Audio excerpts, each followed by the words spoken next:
Welcome to Fight Night in Fort Lauderdale, Florida. There is the beautiful skyline, but it's all about the action going on in the ring tonight at ProBox TV. Colombia versus Argentina in our main event. Jimmy Smith in studio right now on Fight Night. Now, if you haven't seen it before, you might not know. It's Future Stars and Contender Series is the up-and-comers, and then the graduate school of ProBox TV. No better place to be. Jimmy Smith alongside the champ, Paulie Malignaggi, Chris Algieri joining us as well. For those who haven't seen it before, Paulie, it's this idea. You work your way up on Future Stars. That's where the up-and-comers. Well, once again, Future Stars. That's what you're going to see there. But the graduate school, that's Contender Series. That's where they want to be. Oh, yeah, and the Contender Series is just a step behind maybe championship level. But of course, to graduate that graduate school, you got to take some lumps. Yeah, Chris, that's what we hear over and over from the fighters we've talked about ProBox TV. They say, we know it's tough coming in. We know it's 50-50 all action fights. And that's what I'm prepared for. And that's the opportunity I need.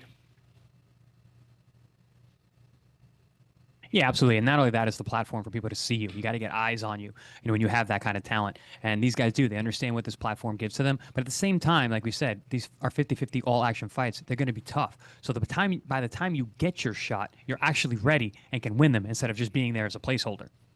Now, we call them ProBox TV fighters. ProBox TV is a boxing channel. It's an opportunity, as Chris said, to display your talents, to display your skills. Yes, ProBox TV, Gary Jonas promotes certain fighters, but one thing we can tell you every single time, it's 50-50 all-action fights. But on the way up, Paulie, when it comes to the Future Stars portion of our show, which starts first, it's the one you're about to see, those guys, they are the up-and-comers. They are the next stars. They don't get an easy road even on Future Stars. We've seen some very tough upsets on our Future Stars portion of the show. Yeah, it's not quite as difficult as Contender Series. The Contender Series, we like to, sell ourselves as 50-50 fights. Maybe Future Stars won't be 50-50 fights, but you'll tend to see the prospects on the Future Stars Series get matched up a bit tougher than the average prospect that you may be used to seeing or may have been used to seeing in the past. So nonetheless, we still rate wanting to give the fan at home the best TV experience and the best fight experience. And we talk about, Gary Jonas and ProBox promotes certain fighters. Well, there were a lot of times in the past when I can remember coming up that Showtime and HBO would sign certain fighters. It doesn't mean now they'd match them easy at the time, And in their heyday, you had an HBO contract, you had a Showtime contract. It was nice, but you were going to get matched tough because the fan experience was the priority. And here at ProBox TV, the fan experience is the priority. And you know what it means here on the inside behind the camera here? It means, Chris, you make the face. And you make it a lot because a guy may come in, you go, this is a guy undefeated record, this guy's really getting the push, and you go, I don't know about fighting this guy, man, this is tough. And you make that face a lot, both on Future Stars and Contender Series. Chris, why? Yeah, a lot of times you have to look past the numbers, especially on ProBox TV, because we have a guy, maybe he's got, a bit of an upside-down record, a guy with a lot of losses. If he's here on ProBox, he's here for a reason. It's because he's going to test the guy that he's against. So that's why I look at these numbers. I'm like, I know all the opponents. I know everybody in this sport. I've been calling fights for so many years. I follow the sport very closely. So when I see these names, I'm like, wait, I know that name. And then you start looking, it's like you see notable name after notable name on these guys' records, even though they might have some losses. You know that they're tough. You know that they're going to bring it. And the matchmakers here at ProBox TV are brilliant. And, the CEO, Gary Jonas, has a heavy hand in deciding who fights who.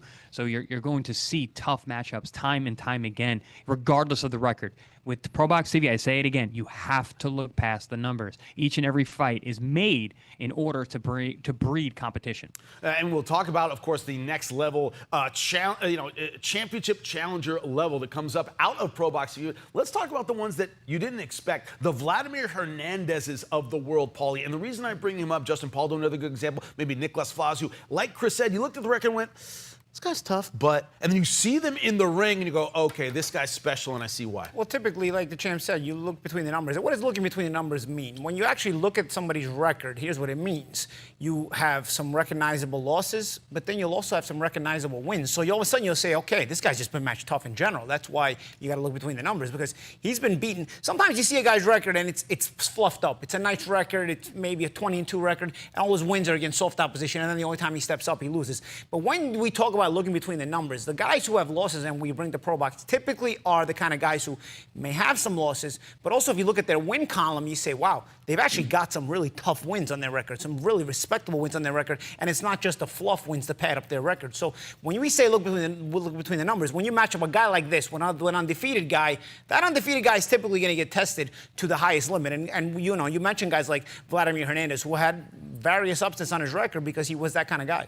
And also, they become avoided a lot. That's something we're proud of here on ProBox TV, Chris, is the guy that always says, I just never got a shake. I never got the opportunity. Akatsugi, Katsuma Akatsugi, another great fighter on ProBox TV. When we asked him about his knockout percentage being low, he went, I never had a camp for a fight. I never knew when I was going to fight. Guys avoided me a lot because I was tough, but I didn't have, necessarily that scintillating knockout power. You guys have given me an opportunity to show the world what I can do, and they appreciate that, Chris.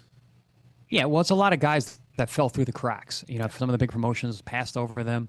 And listen, I've been there. You're in no man's land when you're that kind of fighter, and you have all this talent. You know you want to showcase it, but you're just not given the opportunities. And with a platform like this, with people who are actually really combing those fighters that are available, like the matchmakers at ProBox TV are, you're getting the opportunity to see these fighters. And listen, we have a schedule. We're fighting every month, a couple times a month. We know in advance, so these fighters know that there's opportunities right around the corner, and we keep our guys busy. So these fighters know that as well. They know they need to be in tip-top shape. So we have a talent pool that's rich, full of guys who are staying in shape, staying in the gym because they know the opportunity is right around the corner. And hey, wins on this platform can skyrocket you right into the championship level, just like the champ was saying earlier. And the Future Stars segment of our show, which starts first, it's the one that's going to start right after this program. Talk about that graduation, Paulie, from Future Stars to Contender Series. Because in the beginning, I'd say a year ago when I joined this promotion, a lot of guys came on going, yeah, I got this. I'm used to being the A side. I'm ready. And they weren't. They weren't ready for the level of opposition. The word has gotten out. So when you go from Future Stars to Contender Series, you know it's going to be tough from the get-go. You're ProBox TV born and bred. Yeah, absolutely. But you know what? I will give even the Future Stars some credit because, again, like I mentioned earlier, they may not be 50-50 fights on the Future Stars portion, but they're also not complete mismatches many times. You see the Future Stars, and they get tested probably a little bit tougher than a lot of prospects at that stage of their careers get tested. So, you know what? Doesn't mean that necessarily that when you get to the Contender portion, you'll 100% be ready. Sometimes your ceiling is your ceiling. But it certainly does help in preparing you for that next phase, which is to graduate to the Contender Series, which is, of course, if you're at ProBox, that's the goal, because the Contender Series, graduating from that means you'll eventually wind up at the championship level. You want to start getting the eyeballs to notice, and that's how the gradual ascending of the ladder happens. Chris, a lot of the fighters we talked to on tonight's card talked about that line between wanting rounds and wanting to impress. I wanted the early knockout. I want everybody to remember my fight, but it's important at this stage to get those early rounds, to maybe go to those 5-rounders, 6-rounders, 8-rounders. What's your thought on that line and how you can ride that in ProBox TV? More than anything, I think it's a testing ground, and you got to, and what you're testing is your skills, and you're testing, and you're getting battle tested. So when the time comes, you are ready. I had a kind of like somewhat of a ProBox TV upbringing, except I didn't have a platform. I was doing it, at home, grassroots. I had really tough matchmaking going up. I didn't have a lot of knockouts early on. I had to really learn and cut my teeth with really tough guys and getting lots and lots of rounds. But by the time I was ready for my world title fight, I was 19-0, getting ready for a title shot. I was a 20-0 undefeated world champion because of that reason, because I was able to cut my teeth with tough guys and get those rounds in. So I know everyone wants to go out there and have a big glossy record, 20-0 and 18 knockouts. But if you've been knocking out tomato cans, I'd rather have the guy who is 18-0 with 9 knockouts. The guy who's been the rounds, who's been 8, who's been 10, who's been in with tough situations where he's been pushed. Because honestly, that's the guy, when the going gets tough, they know how to dig deep because they've been there before. So I'll take those guys who've gotten the rounds and with the sturdier opposition than the guys with the glossy sterling records. Is that part of what you are talking about, Paulie, when you say looking past the numbers? Is a lot of time Chris gives us, and you do, gives us the education on the sidelines going, wait, he may have beaten this guy's good. You may not know who this guy is, but I know this guy from his pro record. This guy is very, very tough. He went, beat him, went the distance, beat this guy. This guy has a very tough chin, difficult to knock out. Is that what you mean partly by looking past the numbers, is the level of opposition behind just the number itself? Yeah, exactly. The level of opposition with the wins and the losses. That's why you look past the numbers. You don't have to look past the numbers if somebody's undefeated. Actually, if somebody's undefeated, you got to look within the numbers in a different way to see how real that undefeated record is. But at ProBox, we typically give you the look between the numbers of the guys who will have records who may not be on paper that, that's glossy, that's sparkling, But then when you look between those numbers, you see, oh, he's got some tough losses, but he's also got some tough wins. You got, like you mentioned, Floss. You mentioned obviously Vladimir Hernandez and certain guys like that, where you're saying, okay, you know what? This guy's not an easy out. He may lose, but he's not going to be an easy out. He'll test your undefeated prospect. And judging by some of his wins, he'll expose your undefeated prospect if he's not, if your undefeated prospect is not the real deal. So these are the kind of matchups we look to make here. You're not going to come here and get a freebie if you're a prospect, if you're a guy on the up and up. You're going to have to cut your teeth like we talked about. But also, if you are of the level, this prepares you for that next level, because you've got to start getting tested. You've got to start fighting guys that are going to punch back and not go away that easily when you hit them, and sort of force you to dig deep, because that's the only way that once you get to world-class level, you'll be able to hang. I assure you, if you're a prospect out there and you think you're going to go to world-class level and never have been in that kind of fight where it just tests you and it tests your mettle and it tests your mental edge and it tests your ability to stay in a fight, you ain't going anywhere at the top. It's not going to last long if you're lucky enough to even get a shot at the top. But if you cut your teeth the right way, like the champ was saying, then you get there and you say, okay, you may not have had the red carpet treatment on the come up, where some of these 5,000 amateur fight guys get, where they go right to the big promoter and they get right to the big fights.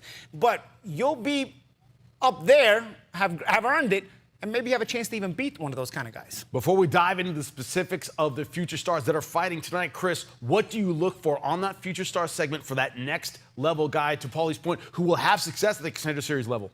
Oftentimes, we have these guys that are supposed to be in tough fights. They're supposed to be tested, and then they go out there and they shine. And they run through the guy, and they stop him, and they look great doing it. They make it look easy. That's when we're like, okay, now we've got something else. This is something special. They're ready to graduate to that next level. Listen, if you're in a tooth and nail scrap with a guy, hey, you're supposed to be in a tooth and nail scrap with that guy. Maybe you're not ready for that next level yet. We'll keep you stay here and keep getting tough fights. But when you see that guy who's supposed to be in a tough fight and they just shine bright and go out there and just do what they're supposed to do and that much more, that's when it's time to graduate to the next level. And that's when we start seeing guys that we're like, all right, this is something special. I remember when Angelo Leo first fought in our card. Right away, I looked at him and I was like, this is something different than what we're used to. This guy's on a different level. Ramon Cardenas is another guy that I think of right away. As soon as I saw him, I was like, this guy's very close to a world title and a big shot. And sure enough, he got it. And when we come back, we will discuss our future stars. That's right, the ones trying to get their spot on Contender Series. We'll dive into tonight's fights when we come back. ProBox TV's coming to South Florida. On November 21st, Francisco Veron taking on the Colombian knockout artist Roman Villa, who has a 92% knockout rate.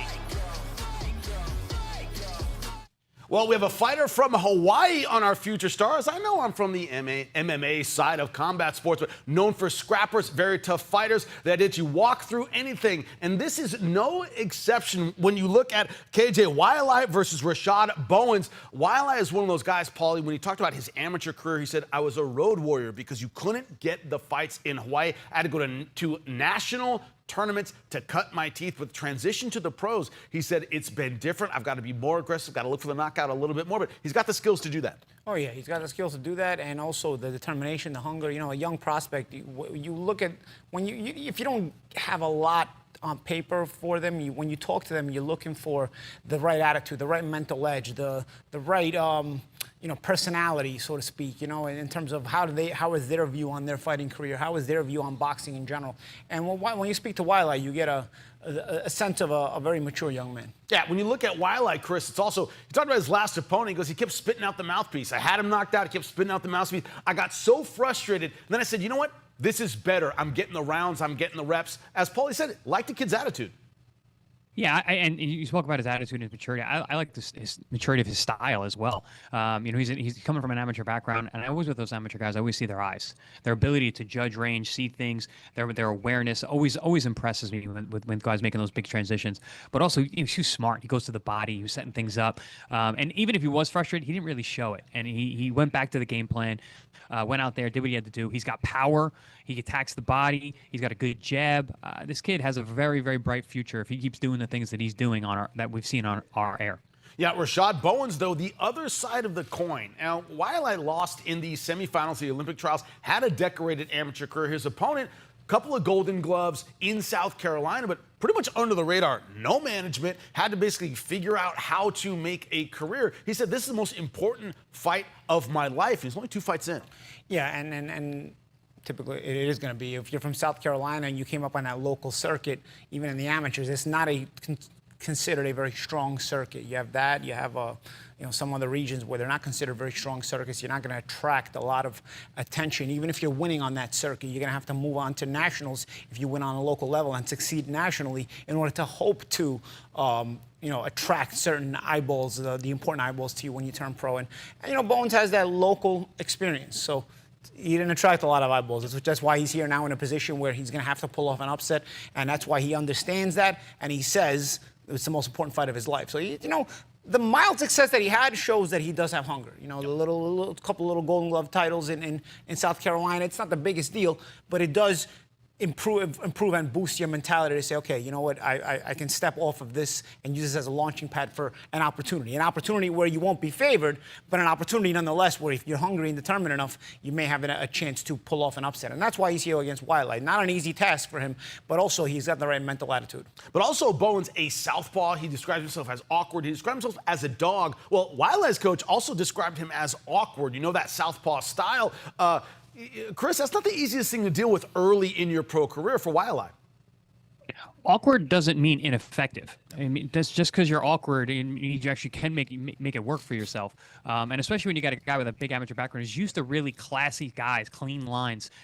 Sometimes that can be a real tough for someone with that level to come in and fight like an awkward, tough, rough guy the way that we're looking at here. So this is a good test for the young Waialae, but this could really go either way, and that's the kind of matchups that you see here on ProBox TV. But if he's going to be what he's expected to be potential-wise, you're going to have to get past a guy like this, as awkward as they may be. Well, speaking of ProBox TV tested, Francois Scarboro, a fighter from the DMV, one of the hotbeds of fighting right now. Obviously, great boxing culture out there. Last time against Piedrahita, and that was in D.C., Piedrahita made that one, Paulie, an entertaining war for sure, but Scarborough said he learned a lot in that fight. He did learn a lot, and also part of the reason it was entertaining is because of Scarborough's choice to accept that war. Piedrahita was going to bring all the smoke, and he did. And Scarborough said, okay, I see your smoke, and I raise you more smoke. So he's the kind of guy. The jury may still be out as far as how far he can go, and Scarborough says, I listen to everything and I don't like the criticism and I look for it to motivate me. And sometimes that is the best thing, sometimes because you can make some of the people happy some of the time. You can never make all the people happy all the time. So if what you're looking for is criticism in terms of to motivate you, you'll find plenty of it the more you make your name out there. And for Scarborough, I think from having looked at him, the jury's still out. How far can he go? He wants to be an undisputed champion. He wants to unify all the belts, all the biggest goals. So it keeps him motivated. And I think on the way to watching such a hungry fighter, you get entertained. Can he go that far? Well, that's why he's here on ProBox. Future stars will give us an answer one fight at a time. Yeah, very, very true. But he talked, when we talked to him in the fighter meetings, Chris, he talked about taking emotion out of the fight. When he fought Piedrahita, he said, I heard the crowd ooh and on. I said, I'm going to get some get back here. I'm going to make the crowd happy. I realized that wasn't necessarily the smartest choice. Should have boxed a little bit more in that fight. But that attitude of taking emotion out of the fight, not always easy to do, Chris. Well, there's a time and a place for it, and I really like Scarborough. He reminds me a lot of myself growing up, or for coming up, because he's a grassroots guy. He's got a big following. College come out degree, wearing the same outfit. It's amazing, and he goes out there and he wants to perform, and he's shored up by the crowd. I was like that too coming up, but when the time came, I was disciplined enough to put that in my back pocket and save it for another day because I needed to be locked in. That's yet to be seen from Scarborough. If he can do that, then that potential it skyrockets. It goes through the roof. But like you said, Champ, the jury's out on where his ceiling is. But I really think it's going to come down to discipline. He's very disciplined, obviously, leading up to fights. He comes in fantastic shape each and every time. But if he has that discipline on fight night to put away that emotion or to utilize the emotion to benefit him, then you've got a really high ceiling. So I'm curious to see where he can go. He's been really fun to watch, and I think he's going to be really fun to keep watching.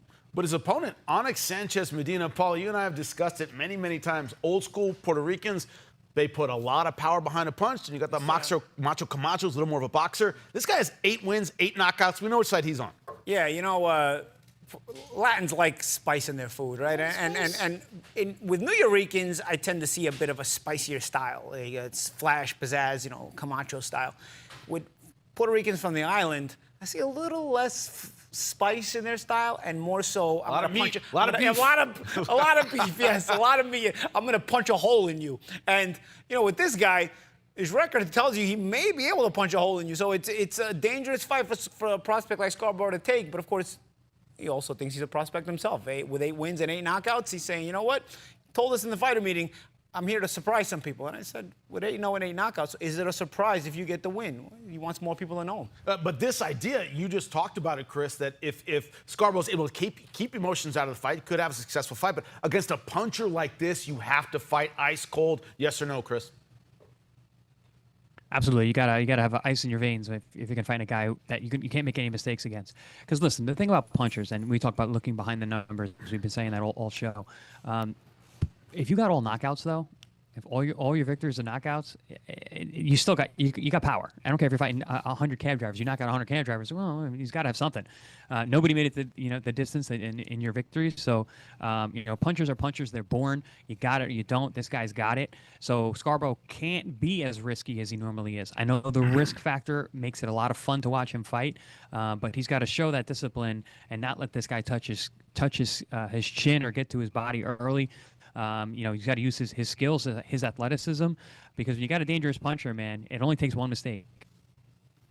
Yeah, but you see the versatility of Scarborough's style. Could that be the key? I mean, we for that DMV style, and during the fighter meetings, we asked Onyx about this. You fought exclusively in Latin America. You fought guys who were toe-to-toe. You fought in Mexico. You fought in Puerto Rico. You fought guys who were willing to go there and fight you. Hasn't fought anybody with that DMV style yet. Paulie, is that the kind of thing that can take a boxer who hasn't fought hasn't fought once out of Latin America? Could that take him a little by surprise, that DMV style? Popular in the States, not as popular outside. In some ways, but I'll tell you what, in my experience of seeing DMV fighters, they are technical, tactical fighters, but they're pocket technical, tactical fighters. They don't use them, with the exception of Sean Bay Mitchell, I didn't see a lot of flowing legs guys. I saw, and Sean Bay was a tactical guy as well, but he was a slickster with his feet as well. But you think of Lamont Peterson, you think of Gervonta Davis, you think of Lamont Roach even. They're technical boxers, a lot of catch and shoot, a lot of being willing to take contact to give contact, but protective contact, rolling and shooting or catching and shooting, being at that middle to close range. Latin fighters like that. Latin fighters from the Caribbean and Latin fighters from the island, typically, a lot of times they're slow-footed. They don't want to have to find you, but they know how to find you if they must. If at world-class level, they definitely know how to cut the ring off. I think of Miguel Cotto, who was an amazing guy cutting off the ring. You know it well. But I'll say, I don't know what Scarborough's DMV style is the most difficult to find. At close, the problem with the DMV guys is you find them and they catch and shoot and they're making you pay even though you find them. So there is that aspect and that element of it where you got to be careful. But that just comes down to being prepared. Because if you don't have to find the guy and you're able to hit him, you got to make sure you're hitting him and not hitting the block and getting caught on the return. That's up to you to be prepared and be sharp yourself. But as far as a difficult style, it's not a style where, again, Scarborough doesn't strike me as a Sean Bay Mitchell type of DMV fighter. He strikes me as the rest. Even Gary Russell. Gary Russell was fast, but he wasn't really using his legs a lot. He was catching, shooting in the pocket, step just out of range, but he's looking to put a hurting on you. So I think Scarborough is also that kind of guy, and that's why he got times he can engage in some exciting fights, maybe to his own detriment. How do you see it when, Chris, it comes to an aggressive knockout puncher? Can you also, to Paulie's point, leave a lot of counter openings there? Yeah, absolutely. I mean, I don't think you can take as many risks, just like I said. You want to stay in the pocket, and he is a combination puncher, is Scarborough, because he does like to make it exciting, and he's the kind of guy like, oh, you hit me off. And that can be dangerous because you get touched by this, this power puncher, and then it's not a your turn, my turn type fighter. So Scarborough needs to be careful, make sure that he gets all the way out and protects himself on the way out after he throws his combinations and doesn't stay too long throwing combinations. Moving on, of course, to our Contender Series portion of the show. Senbatar Erdenebat taking on Abraham Montoya, one of those fights where we see Senbatar Erdenebat a lot of times, Chris, to your point, domesticating his opponents. Paulie, they get hit once or twice by the power. They decide the boxing might not be for them, and he ends up kind of following him around the ring. Yeah, and that's what I would like to see of Erdenebat. Well, let's see if Montoya, first of all, remains with the winning mentality. Erdenebat, if he's not getting you out of there, what he's typically doing is getting the winning mentality out of your mindset. And then so you end up going into that survival mode. We'll see as he raises his level of opposition if that changes. And because typically as you go to a higher level of opposition, it's tougher to convince guys, even by punching them in the face, that they can't win the fight. They will typically resist a little bit more. So we'll see. I'm curious what Montoya can do. Montoya, obviously, we've seen him on ProBox. He knocked off Jojo Diaz. It wasn't a fight that I thought he won, but it was close. And Jojo's still an ex-world champion. So on paper, it's still a solid, good win. And you would expect Montoya, coming off that confidence-building win, to now have a bit more reserves in that winning mentality. And maybe if Erdenebat catches him with a couple of good shots, maybe he'll resist a little bit. Yeah, but when you look at, of course, not just the co-main event, but the main event as well, Francisco Veron taking on Roman Villa. That is Colombia versus Argentina. You're a soccer guy, little rivalry there. But when you look at Villa, of course, Argentine style, good movement, good technique, but his opponent, the Colombian, hard puncher, 25 knockouts and 27 wins. Well, no, actually, Villa is the Colombian and Veron is the Argentine. But Francisco Veron, the Argentinian, and Villa, the Colombian. Nonetheless, though, Villa can be a scary puncher. And Veron can be there to be found. Listen, Veron himself is a big light middleweight, or this fight being fought at middleweight or light middleweight. This fight, either way, he's super welter. He's super welter, yeah, so light middleweight. So he's a big guy, you know, and so he does have the ability with that size to fight at range, but he typically doesn't. You know, if we saw the Vladimir Hernandez fight and things like that, he ends up being in the pocket a lot. So there is a chance for Villa and his power to connect with some shots. And Villa does have that experience. Obviously, he's more of a welterweight / junior middleweight. He fought Ennis for the title at 147. So he's not the biggest. He's not going to be the biggest light middleweight, but nonetheless, he may be able to find Veron. And if his power is carried up to light middleweight, could be tough for Veron as well, and Veron may have to make some adjustments. Veron, of course, coming with the pedigree. He's an Olympian out of Argentina, and himself has had a difficult schedule. You know, has fights against Brandon Adams, which is his only loss, a draw with Jahai Tucker. So he's not had exactly the easiest schedule himself. So he's ready and battle-tested for this kind of fight. It's a proper ProBox TV main event. What I'm curious about, our final thought on this one is, when you take on Vladimir Hernandez, a lot of times he out-conditions guys. They just give up. Veron never did that, physically or mentally. What does that say to you about a ProBox TV veteran? Well, you can't be a front runner. That's what it tells you. You know, no, first and foremost, there are things you got to check the box off to succeed on ProBox. And one of those boxes that have to check off is you can't be a front runner. Because guys like Vladimir Hernandez lurk in the shadows, and if you're a front runner, they will eliminate you. So Veron crossed off that box. He's not a front runner. There's other boxes to cross off. That's why he's still here at ProBox, and he hasn't moved up to championship level yet. But nonetheless, the Villa fight may give us some more answers. Is it about staying away from the power of Villa throughout this fight? Is it about the sticking and moving? I don't know if he's going to be able to really stick and move like that, because it's not really his style. And we're going to find out if Villa's power at super welterweight / light middleweight, if it's going to translate as well. But either way, I expect some contact in this fight. Both guys are hungry. Both guys have something to prove. And they want to close out 2025 with looking at a big opportunity for a possible 2026 that can bring them big fights. And also the Colombian fighter, very proud of the reputation, Paulie, of Colombian fighters, which what? They hit hard. Yeah. Venezuelans, Colombians, that part of the world, they typically real hard punchers. It's funny because then the other part of the world that usually has a lot of punchers is like Russia and Eastern Europe. Yeah. They're not close geographically, but somehow those parts of the world seem to make some heavy hands. Somehow the attitude is the same, and we'll have attitude in our main event. That's right, Argentina versus Colombia. But it's Future Stars first. Stay with us right here on ProBox TV. Future Stars, the up-and-coming champs, begins now.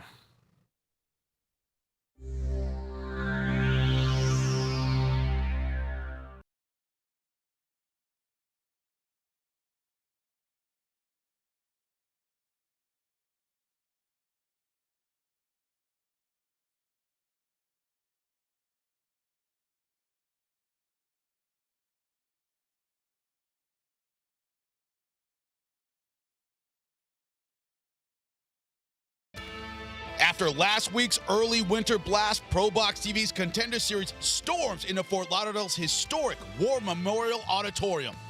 In our main event, in the welterweight division, Argentina's Francisco Veron, after his impressive victory this summer over Vlad Hernandez, tries to make a statement when he battles knockout artist Roman Villa, who in 27 victories has 25 knockouts. Our co-main event features from Mongolia, California's undefeated Senbatar Erdenebat taking on Mexico's Abraham Montoya in what could be the toughest fight of his impressive career. It's Friday night, and it's time to find out why everyone is watching. It's ProBox's Contender Series, and it starts now.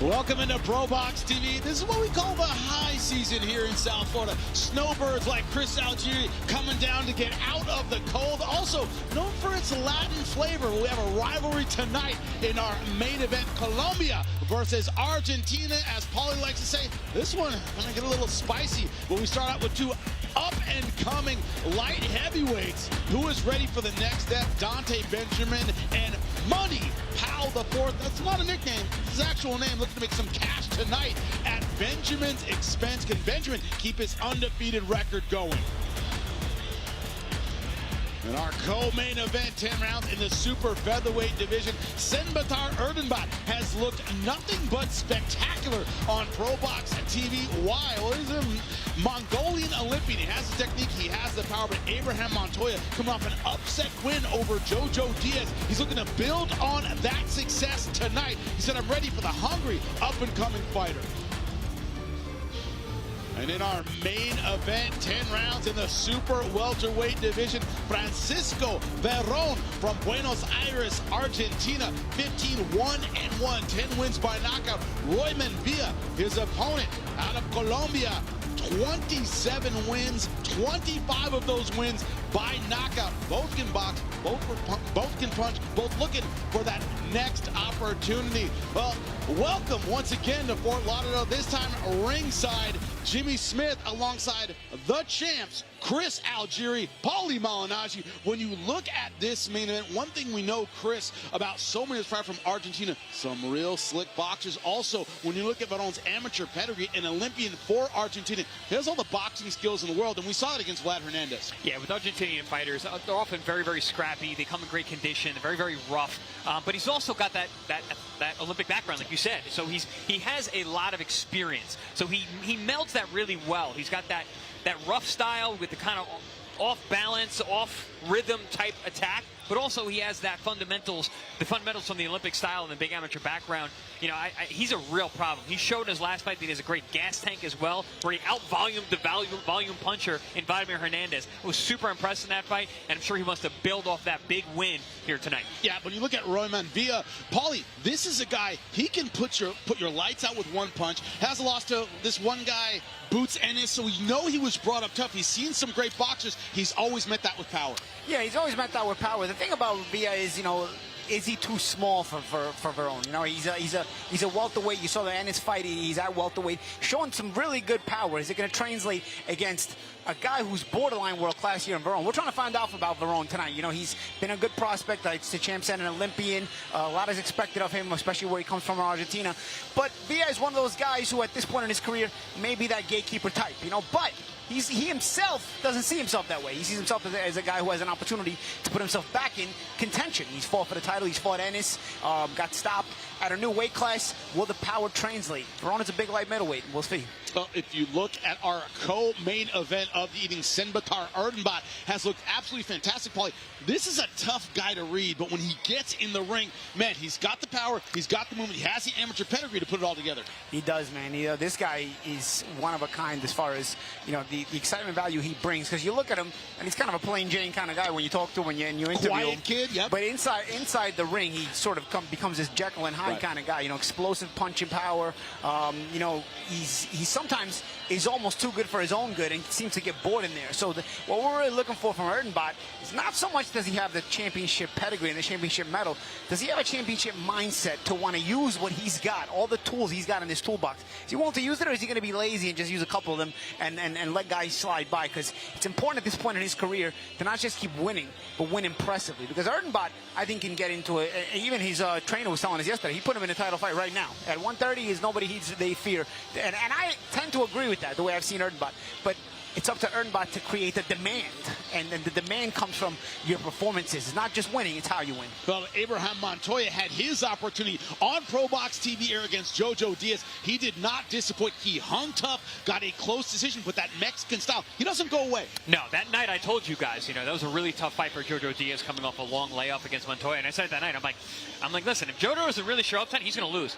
I can say the same thing for Erdenebat tonight. Yep. If he doesn't have that discipline like you're talking about outside of the ring and bring that into tonight, he's going to lose. Because Abraham Montoya, you can't leave any stone unturned with this guy. You have to be in great shape. He's going to be in your face. He's got a great chin. He's got great endurance. He's going to bring it. And now he's also tasted victory. He's got that now. He's got that momentum. He's going to go for it again tonight. Erdenebat needs to be utmost prepared in order to deal with Montoya tonight and come out of here with a victory. And that is, of course, the Contender Series portion of our show. The tested fighters from ProBox TV. We pride ourselves on 50-50 matchups that are all action every time. But first, start out with the future stars. And when you look at that portion of our show, the ability of Frankie Scarboro Jr. last time out gave us a very entertaining fight against Piedrahita. He said, I'm not fighting that way again. I was trying to please the crowd, but it was a crowd-pleasing kind of fight. He doesn't want that tonight against the knockout specialist, Chris. No, I really like Frankie Scarborough. He reminds me a lot of Francois Scarborough, excuse me. It reminds me a lot of myself. He goes by Frankie, too. We know either way. So, right. Yeah, true. He reminds me a lot of myself coming up because I was one of those guys who had a local following and people followed me wherever I was. And I did kind of tend to fight towards the crowd, just like he does. And I know he says he doesn't want to fight like that, but listen, when that crowd gets behind you, you start hearing them chanting, it's hard not to stand there and fight. But, like you said, he's got to be careful tonight because he's in with a real puncher. 100% KO percentage in all of his wins. So very, very dangerous guy. He needs to keep it all tight. Yeah, and Sanchez-Medina, Paulie, when we talked to him about this fight, he's like, yeah, I got knockout power. If there's an opponent in front of me who gives me anything to hit, I'm going to take it. Yeah, and his record shows that, And if he lands, he's not quite Drago. Whatever he hits, he destroys. But so far in his record, his career, he's got a 100% knockout record in his wins. And that's going to make him dangerous, especially for a guy like Scarborough who tends to sometimes fight a little more than maybe we'd like to see him fight. And he likes to make it exciting, gets involved with the crowd a bit, and then gets his adrenaline going, and allows himself. And those moments allow himself to get hit more than maybe he should. It's something he's going to have to battle, and the discipline. If he's something he's going to have worked on, it's something that has to show tonight. And by the way, that whole government thing, Francois, Frankie, a lot of people. What about Onyx? Onyx has it's an interesting government name as well. Name. And what about me, Wikipedia? I'm born Paolo. You guys won't change it. You guys keep me as Paul. All right, I'm born Paolo, guys. My government name is Paolo. But to us, you will always be Paulie. And we talk about the future stars portion. As you see, they're about to walk in behind me. The fighter from Hawaii, Waialae. When you look at him, this idea of Hawaiian fighters, they always come to scrap. Whether it's MMA, kickboxing, or boxing. We're going to see that tonight, Chris. Or on the beach when they're surfing. I mean, these guys like to scrap. It's in their blood. But on top of that, on top of being a scrapper, this kid can really fight. He's a very, very high ceiling. I really like what I've seen from him so far. He's fought in our air. I mean, he's got a great jab. He goes to the body. He stays very, very poised for a young man. Looking forward to seeing him do his work tonight. You can like to fight and not know how to fight. A lot of Hawaiians, they know how to fight too. They like to fight. They've got the effort. They have the technique. Well, let's look at the tail of the tape. Future stars ready to go. We just said it. The fighter from Hawaii, KJ Waialae. If you look at him, 23 years old. Both fighters 6 feet tall, the exact same reach. It could be about experience, and as you guys said, the willingness to fight in the pocket might be the difference here. We are ready to go at ProBox TV. What does that mean? Lupe Contreras, get us going. First fight of the night. We welcome you to the War Memorial Auditorium, Fort Lauderdale, Florida. This is another edition of ProBox TV being sponsored by Global Gaming Olympics coming to Las Vegas. Chili Shack, setting your world on fire. Hydro Shot H2 powered hydration. Chuck Chansey Gold Resort and Casino voted #1 in the Central Valley. National Farmers League. Growers looking out for growers and farm workers. Farmers and farm workers feed the world. Fresno Dodge Ram, family owned and operated. Fresno Chrysler Dodge Jeep Ram Fiat. Jersey Mike's, a sub above. And Killer Grips, champion inspired sports protective tape. This contest, 4 rounds or less in the super welterweight division. Este duelo, 4 vueltas en la división peso super welter. Los jueces, the judges. Rourke Young, Manuel Marquez Jr., and Daniel Fitzgerald.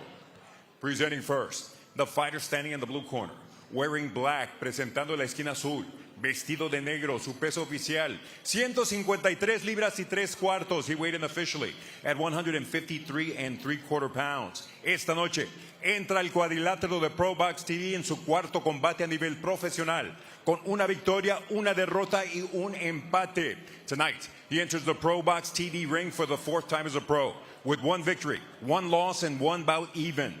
Fighting out of Virginia Beach, Virginia, Rashad Raw Tough Bowens. En la esquina roja, vestido de azul marino con blanco in the red corner, wearing teal with white trim. He weighed in at 154 1/4 pounds. Marcó un peso oficial de 154 libras y un cuarto. Esta noche, este amateur sobresaliente busca el mismo éxito a nivel profesional y mantener su récord invicto de 2 victorias con un knockout. Tonight, this proud island boy looks to remain undefeated as a pro and conquer the mainland with his record of 2 victories and 1 KO. Representing Waialae, Hawaii, KJ K9 Waialae.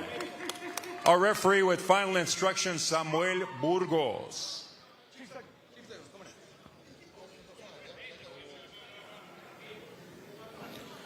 All right, gentlemen, get the instructions in the back. Obey my command. Protect yourself at all times. Right here is good. Right here is good. Touch them if you like. Come out of the bell. KJ Waialae, he said he had to get his amateur experience outside of the islands because I had to travel a lot. I was a bit of a road warrior as an amateur.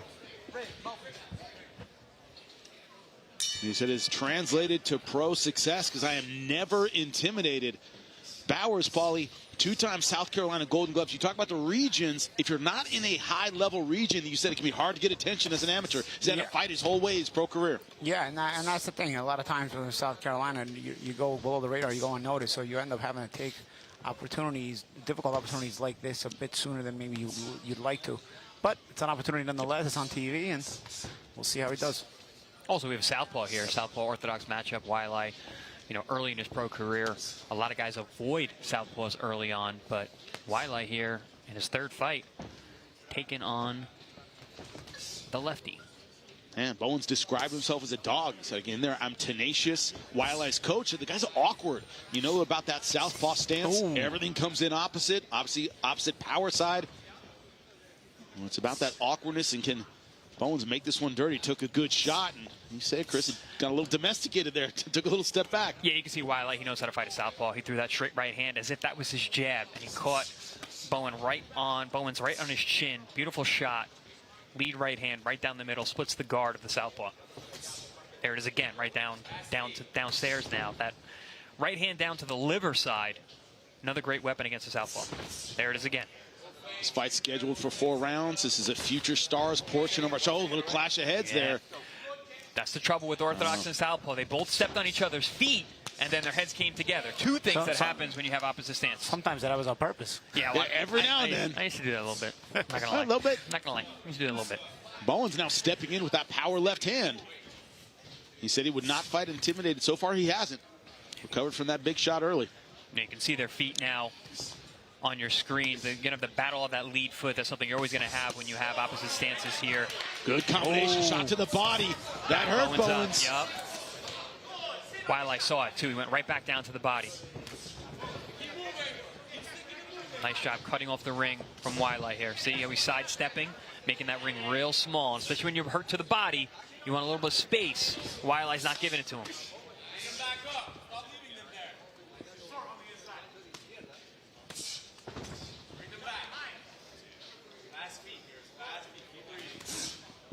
Ooh, right back to that liver side. That's it. That And jab. he had to recover again. You see him start moving. You heard Bowens actually exhale when he got hit with that jab down to the liver.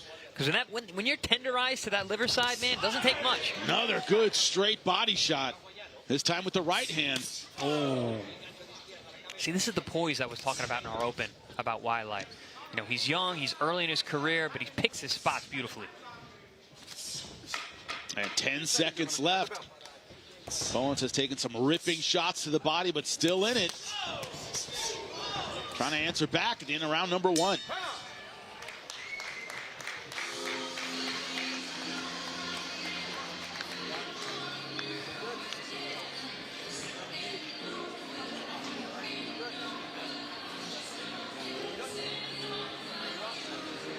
One more time. One more time. Look at me. Watch the pull out. You only shoot loop in the left hand, okay?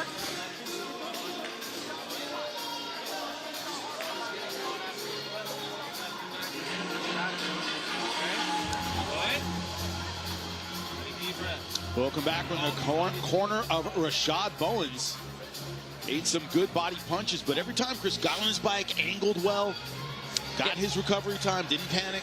Listen, I believe Bowens. He said he's a dog. He showed that a little bit there in that last round. He did get hurt to the body, but he responded the way you want to see a guy respond. He's throwing power shots upstairs. Just Waialae's just on a different level at this point. Let's see how he comes out here in round number 2 if he fully recovered from those body shots.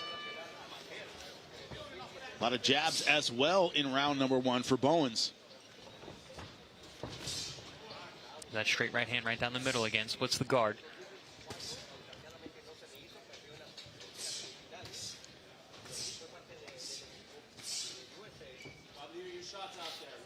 Talking about his camps, Waialae said they all kind of run together now. I don't do like separate camps for a fight. Feels like I'm training all the time. Man, nice one. No, Bowens can fight. There's no question about that. Keeps it simple. Sometimes just understanding not to complicate your life too much and help you maybe not always win, but at least survive better than maybe people might expect it to. Jimmy, you were saying that the coach of Waialae said that Bowens was awkward? Yeah. I don't think so. Haven't seen that yet. I think he's pretty fundamentally sound, actually. Simple, though. Yeah, it is simple. Basics. But, you know, I always say the fundamentals work in the beginning and all the way to a world championship, so. Oh, nice body shot there from Waialae. Waialae, as an amateur, was in the 2024 Olympic trials, lost in the semifinals. Competed just about every national tournament there was. See his fundamentals very sound as well. Yeah, I mean, Waialae using that right hand like a jab here early on. He's got to move his head a little bit, try to create different angles on the inside. Ooh, there it is again. Lead right hand. That's one thing I really liked about Waialae last time we saw him. He went back to the jab, which a lot of young fighters, especially early on, don't. They're just looking for the power shots, they're looking for the knockouts. But Waialae sets things up with the jab. Oof, good Nice left hook. Bowens bleeding out of the nose now. This is a methodical beatdown at this point already. Oof. Bowens has yet to land that get-off-me punch to give him any space from Waialae. Yeah, I feel like Bowens hasn't even thrown the get-off-me punch, right? He's just kind of shooting little tidbit shots, and I think Waialae's not really respecting him much. I think Bowens going to have to land something or at least do something that is going to get some respect. Champ is tough, though, when you're hurt to the body and bleeding out of the nose. Yeah. Well, he ain't going to breathe well, that's for sure. Oh, nice short right hand. Hit square on the nose like that ain't going to help you either. Nice tight combinations from Waialae, and he's being very patient with his attack. As you said, Jimmy, Bowens got to get some respect here because Waialae at this point just walking him down and beating the drum. And so he can't get leverage on his shots. The little small fundamentals that Bowens does have, they're not as adept as what Waialae can do. Waialae, you can see, knows how to leverage his punches better. You're going to fight at this distance, at close distance. You want to be able to leverage your shots. Otherwise, you shouldn't be at this distance. Another good short right hand. Waning seconds of round number 2. Thudding shots. Oof. Got the head off line on that one.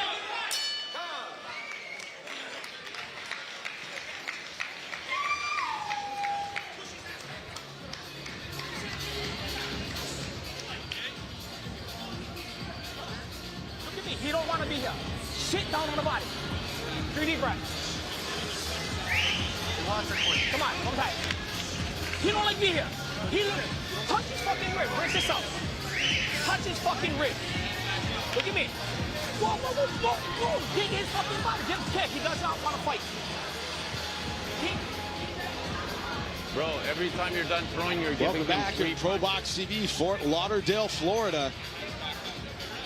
Early in the corner of a Rashad Bowens, who has been battered up to this point, getting ready for round number 3. Gentlemen, is it about respect so far on Bowens? So far, inability to get it. Yeah, I mean, as a matter of fact, Waialae is losing respect for him more and more as the fight wears on. He's walking him down more determined, in a more determined way, more confidently, and with less fear of what's coming back, because Bowens really has nothing on his shots. Yeah, I was going to ask you, Champ, but do you think that Waialae should step it up here? Because he's kept it in the same gear. Yes, it's working. He's beating him down, but we only have 4 rounds. That's a good point about the same gears. He's kind of loading up for me on too many shots. Maybe put some punches and numbers together, or maybe load up on the 3rd or 4th punch of the combination instead of the early part of the combination, so you can sort of put Bowens where you want to put him. And some touch setup shots, so you hit the guy with a punch he doesn't see. Yeah, see, he's looking to laying hard everything he throws, which it'll work against a guy like Bowens, but eventually you do want to work on that creativity to open guys up who can not only make you miss those kind of punches, but also make you pay for throwing them for lack of creativity. In 4 rounders, if you're just chopping the tree at the same pace, you're going to end up getting decisions with guys that you should be stopping. Yeah, because they're going to figure out a way to survive good shots there. As you said earlier, Chris, Bowens is a dog. He's not giving up. No, and he comes right back. And listen, he's got the mindset and the characteristics of a fighter. It's just the skill gap at this point is evident. Power gap as well. Ooh, body shot. Body shot. Bowens goes back to the corner. Looks like he's about to take a knee. Nope. Again, that dog showing up. Bowens is tough. Hurt to the body once again. Dropped his hands, thought maybe he was going to take a knee there. Oh, Waialae sees that he's still fighting back. Ooh. Just missed with that uppercut to the body. It's also the tighter shots of Waialae. You know, it's not just the stronger shots. Some of these Bowens punches are a little wide, and they're also kind of arm punches, right? Yeah, good hook to the body. He's wary. Not just arm wary, he's just wary to the body. Hasn't been probably able to take a full breath since the first round. No ability to counter either. He's going to have to land a sharp counter to get Waialae off him, and if not, he will do that. And referee stops it. Honestly, that was a good stoppage. It was a knockdown in round number 3. Yeah. Bowens not complaining, and saved from his own bravery. Yeah, and Bowens still not able to straighten up in the corner.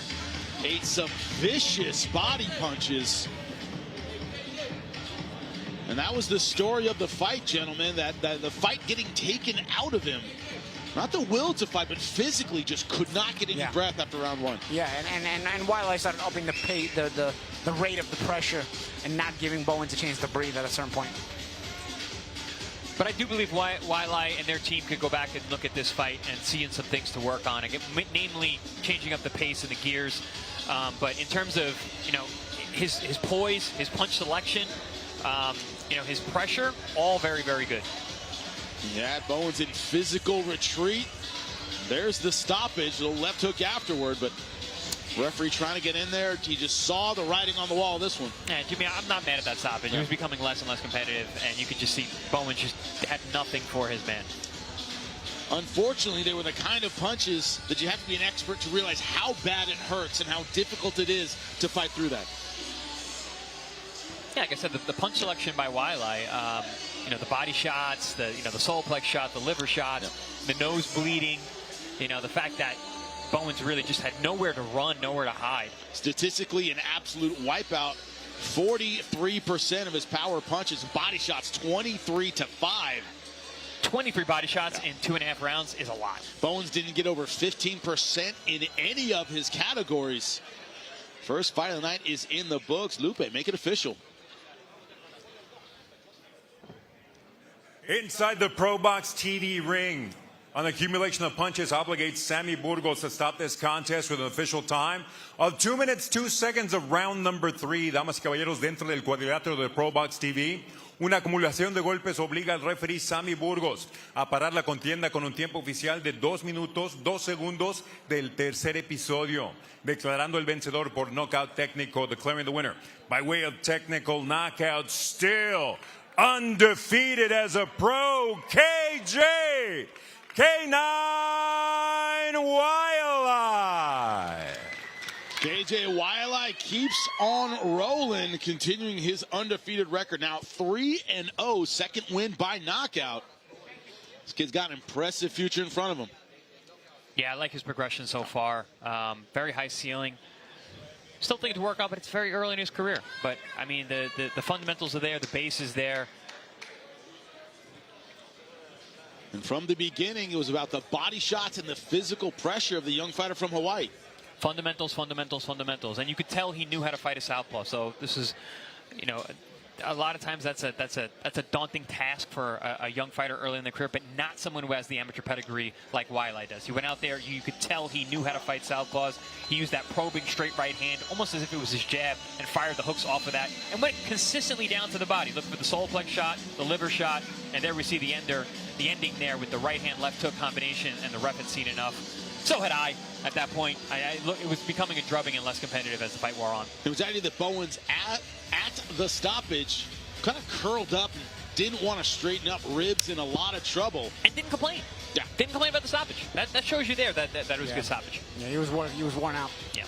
It was one of those where if you can't breathe, can't punch, can't be in a competitive fight, but had the heart, did not have the skill to hang with KJ Waialae. As we move on, Francis Scarboro taking on Onyx Sanchez-Medina. Can Scarboro keep the power puncher at a distance? We're about to find out.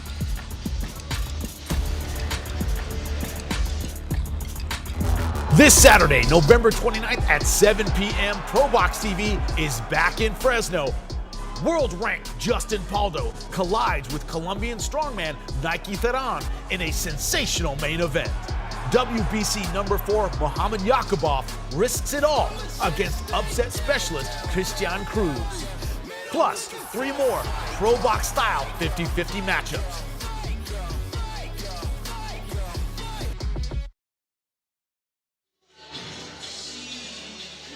Welcome back to the Future Stars portion of our show here on ProBox TV.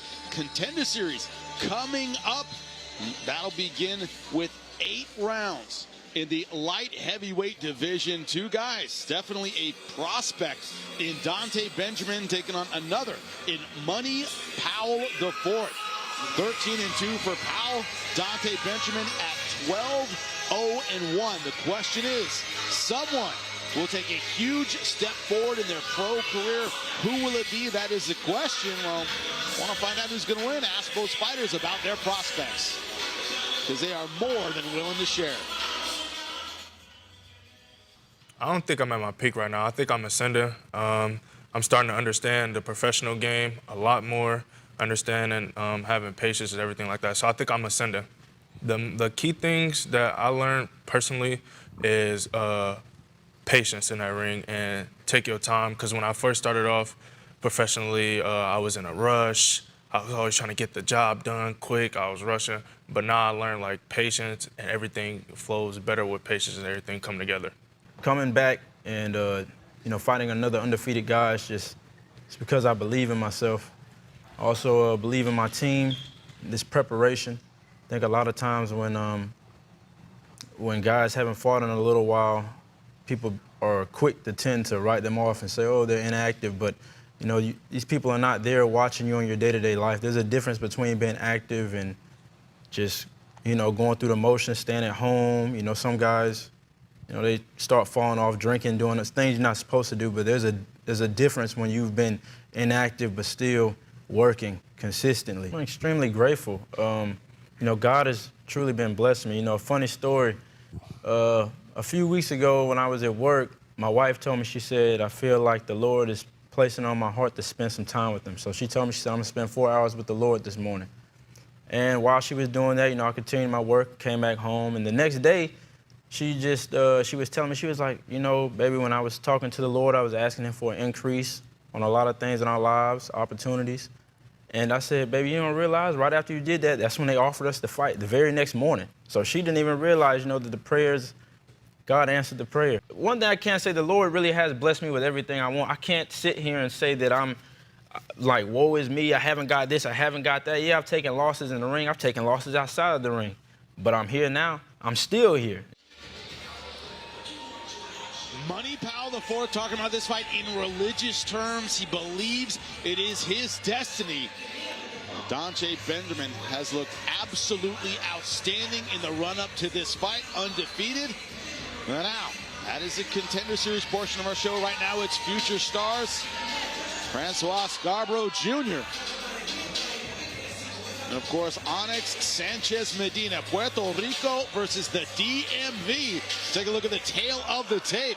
Both fighters 29 years old. Medina, a 2-inch height advantage to go along with a 2-inch reach advantage. But how will he use his power advantage? That's a question in this fight. 8-round super featherweight division. Lupe Contreras, get us started.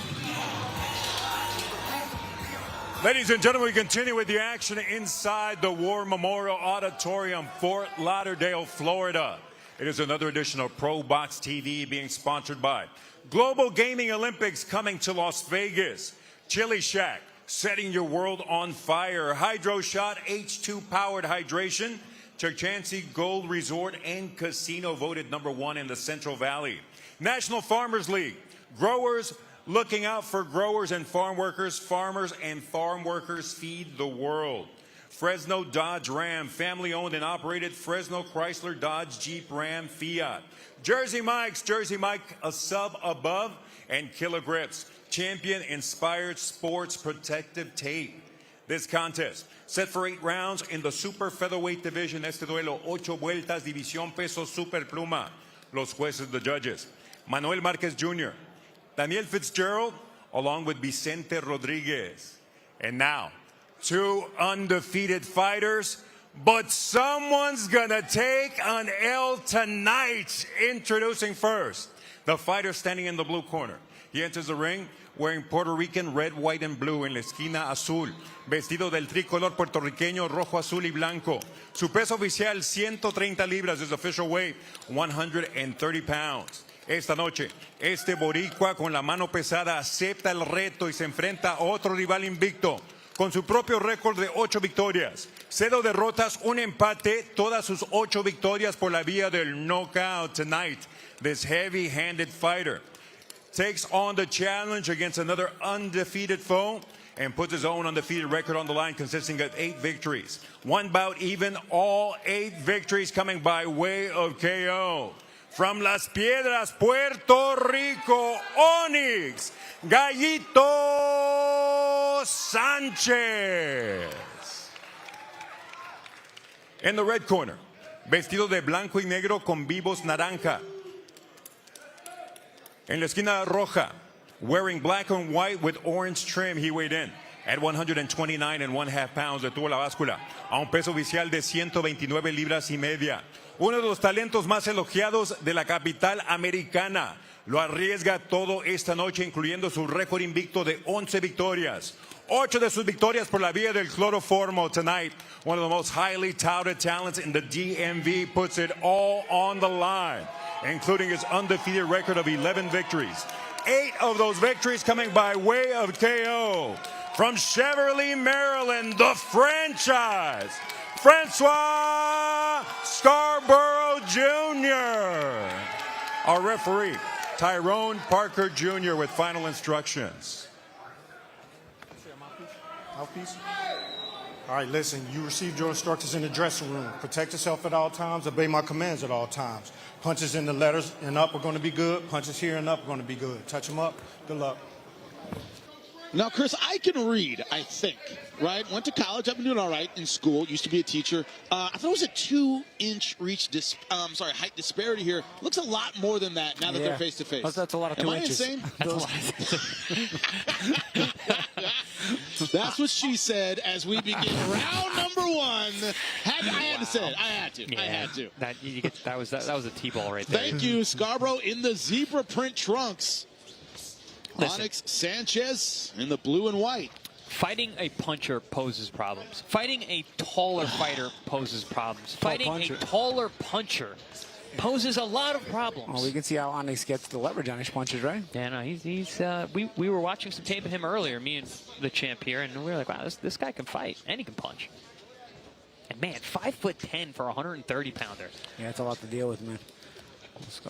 Scarboro always prepared. You know, he ends up sometimes making fights more exciting than he may need to. But this one's one of those fights where you'd probably be more advised to be a bit more disciplined. One thing about that DMV style, which he proudly represents, and it's, you know, Lamont Roach Jr., that ability to kind of stay in the pocket, but sound defensively. Paulie, could that be the key to this fight? He's got to stay in the danger zone enough to punch, but he's got to have his defense that catch and shoot's got to be ready to go. Yeah, and you got to be, you know, on your P's and Q's with those, because if you're going to be at that distance, you're going to have to, you know, make sure you don't make any mistakes, and you're making sure that your opponent is paying every time. And right now, Scarboro, I don't know if he's doing that pocket stab. What I like what he's doing is he's all the way in and he's all the way out. So you got to be careful of that uppercut there. And it's another way to fight a tall guy. So you don't get caught up in no man's land at a range where you don't need to be at. Be all the way in or all the way out. You know, Scarborough is not really a traditional DMV fighter. He's a bit of a hybrid. He uses a lot more athleticism and a lot more energy. A lot of times those DMV guys they settle down and settle the pace and they explode. He's out. He's out. Out on his feet. Can he beat the count? That's the question.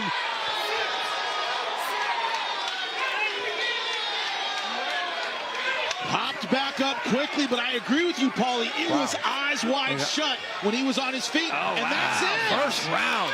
Unbelievable. Yeah. Wow. Talk about explosive. You know what the problem is? The problem is this, though, for Onyx. Okay, he doesn't speak English, so the referee's telling him to do algorithms and algebra. This is why these moronic rules that get created by these commissions about do cartwheels, do 10 jumping jacks, take a lap around the ring. Number one, they eliminate the other guy's ability to see at the stoppage because you're actually going to let the guy recover. Number two, you have situations where the guy doesn't speak English. So the fight got something. I'm not saying Onyx would have been able to continue or not. I'm not sure. He's definitely hurt.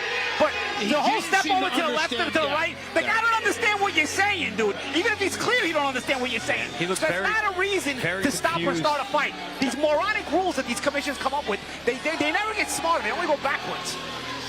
I was confused by that stop. He did pop up comparatively well, seemed to have his feet under him. And the referee saw fit to stop the fight. We got to take a look at it again, maybe. But not to mention, a guy could be actually concussed and probably deserve to be stopped. But by the time you're done giving him the jumping jacks and the lap around the ring, he recovers enough to continue fighting and take more punishment when you probably should have stopped it. There's flip sides to these idiot rules that they come up with. Let's take a look at it in the replay.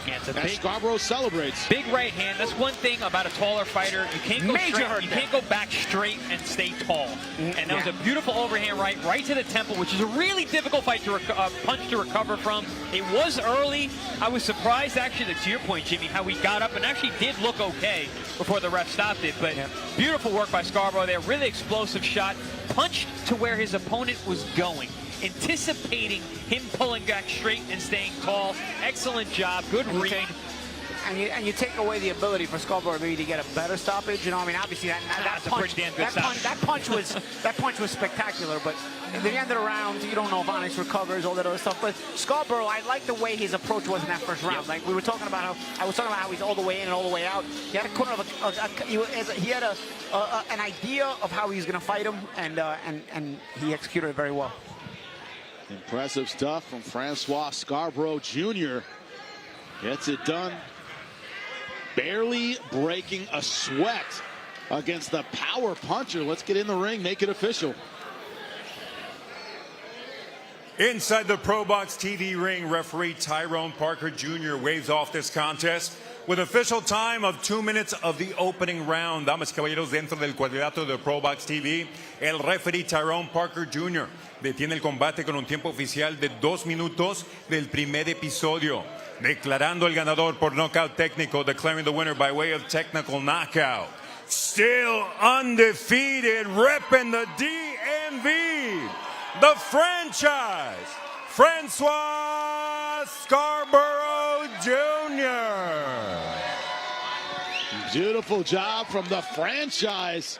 Francois Scarboro Jr., as you said it, Chris, he kind of anticipated his opponent's movement, caught him with that height in a big overhand right on the button. Now, we weren't able to see the stoppage itself again, but he was hurt, no doubt about it, Sanchez, when he hit the floor. Yeah, absolutely. I mean, you guys both mentioned how it looked like his eyes rolled to the back of his head when he went down. He recovered well, but listen, that was a beautiful shot, and those tempo shots are really hard to recover from. A lot of times they take your equilibrium, and it takes a long time to get it back. He probably still is feeling it, even though he did look like he was recovering somewhat. Beautiful, beautiful shot there from Scarborough. He showed how explosive he is. I was trying to make the point. He's a bit of a hybrid DMV guy because he sets a pace. He sets a pace on you and then explodes. And right before I could even say it, he did it. And again, a right hand, that right hand was a thing of beauty. He got leverage, and you made a great point, Champ. He's pulling out high. Yep. And you can't pull out enough. You run out of room on the ropes. So that's why it's not good to pull on the ropes. You run out of room on the ropes. Just the anticipation from Scarborough here. He knew where his guy was going. He punched to where he expected him to go, and he also knew where the ropes were. Really, really smart tactic there. When we come back, of course, we will hear from Frankie Scarborough Jr., who is joining us at the table. You hear his voice here when we come back.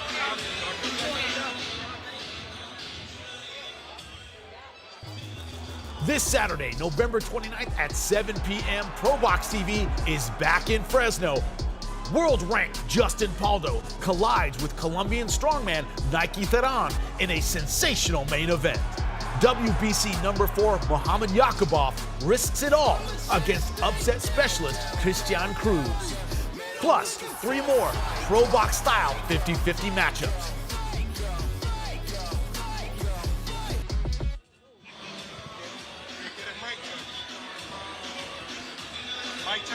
Welcome back in Fort Lauderdale, Florida, ProBox TV, and we are all ringside. Jimmy Smith alongside the champs, Chris Algieri, Paulie Malignaggi, and also Francois Scarborough Jr. after an amazing performance. I have to say right now that I think we have used more energy so far in the night than you used in that one fight. How are you feeling, man? I feel great.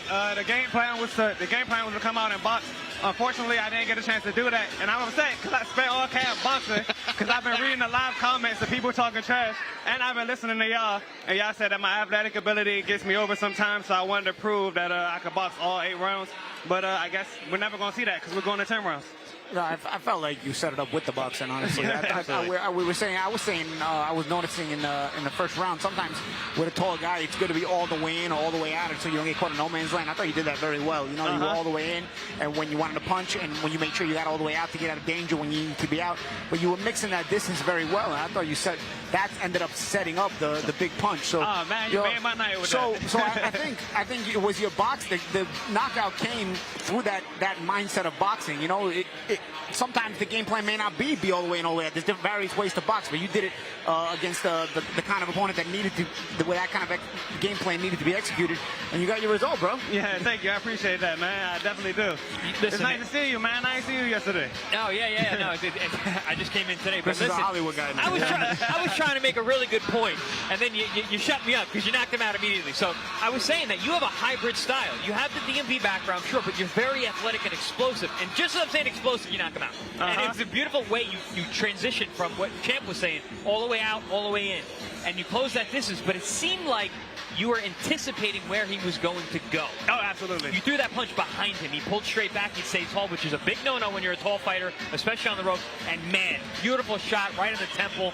And really, that was all she wrote. How did that feel when that landed? Did that feel like one of those, like, perfect knockout? Man, I was mad that the ropes was right there. I don't even remember. I don't remember clearly, but I was mad the ropes was right there because I had a little dance. I was going to take him through there. But maybe next time, man. I think the ropes made sure he couldn't get away. You know what I mean? Because you pulling away in the middle of the ring when you're that tall, sometimes they are able to get out of range. The problem, I think, the mistake he made was he pulled on the rope where you run out of space and there's nowhere to pull. Yeah. And now you're still trying to pull. You were talking about that last fight, too. Yeah. You said I pulled on the rope straight back. Yeah. So I was like, I'm not going to do that. And then he did it, and I was like, bingo. And that's what, of course, learning on the job. I'm learning from y'all. Learning on the job, baby. Being with ProBox TV. It's the best thing that ever happened to me so far. What I am very curious about when it came to this fight, and everybody talking about his punching power and his finishing ability, the idea that you were able to flip the script. You were seen as the boxer, he was seen as the puncher. You came in with power and got the finish a lot of people didn't expect.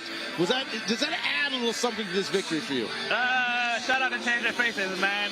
He does a good job at strengthening and conditioning me. That's my head coach, Ernesto Rodriguez. He does it all, man. But you know what? You came in with 11 wins and 8 knockouts, so it wasn't like you were chump punching wise either. You know, it just got kind of went under the shadow of his 100% knockout win record, right? But I think you showed. I think you showed who the puncher. I think you showed. Brag no more. I think you showed who the puncher was tonight. Yeah. I mean, like I said, this is not even the best. The best is yet to come. Hopefully, Daniel brings me right back because I'm ready to go. I'll fight every month if I could. Well, that's a great mentality to have. You're just rolling each fight, each training camp into the next one.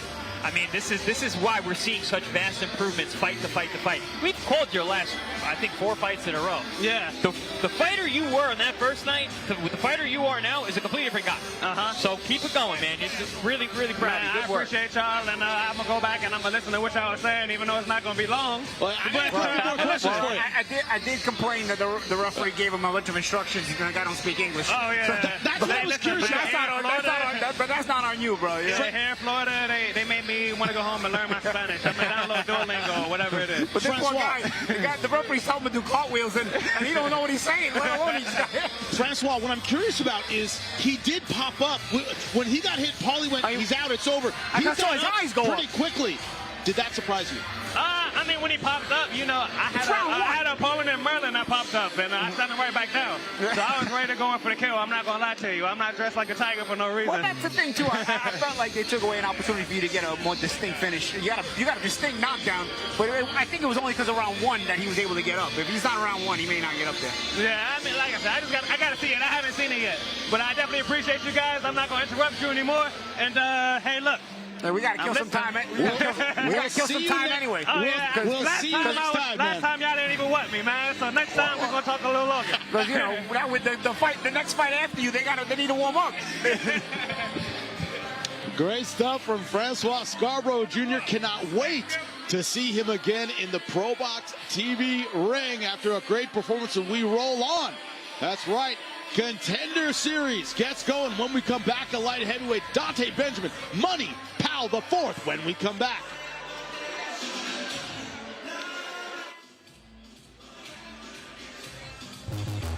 This Saturday, November 29th at 7 p.m., ProBox TV is back in Fresno. World-ranked Justin Paldo collides with Colombian strongman Nike Theron in a sensational main event. WBC number 4 Muhammad Yakubov risks it all against upset specialist Christian Cruz. Plus, 3 more ProBox-style 50-50 matchups.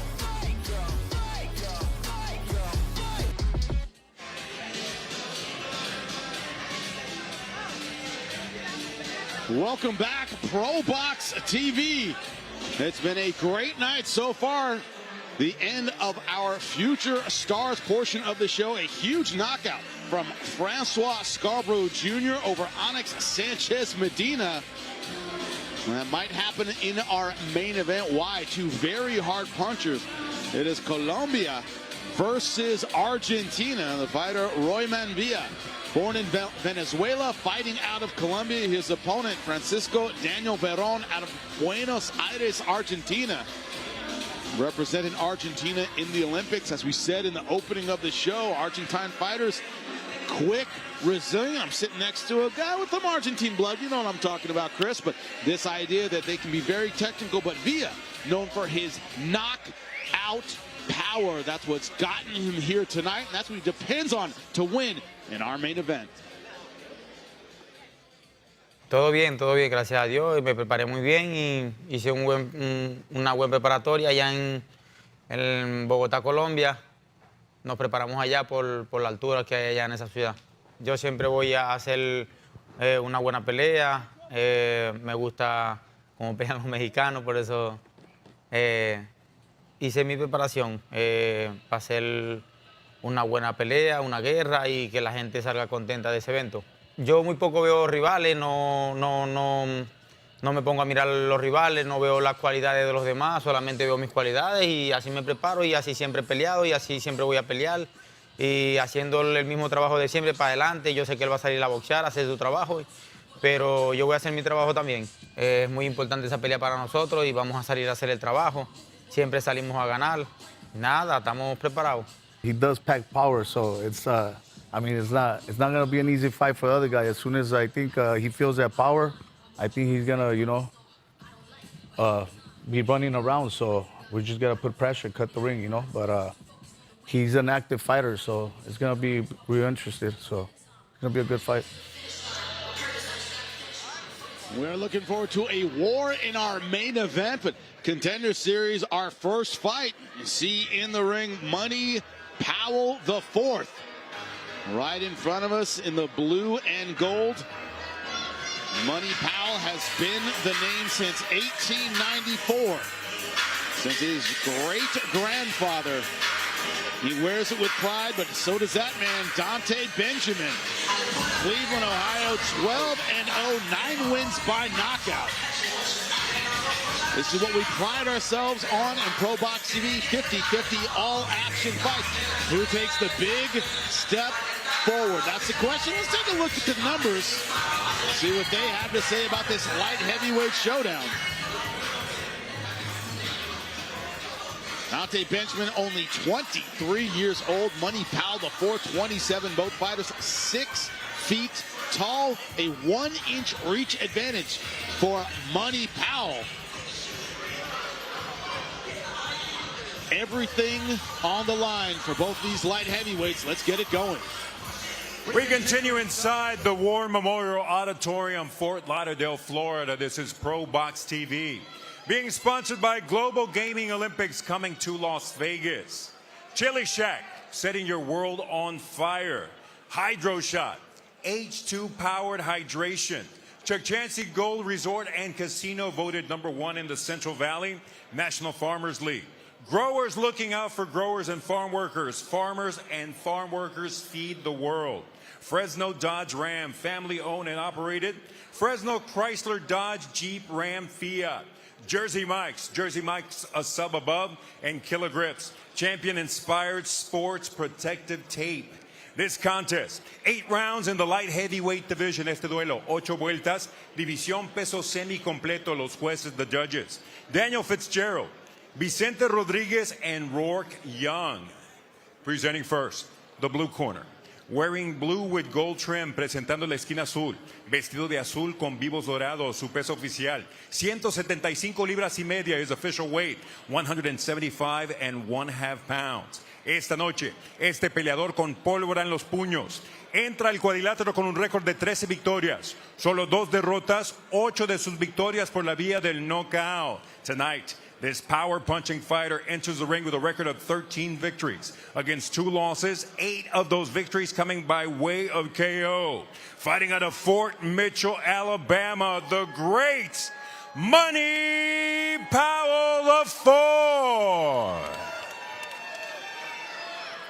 In the red corner, wearing teal with orange trim en la esquina roja, vestido de azul marino, con vivos color naranja y blanco. Su peso oficial, 173 libras y media, his official weight, 173.5 pounds. Tonight, he enters the danger zone, the place where no undefeated record is safe, the ProBox TV ring, with an undefeated record of 12 victories, 1 bout even, 9 of those victories coming by way of KO. Esta noche entra a la zona de peligro el cuadrilátero de ProBox TV con un récord invicto de 12 victorias, un empate, 9 de sus victorias por la vía del cloroformo. From Cleveland, Ohio, Dante Free Smoke Benjamin. Our referee, Samuel Burgos. 2 seconds. 2 seconds. 2 seconds. All right, gentlemen, give the instructions in the back. Obey my command. Protect yourself at all times. Right here is good. Right here is good. Touch them if you like. Come on to the belt. Tale of 2 amateur careers, 2 professional careers that may be headed in different directions depending on what happens tonight. Both of these guys, storied amateurs. Money Powell is the #1 amateur in the country. A lot of people expected him to make the 2020 U.S. Olympic team. Dante Benjamin, 7-time national champion as an amateur. And it's Benjamin who comes in tonight undefeated. Yeah, I called Money Powell's fight against Sean McCalman, which he lost, a very tactical fight. But McCalman proved himself to be a very good fighter. He went the route with Diego Pacheco, won a bunch of rounds, made that fight more competitive than people were expecting.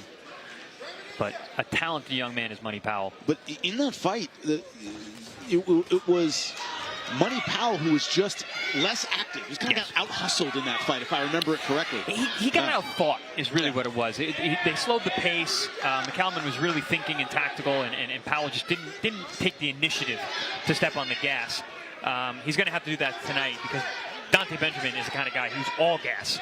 All gas, no brakes. He pumps that jab. He's looking for power shots just like that. Nice left hook. Nice left hook is right. Got called Powell pull it a little bit after he rolled. I really like Dante Benjamin. I think he has a very high ceiling. He's been very impressive when he's fought on our air. He's big, he's strong, he's athletic. Good tactical fight between these two so far. You know, you can see they're trying to outthink each other. Like you said, Chan, where you said Powell was outthought. They're fighting at that mid-range where you got to really be creative and think your shots through, but also be lightning quick. And when both guys are getting off, they're all getting off with some intention. Dante Benjamin, you know about his amateur pedigree. He's defeated 5 undefeated opponents in his professional career. He's been tested on the way up. Every time he's answered with a lot of power. To your point, Chris, that seems to be the difference in his fights when he comes forward and hits, especially with that left hook. Yeah, Powell's showing some good hand speed. The jab has been very sharp. It's been evasive as well. And even the shots that do land, he tends to roll with them, takes the brunt off the shot. There you see it right there. And man, both guys are showing some quality here, you know, not busting position, despite seeing some violent shots thrown at both of their directions. They're defensively not only responsible, but also holding position well to remain dangerous. High-level stuff. Yeah, Paul, you say it all the time. It's in the amateurs you learn the fundamentals. These guys both tested in the amateurs. These guys come from, you know, solid amateur backgrounds, and you can see that in their stance and their choices that they're making, even as early as round 1. Yeah, they're matching wits now. At what point, if no man is able to separate themselves, does this turn into a dogfight? Because that's the next step. If we're going back and forth, tit for tat, when does the physicality come into play? I feel like they're looking for it, but neither guy's busted position, so they're having to hold off right now, you know. But I feel like both guys are getting off with the intent of speed and explosiveness when they do get off. But it's not busting the opponent's position. Yeah, you're right, Champ. They're both chomping at the bit to explode.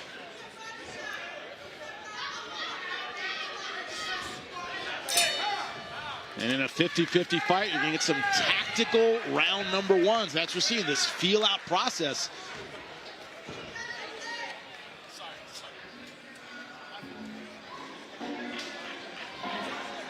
He's waiting for that. He's going to throw, he's going to finger throw right on top. He's going back, right? You sit in front of him, pop your jab right here, move left and right, right? You got to bet you in now.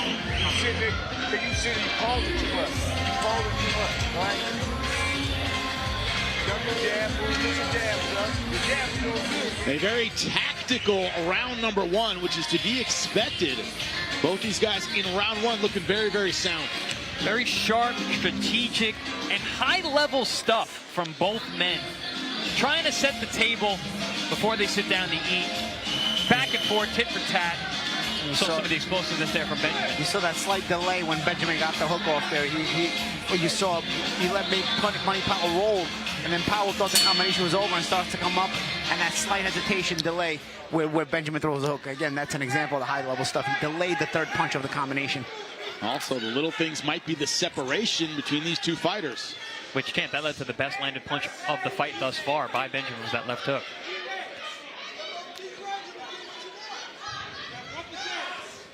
Nice jab there from Powell.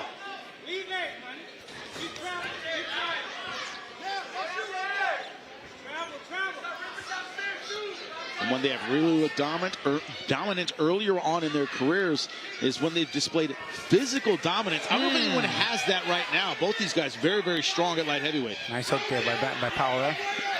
Yeah, a good hook by Powell. was a decent right hand by Benjamin. I believe Powell got the better of the two. Ooh, nice jab there by Benjamin. You see blinking of the eyes there from Powell after that jab to the nose. And both these guys are coiled like rattlesnakes, ready to fire. Let's get that tension, gentlemen, that this could end or someone could get hurt any second. Right there, you see Powell also changing levels. I think Benjamin could benefit from also changing levels at times in these positions here where you're looking for the opening and you're trying to create and it's not coming. He must have landed that right hand so bad. You can see him loading up on that right hand, setting it up. But that level change is making it difficult to hone that shot in. Yeah, and that's what Powell's doing. I think, like I said, Benjamin could also benefit from it just to get maybe a different reaction. You see Powell's level change there, and he shoots from that level change, which is smart. You know, Money Powell, one of his inspirations, one of his heroes, Roy Jones Jr. Paul, you and I have talked about it. Roy Jones could get you to bust position with his movement. Good right hand. It's a lot of what Benjamin. He did. Dante Benjamin trying to get in it with power. Dante Benjamin did a good thing here. He set a line in the sand. He's not being so aggressive. He's waiting for Powell to get off balance, let over his skis a little bit, and launch that right hand. That's why he landed that good right hand over the top a few moments ago. You see like Benjamin punches it just a little tighter and a little shorter than Powell. You saw even when Powell landed that good hook about a minute ago, it was a little bit wide, but he's able to land it. But overall, I think the difference has been Benjamin's tighter, shorter punches. Yeah, I'm impressed with that from Benjamin. He's showing a lot of discipline here. Well, his coach said, he goes, my fighter has faith in me. He believes in what I'm telling him. He's been disciplined his entire camp. We're seeing that tonight. And Jimmy, I don't know if you noticed, they touched gloves at the end of round one. A lot of respect between these two, and you're seeing that in the way that they're fighting. I'd like to see the jabs change levels from Benjamin as well. Maybe go to the chest, the stomach of Powell. See, Powell does that a good job there. He changes levels, and sometimes it's just for the sake of busting your opponent's position is to force Benjamin to step back. There, Benjamin tried it there. You know, Powell's been out of the ring for a few years, and that fight against McCallum was actually at 168. This is at light heavyweight. He looks better here. And you see here that Money walking back to his corner. A little touch ago. They tried to touch gloves at the end of the round. Missed a little bit, but that respect you talked about, Chris, it is still there. Yeah, it's getting a little chippy, though. You're seeing some of these combinations. Nice left hook there that we saw earlier in the round. Best shot of the fight so far from Powell. But then that right hand, that was a nice, clean, sharp right hand. And again, it was when Benjamin drew a line in the sand, had Powell come to him instead of trying to reach for that right hand. Neither guy, Paulie, as you keep referencing, busting position yet. They're staying very fundamental. They're over their feet. You know? And if there's a position bust, it's maybe a step or two. The other guy's got to try to jump on and take advantage of it because it's not a bad position bust where the guy who causes it can throw a bunch of punches. It's very short, very tight.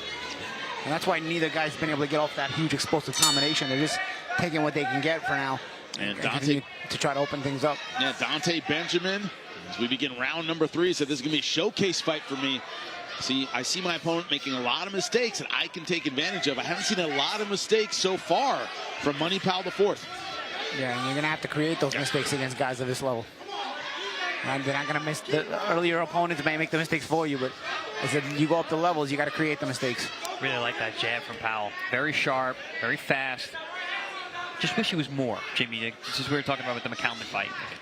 You see the talent, you see the level, but it's just not enough output. Yeah, it needs to be a bit more feints off it, too. You know, when you got a good hook there again from Powell. Benjamin sometimes a little up high, and he's in the path of that hook. You see a feint off the jab. Benjamin did a couple subtle things there before throwing that jab downstairs. But overall, if your jab is sharp and your jab is quick, feinting with it is going to make it more effective.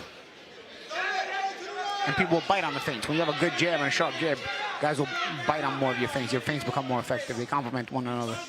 You talked about the inactivity of Money Powell, Chris, and 2 years off. Said those are things out of my control. Nothing I can really do about it. It's a little bit frustrating. This opportunity means a lot. Puts him right back on top if he gets a win tonight. Dangerous opportunity, though. I mean, you're coming into, fighting an undefeated, highly touted professional here. You've been out for two years, and you're coming in, fighting a top-flight prospect.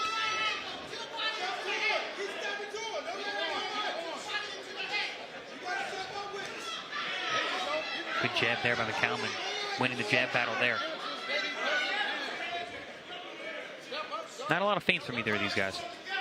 Yeah, that's what I like to see more of. Because the jabs are pretty good on both ends, Yeah. but I think adding some feints with those jabs would nice roll shots. See, again, nobody bust position as they try to pounce on one another.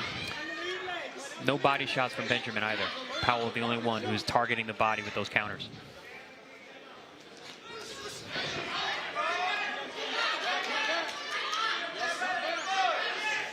Ooh, nice pull there.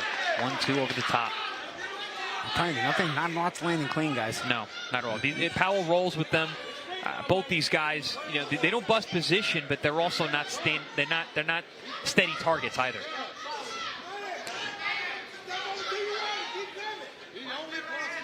And neither fighter has really been hurt by any of these power punches. As you said, Chris, good rolling, good awareness, good shifting just at the end of the punch. It's to the point where you got to take a little bit of something off the shot just to hope to land it, because you try to throw too hard, you're not going to land anything. Because right now, both guys have been very defensively responsible. Yeah, it's a lot of sharpshooting. This is my point earlier.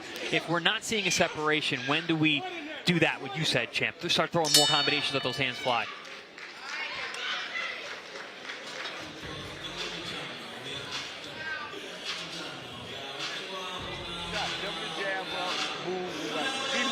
Like you know you're doing, you sitting there waiting too long. Double jab, ass that, throw the right hand, right? Offset the jab, throw a jab, right? You gotta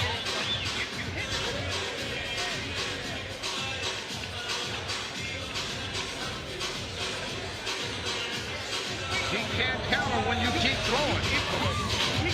3-4 punches. You let the man get behind him. Listening to the corner of Money Powell.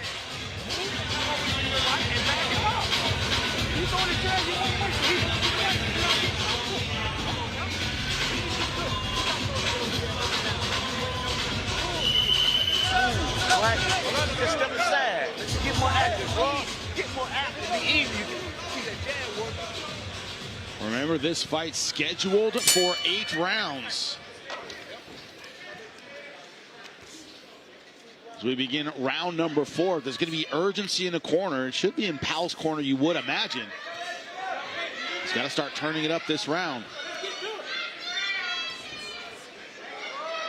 Dante Benjamin's being a little more of the boss in the first 3 rounds. Gentlemen, am I off base saying that? No, we're talking about the not busting position. Yeah. He's spending more time in the center of the ring. He looks like he's throwing the heavier shots, even though not a lot has landed. Super clean. Again, Benjamin with some good counters to the body. Again, he rolls and rips like that, too. I do think Benjamin had the best punch landed in the first round and may have won it because of it. So I think it is kind of tight. Ooh, again, nice a good roll counter. Just as we expected, starting to heat up. Let's take a look at the total punches landed from CompuBox. A tie in the last round. The first 2 won by Dante Benjamin, 29-21. Not a lot, you know, under 10 punches landed in rounds. Not a whole lot of connects, which we've been saying all night. Very tactical. Both these guys, sharp defense. No one's getting over their skis to leave any openings. Yeah, which means no one's really taken over the fight, to your point, Chris. Right, that's what I was talking about, that separation. You know, these guys are going tit for tat. You know, you got to be careful because the fight like this ends and you leave it in the judge's hands. Yeah. You can wake up tomorrow and be like, man, I woulda, coulda, shoulda. To quote Emmanuel Stewart, great boxing trainer, the late great, he said, can't take your punches home with you. Well, no showboat there from Benjamin as he now He's showboating back. You know, I didn't take that as a showboat, champ. I took that as like I'm trying to create an opening. A showboat from Powell. Batting his hands behind his back? Yeah, I mean, he's trying to create an opening. He's trying to let him put his hands down so he can, or relax so he can fire and land something, because neither one of these guys are landing all that clean. No, even when they do land, a lot of it isn't landing clean.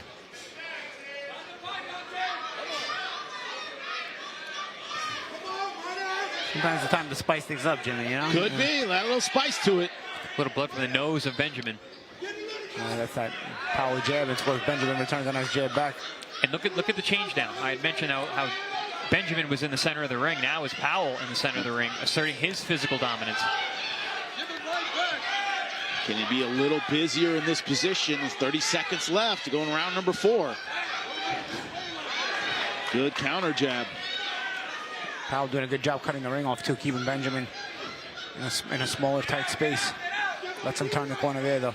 Man, it looks to me like Powell looks a little more comfortable this round. More comfortable than Benjamin, I mean. Nice pop jab there, a little uptown jab.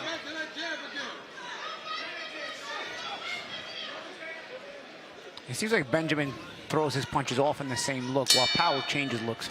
Yeah, Money Powell IV turning it up a bit in round number 4 as we reach the halfway point. Yeah, we mentioned how Powell's the one who's changing levels and whatnot, but also he punches off those different looks and punches off those different levels. Benjamin seems he's got good punches, but he punches always from the same look every time, so it eliminates his ability to be a bit more deceptive, especially if he's not feinting.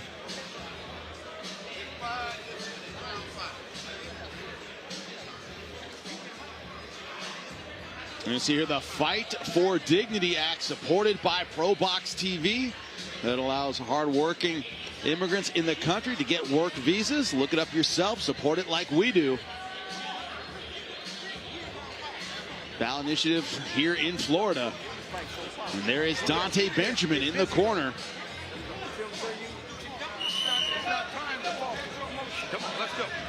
Powell's corner a bit more animated.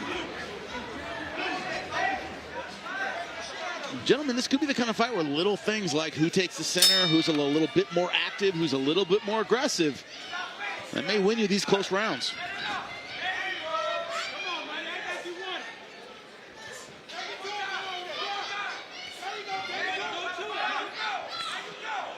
Past the halfway mark of this 8-rounder, this is when conditioning starts to show who did the extra work in the gym, who has been conserving their energy for the second half of the fight. And the layoff. Oh, nice right hand. Sharp counters on both. Good right hand from Benjamin. Powell came right back, but I believe Benjamin got the better of that. Nothing about the time off of Money Powell IV. It's how do you handle going a few rounds? How's your cardio? How's your conditioning? Power punches landed. The most is 4, and that was by Powell in round number 4. And that was the round, Jimmy, where I said he looked more comfortable than Benjamin. The first time I had seen that tonight. By all accounts, a very close fight so far. Extremely tactical. There's that good sharp jab again from Powell. See, Powell's shooting, he gets a little closer. You see, he gets in about 6 inches closer on his step, and then he shoots that jab that makes it easier to land. Good exchange here. Starting to exchange 2 ways now. Nice adjustment by Powell. Every time Benjamin throws and partially lands something, he comes right back to the body. Nice jab again. This is the range that Powell likes to be in, that mid-range, knocking on the door. Again, there's that mid-range, though, where I think feints would help guys. You know, the good head movement there from Powell. You see sometimes Benjamin pump shoots a punch, which is kind of a feint, but it's more so he's just looking to bait it out there. You see, he did it again there. I would prefer to see some feints mixed in with that. Yeah, well, those, like you said, those pump shoots, those are easier to counter than a feint. They take a little bit more energy. Powell, he's showing different, like you said, champ, showing different looks. He's rotating his shoulders. He's changing levels up and down, varying the jab to a degree. Benjamin's having trouble getting the respect of Powell. That's why Powell's also trying to walk him down more. Even when Benjamin comes back, it's not something that lands crazy clean like that shot right there. Nice counter right hand, but it didn't land clean enough for Powell to stop bringing it forward. As close as this is the kind of fight that worries me with judges who may not be able to see the fine little intricacies of these two and their styles. Yeah, well, it's tough to score, champ, man. You got to know. You got enough trouble. It's tough to score. I wouldn't be surprised if there was some judge who had one guy up the whole way, you know, like, and just is not really focused on watching how closely these two are competitive. Also, judges in Florida, they tend to score a lot for the guy coming forward. It has been a fight of the details as we end round number 5. 3 more to go.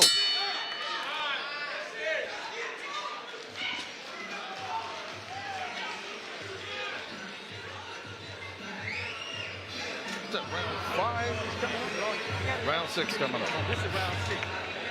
You want this fight? You want to fight? You need to fight like it then.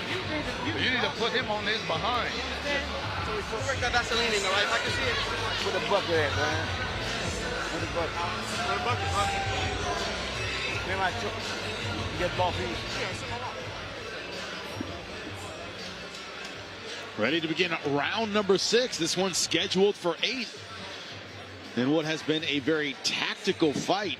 More eye-catching punches from Dante Benjamin. That counter right hand, Paul, you talked about it. But you see, But did that land? Yeah, Powell rolls with it too. That's what I'm saying. Did that even land? Even when the shots land, nothing's landing clean on both guys, except the jabs. I feel like the jabs are the cleanest thing that's landing tonight, and even those are not landing crazy clean all the time. So the jabs and some of those body shots from Powell, those have been pretty effective. I would like to see Benjamin target the body a little more. But he doesn't really change levels. He doesn't bend those knees and get low. Look at the jabs landed. Yeah. Benjamin ahead by 2, but very, very close. These two are sharpshooters. Yeah.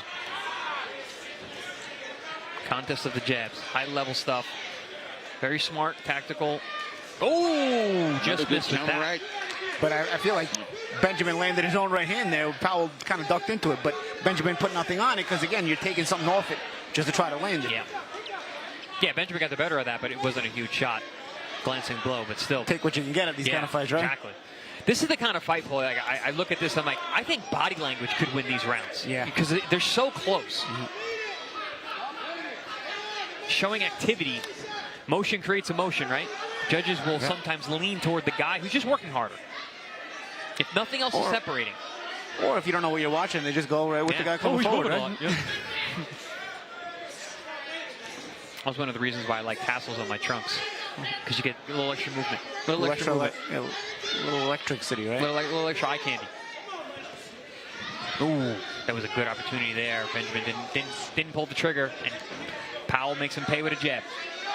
But again, Sean McCalman, last time he fought an undefeated fighter, last time he was in the ring a couple of years ago, it was inactivity that led to that loss, a lot of it. And can he pick it up? That's the question. Better version of Money Powell tonight, for sure. I called that fight as well. Good right hand again from Benjamin. He's keeping it shorter when they exchange right hands like that.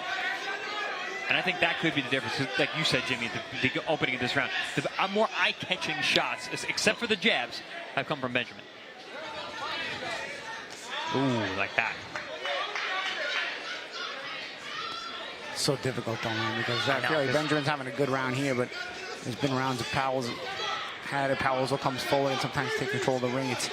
It's really, really difficult fight to score. This is super tight. And nobody's really grabbing the bull by the horn, so to speak. Nobody's saying, okay, let me go win this fight. So if they're going to let it continue going this way, they're both taking a chance on what 3 judges we have tonight and what their mood is, essentially.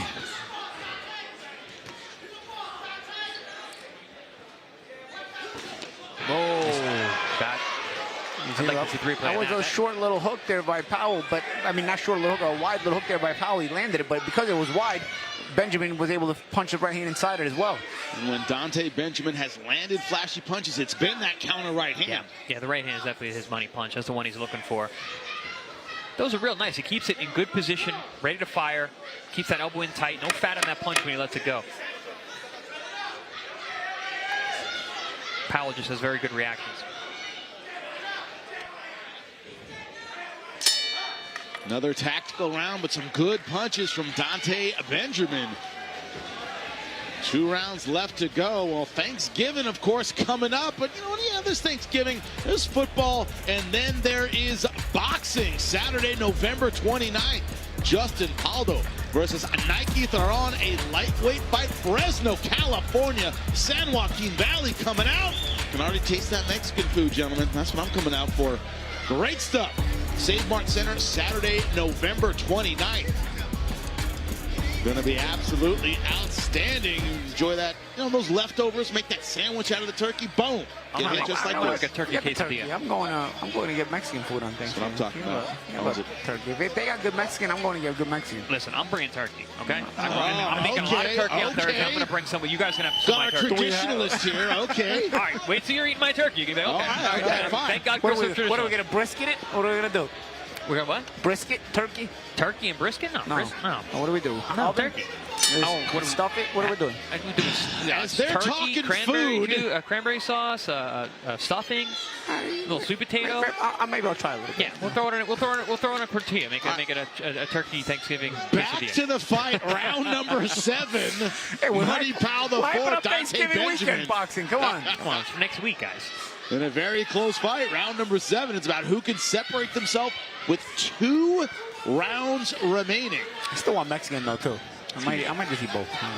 Oh, that one they traded right hands and Powell got the better of it. Total punches landed. Round number 6, 5-5. It continues to be a close fight with Dante Benjamin, 57-51. I don't know. I'm seeing a different body language in both of them. I think that their corners let them know that they need these last 2 rounds, and they're both in that same position. Yeah, no one can let these last 2 rounds go and feel that they've won the fight. Good trip. No one's got this in the bag. And he also used it to get out off the ropes as well. So double use of the jab there. He landed scoring blows and then also circled his way back to the center. Although Powell now has him back off the ropes again. Nice. You see how Benjamin uses that. Use that stutter jab to change position again and find a better place in the ring for himself. One thing, gentlemen, this hasn't been a showcase for anyone. Both these guys came to fight. They're very, very evenly matched. We don't do showcases here. We don't do showcases. We don't have a red corner and a blue corner. I mean, they do have the colors, but it's not like traditionally where we have an A side and a B side.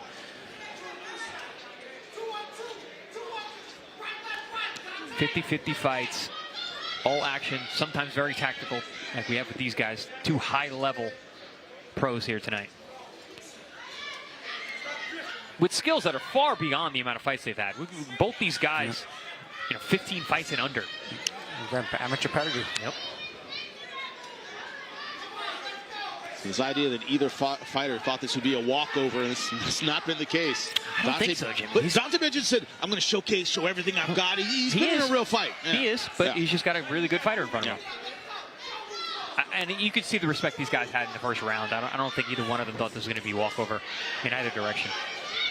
They're throwing the right punches, but not always landing them because both guys defensively responsible, and also the one throwing the punches has to always be careful what's coming back as well. You get the feeling that both these guys understand how close this is, and it's tough because you want to go for it, but then that opens up an opportunity for your opponent to take the lead.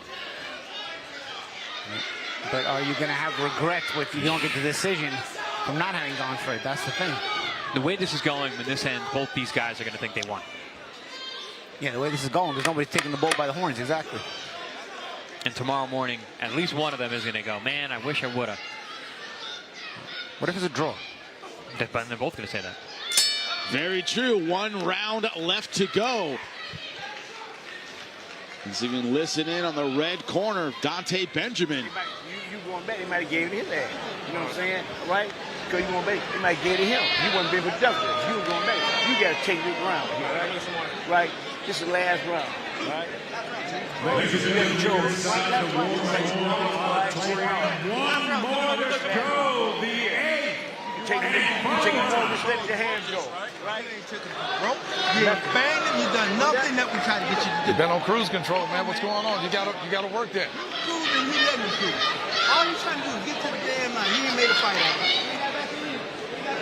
Look, take his ass to the ropes and bang him. Get the hell out the damn middle. Close the gap, man. You're throwing one punch at a time. You're throwing one punch. That ain't gonna get you, son. You guys didn't hear it. Money Powell said, his coach, take his ass to the ropes and bang him. Stop throwing just one punch. Sound advice to you, Chris? I saw you guys nodding.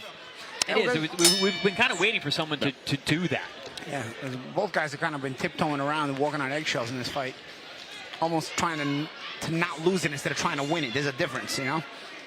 And when you're a prospect, when you're a young up-and-comer trying to impress people, it's important to try to win fights instead of fighting not to lose them. Sometimes older vets start fighting not to lose because they know they'll get the close decisions. I felt like Hopkins did that late in his career and did a good job of it. But when you're young, you're expected to go to try to take the bull by the horns and go win the fight. Well, good activity to start round number 8. Okay, here we go. Came to a boxing match in the last round, a fight broke out.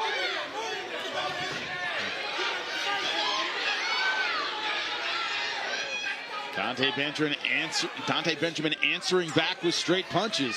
And you can really tell both these guys are fighting like the fight is on the line here. It certainly could be. These scorecards could be all over the place.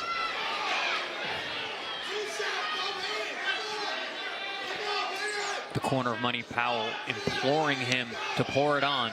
Oh. See, that half commitment there cost him. He didn't step in all the way in. They told him in the corner, step all the way in and bang him. He only partially stepped in because, again, he's hesitating and got stuck in no man's land and was there to get hit with Benjamin's counters. And that counter right hand has been the punch for Dante Benjamin throughout this fight. And that stutter jab, man, that's been a really good weapon that he found in the second half of this fight. See, if Powell commits to the attack, he won't leave the spaces for those counters.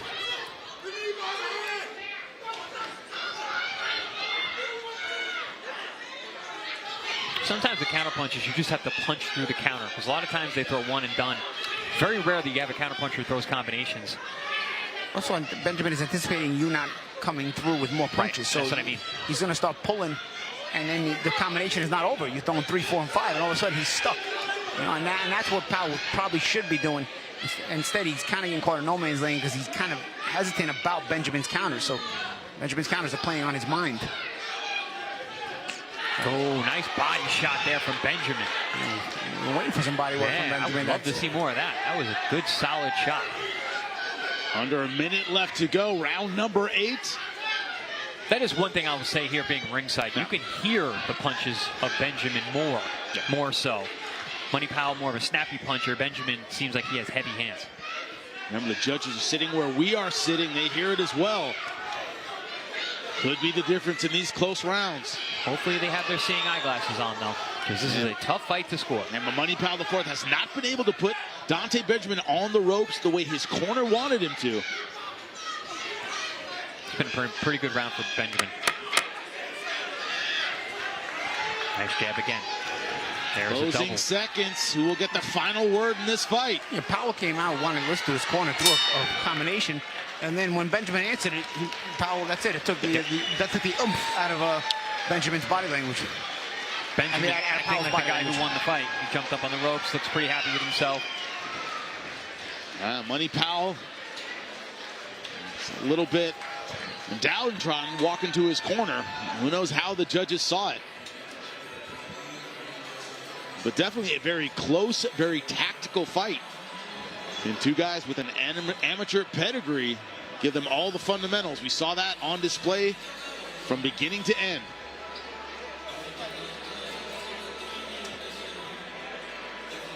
Speaking of beginning to end, let's take a look at the fight.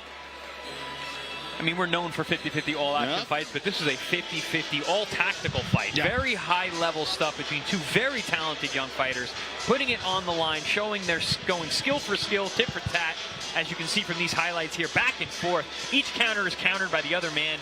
Very, very tough fight to score, back and forth action throughout.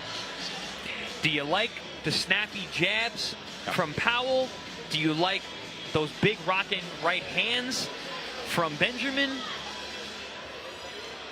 Glad I'm not a judge, Jimmy. Just one of those overhand rights there. Nice adjustments made by both men throughout. A lot of times it was Money Powell taking the center, so he kind of controlled that real estate. A lot of judges like that. It seemed like Benjamin was in control of the center of the ring for the first 3 rounds.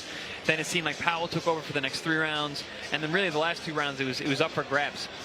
Let's take a look what the numbers tell us. Well, everything pretty close. I mean, obviously Benjamin a slight lead. Body shots, it was more Powell. He did the better body work. Which was obvious. We saw that. I had mentioned that. Benjamin had threw a nice body shot in the last round, but other than that, it was mostly Powell answering to the body. Well, Lupe Contreras has the scorecards in his hand. He will end the suspense. Let's go to the ring, find out.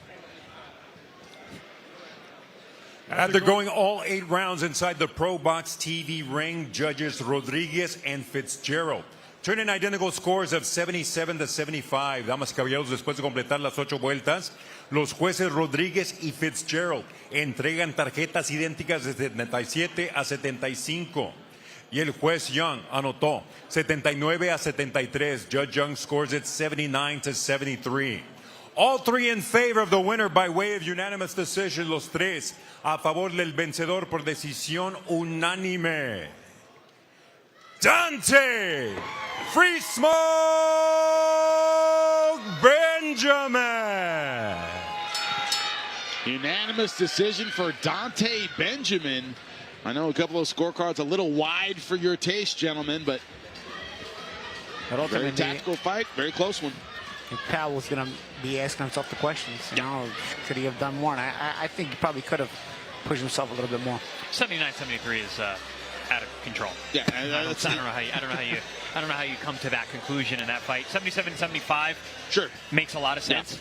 And also the fact that Dante Benjamin won. I think he asserted himself well in that last round. And I think it really came down to that last round, which 77-75 would speak to. And when he would land that counter right hand, Jim, we could hear it. Yeah, that nice heavy hands. Heavy-handed. When you look at it, guys, this was, I said, someone's going to move forward, someone's going to take a step back. It's one of those guys where you see Dante Benjamin, that potential up there, but Paulie for that next step, because a few more fights, you start getting in that championship range, da-da-da. What do you want to see him improve from this? This wasn't the super most impressive performance from Benjamin, but nonetheless, you know, you get the win, and sometimes it's one of those cases where you get the win and look good next time. So we're going to expect him to look good next time if he wants to continue to move up the ladder. But also, I think this is a good learning experience. I think that kind of tactical fight where you get to match wits like that early on, and then you get to make some adjustments, and maybe next time I do have to bite down a little bit more, step in, throw some more combinations, dig to the body. I think there's a lot that Benjamin and his team can take from this fight where they can improve in the gym and come back even better. Tonight was a fight of inches, right? Yeah. It was a fight of just a little tiny little adjustments, and he was able to do that. So that's impressive in its own way. This is this kind of fight, man, you leave a fight like this tired mentally. You know, you're matching wits for 8 rounds. So I ultimately, I think this is going to be a good thing for Dante Benjamin. But he's got to make adjustments. He's got to improve from here on out. In another fight, you know, and Money Powell IV would like to see him on our air again. I thought he had a good accounting of himself. Had 2 years off, maybe a little more activity. We'll see what he can do in the future, but a very, very close fight. A good unanimous decision win for Dante Benjamin in our co-main event of the evening. Coming up, Senbatar Erdenebat versus Abraham Montoya. If you don't know about the fighter from Mongolia, the 2-time Olympian, he has looked nothing short of fantastic so far in his ProBox TV career. Aggressive, and he has goals in this sport. Him and his trainer sat down with us, told us all about it. He's very, very excited about the guys who have belts at his weight class. He mentions fighting these guys on a very regular basis. Some of them he actually teases when he sees them fights. He's like, this guy is easy, you know, that type of stuff. So one thing at a time, you know, we have a very good fighter ahead of us tomorrow, but like I said, we talk about this a lot, and you know, in my opinion, if he was scheduled to fight next month against any one of those guys, I would say, of course, you know, and I'm sure he would say the same thing. Sometimes you have guys in there, like I said, if you don't have someone in front of you who's willing to engage, you're never gonna get a knockout that way, you know. When you go to the Olympics 2 times, you don't necessarily have easy opponents, and we are on ProBox, so we definitely won't have any easy opponents, but you know, the guys are very good guys. Those guys, in and of itself, it's hard to get those guys out of there. But sometimes it's just a matter of just win the fight. You know, that's the most important thing at the end of the day. If we get the knockout, we get the knockout. If not, okay, we still won. Yeah. Би зүгээр дараагийн өрсөлдөгч нь гарч ирээд би зүгээр хүлээж ирсэн. Тэгээ бэлтгэлээ ерөөсөө таслаагүй ерөөсөө бэлтгэлээ л хийчихсэн. Ер нь бол аял болохоор тайван байдаг. Тэгээд ер нь яг нөгөө өрсөлдөгч таймерс чинь цохолд орсон бол ер нь айл болохоор гидсрүүн ажиллахыг боддог. Тэгээд онгоосон газар нь тэ. Yeah, we've watched this guy quite a few times. He's a very, very durable guy. He seems to be a little bit heavy-handed too, so it's something to watch out for. You know, it's just a matter of dealing with who you have in front of you, and I'm gonna be honest with you, as long as this guy's in shape, I really don't care who he fights, and he is in good shape right now, so.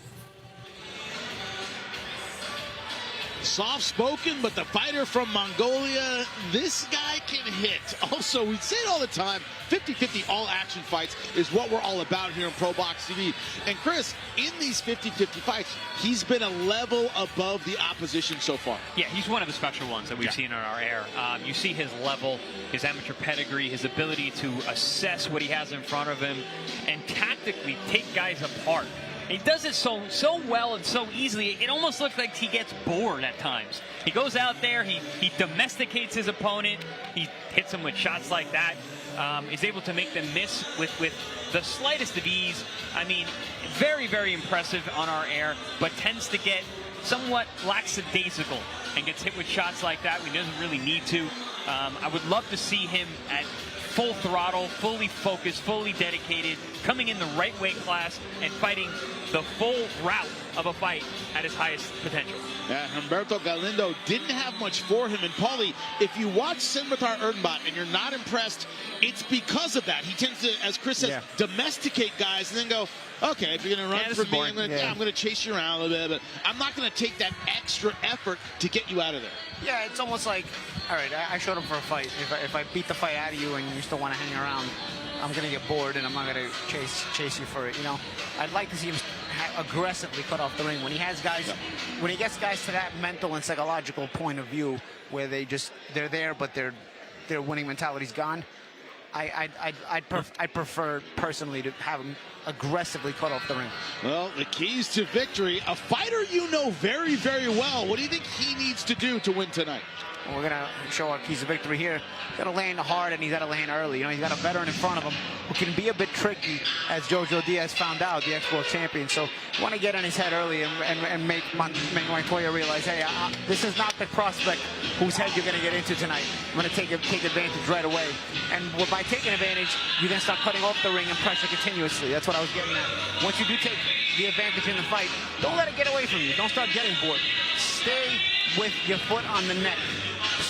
Get foot on the gas pedal, so to speak, and complete the job. Well, his opponent in the ring now, Abraham Montoya, Mexicali, Baja California, 23-6-1, coming off an upset win over Jojo Diaz. And Paulie, I'm going to quote you, all right? Because I like quoting you a lot, but a word you use for certain guys is pesky. They just never go away all the way. They're always kind of in it. Because Jojo Diaz, even when Jojo was starting to win rounds, starting to assert himself, what would happen? Montoya would kind of take it back and make it a ticky-tack kind of exchange. Does he need to be pesky tonight against this man, Sanchez-Medina Erdenebat? Yeah, and Montoya is good at sort of not allowing you to dictate it completely. And sort of leaving it up in the air and say, okay, did you win that round? Did you not win that round? And sometimes when there's an expectation for you to dominate, like there can be with Erdenebat, you know, and you take that away from him, sometimes the judges may punish him and give you the round because you're doing better than they thought you would. I feel like that happened a little bit in the Jojo Diaz fight. I didn't necessarily think Jojo lost that fight, but I felt like the judges almost felt like Montoya did better than expected, and they started giving him a couple extra rounds. They are called comparison rounds. I love the way Emmanuel Stewart called it that. You do better, so they give you the round even though you didn't win it. But can Sanchez-Medina Erdenebat afford those kinds of close rounds against the Mexican warrior? Let's take a look at the numbers. Sanchez-Medina Erdenebat, Abraham Montoya. Erdenebat 29 to Montoya's 31. Look at the height disparity, 2.5 inches for Montoya. Also a 4-inch reach advantage for the fighter from Mexico. Mexico versus Mongolia in our co-main event. Lupe, get it going. We continue with the action here inside the War Memorial Auditorium, Fort Lauderdale, Florida. This is ProBox TV, being sponsored by Global Gaming Olympics, coming to Las Vegas. Chili Shack, setting your world on fire. Hydro Shot, H2 powered hydration. Chuck Chansey Gold Resort and Casino, voted #1 in the Central Valley. National Farmers League, growers looking out for growers and farm workers. Farmers and farm workers feed the world. Fresno Dodge Ram, family owned and operated. Fresno Chrysler Dodge Jeep Ram Fiat.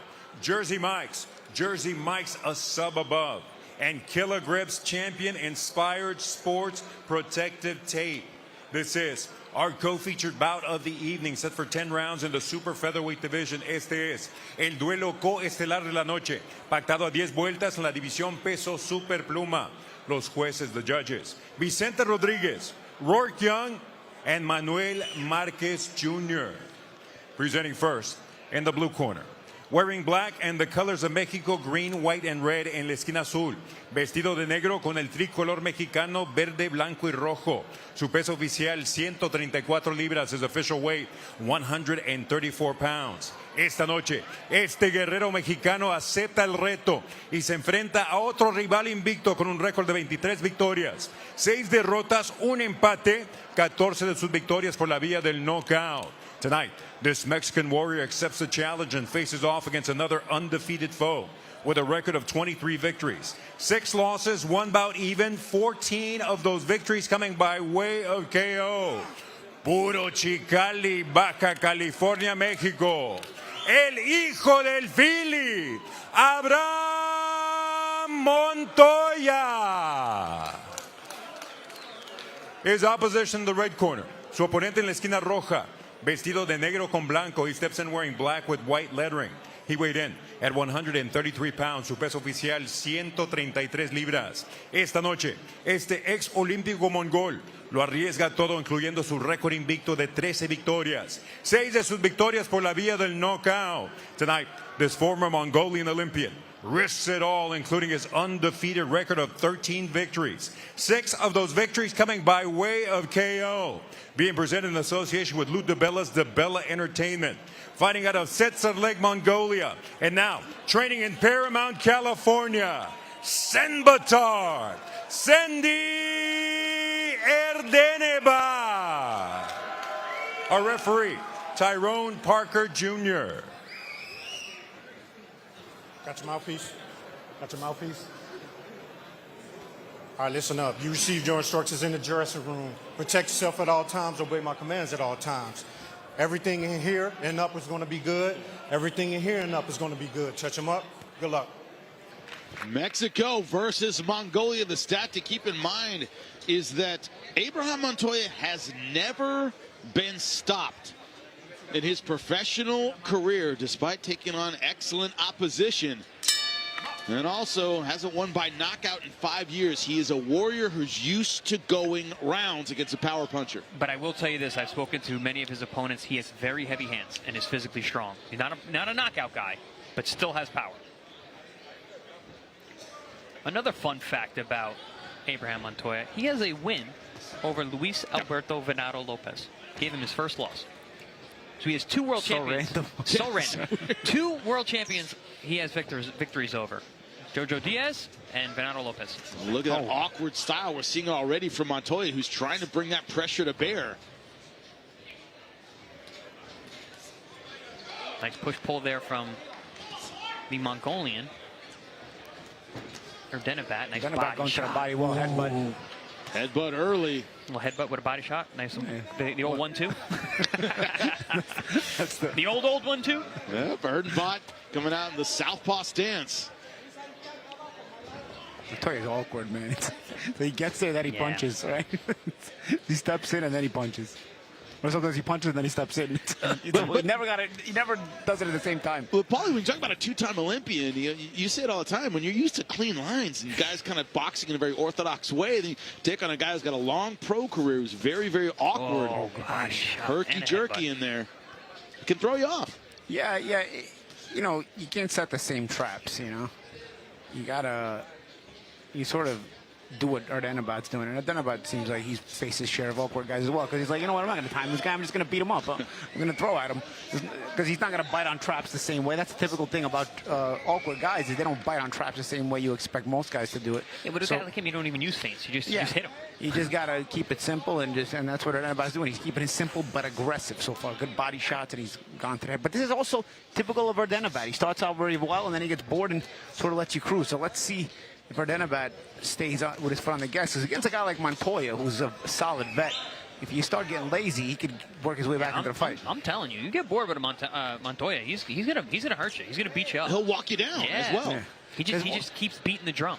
Because this is the kind of guy, Jimmy, you talk about guys that... Oh, nice. Right hand over the top from Erdenebat. Everything's working for Erdenebat right now. He has landed every punch in the book in this first round. And when you talk about, guys who don't fight in straight lines, this is the kind of guy that does...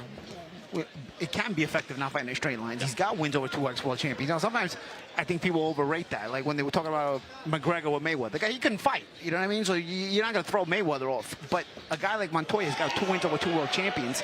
It's a situation where he can throw you off. Erdenebat's approaching it correct by being aggressive and tactical. Erdenebat moving well. But Montoya constantly bringing a triple right hand to the body. The typical Mexican physical pressure.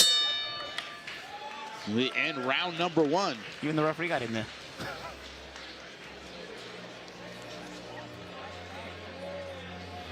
Listen, hey. You have to watch yourself on the way out, okay? When you're out, have that hand up, okay? Or go under. You understand? Everything is good. I like it. Listen, do me a favor. When you're in close, take the short punches. No te confíes. ¿Cómo lo sientes? ¿Cómo lo sientes? No te confíes. ¿Cómo lo sientes? We saw we're going to get in round number 1, the physical style of Montoya bringing that awkward pressure, and Sanchez-Medina Erdenebat coming back with power.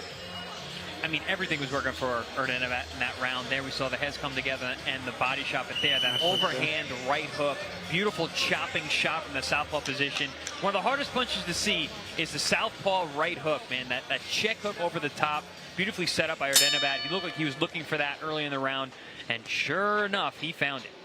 Landed a little bit of everything. Everything. A little bit of the right, a little bit of the left, a little bit of the jabs, head. body shots, right hooks, left hands.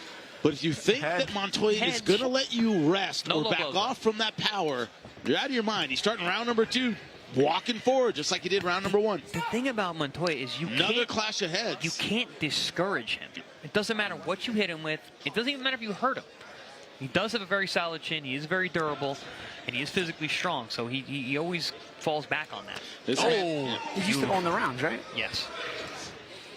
Hasn't gotten a knockout in 5 years and has never been stopped in his professional career. And maybe it'll keep Erdenebat focused this time. You remember we said he gets bored, but you know what? Look at Montoya. Look at Montoya stepping on the gas this round after losing the first round the way he did. That's what I meant about not getting discouraged. Those punches are so awkward.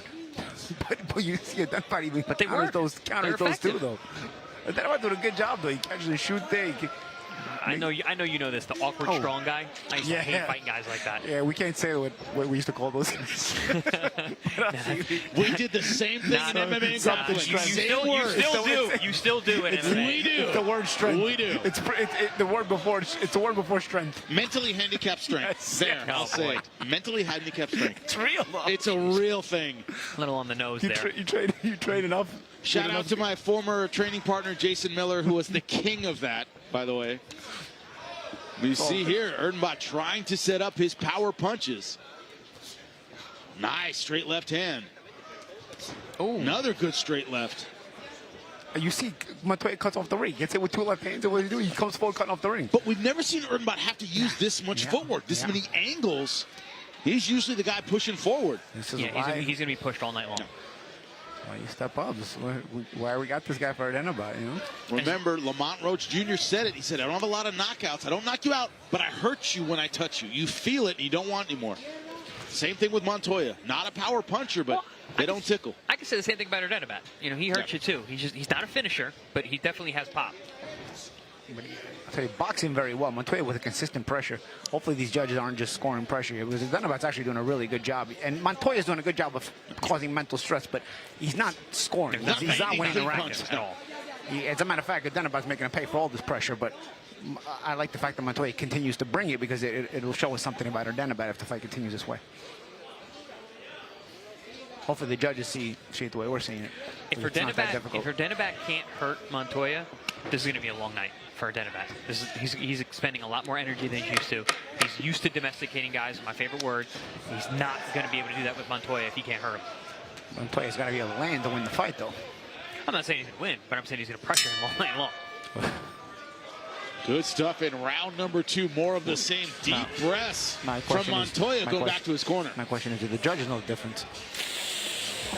Well, win in Florida. Montoya coming from a fighting family. Father in his corner. Standout professional himself. He has that legacy. He talked about the history of Mexican fighters, what that means to him. Being resilient and tough and always in the fire is important. So far, he's lived up to that, gentlemen. Yeah, he has. And he has that Mexican grit. You know, we talk about, coming forward, we talk about how he's going to show us something about Erdenebat because of the pressure he brings.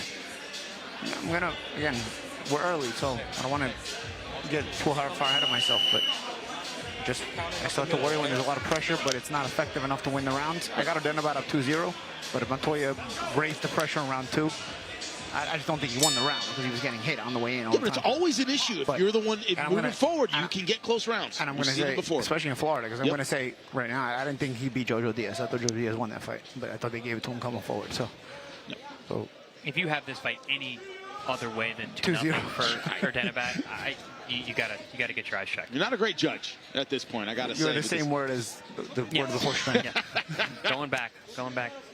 He's moving backwards, but effective counter-punching. It's been clean shots. They've been pretty obvious to us at ringside, like that clubbing right hand over the top from the southpaw stance.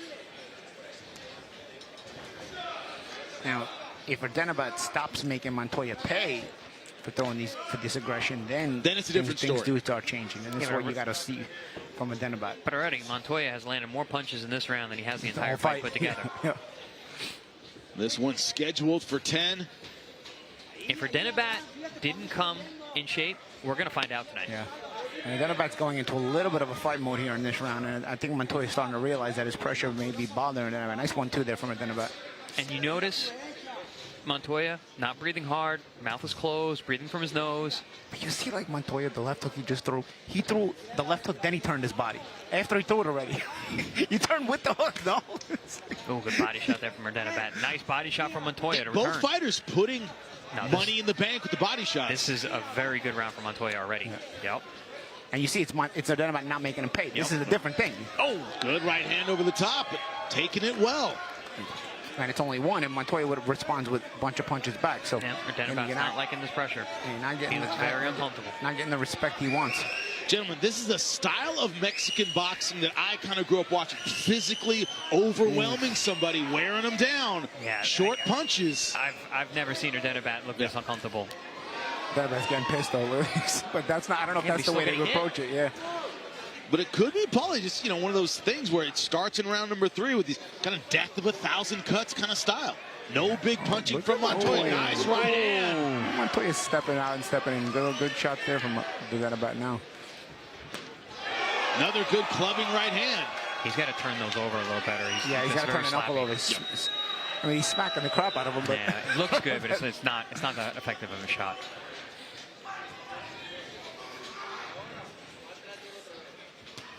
That was better.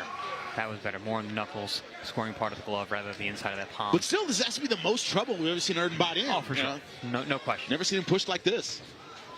And this is the guy to do it. I mean, this is a big step up in class for Erdenebat. Nice uppercut with the lead hand. Again, Montoya, come forward. Good chin. Is Erdenebat getting enough on these shots going backwards like this? I mean, there's a very good end to the round. The beginning of the round was all Montoya. Good shot. He heard him. You heard Montoya there. That.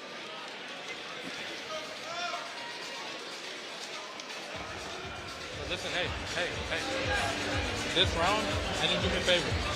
This round, stay to his body. I need you threw almost all headshots and they landed, but he's taking these little shots.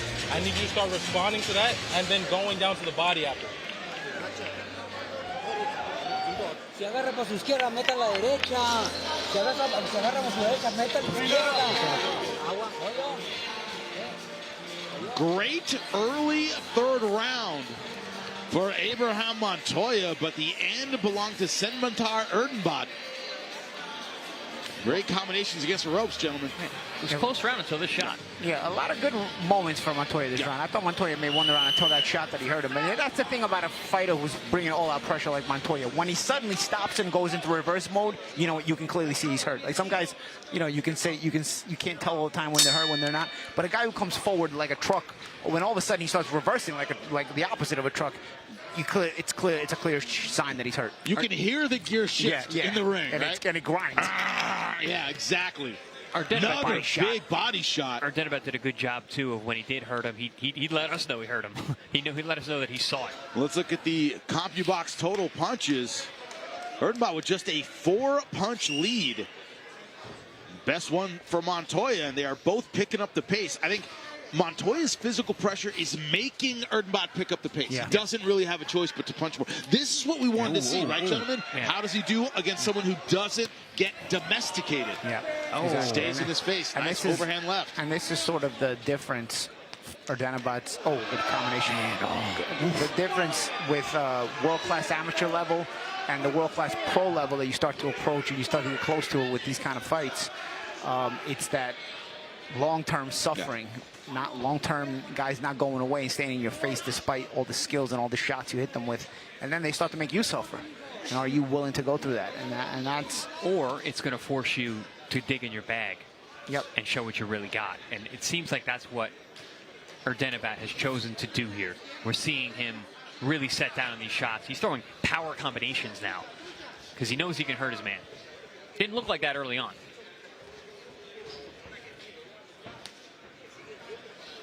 Headbutt, back to the headbutt. Clash of heads has been a problem from the beginning of this fight. When you combine physical pressure and opposite stances, you're going to see that a lot. Also, you got Erdenebat who's diving in with body shots, so the head is there. And it's difference in heights, all of it, yeah. And Montoya fights heavy on that front foot. Nice hook over the top. Good hand position there from Erdenebat, getting those shoulders moving. But back comes Montoya. Yeah, he's not punching back there. Oh, good counter uppercut there from Erdenebat. Sharper punches there.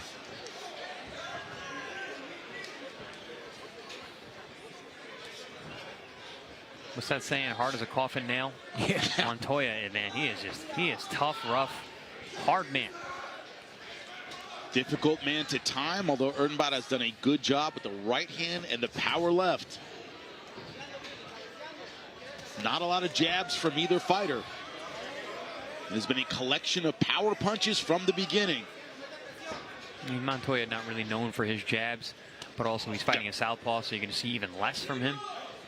But this is exactly what Montoya talked about. He said, yeah, I beat Jojo Diaz, but I want that young, hungry, up-and-coming fighter. I am physically ready for this kind of fight. And a lot of people say that. This guy means it. He's physically ready for this kind of fight. Nah, he's testing Erdenebat.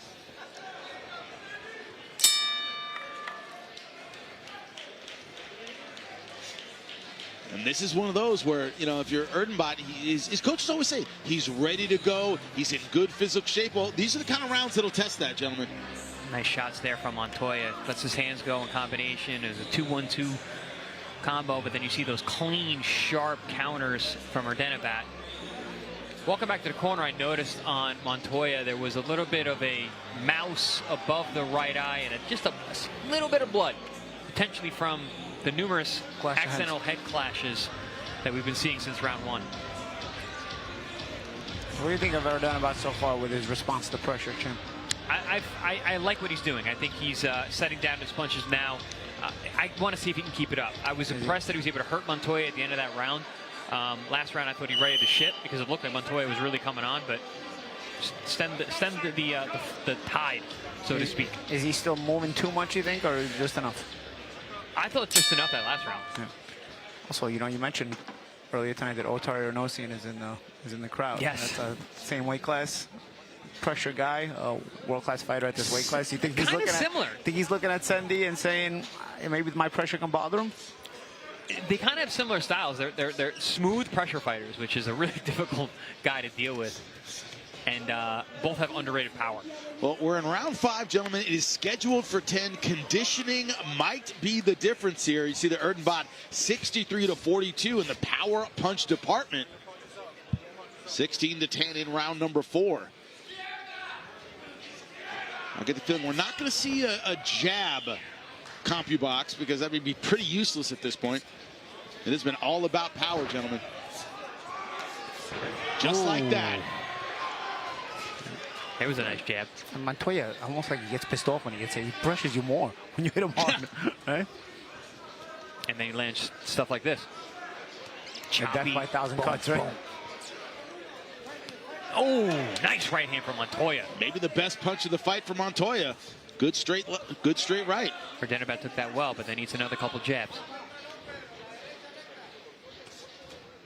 But a lot of the mental side might be a factor here because Erdenebat isn't used to a fighter taking these kind of punches and still being on the offense. Yeah, They're usually backing off by this point. Great point, Jimmy. Again, that's why I said earlier in the fight, it's the difference, world-class amateur and world-class pro. Now, you've dealt with, you know, the pros that give you that respect. Dealt with world-class amateurs, but the fight ends early, you know, because the fights don't last long.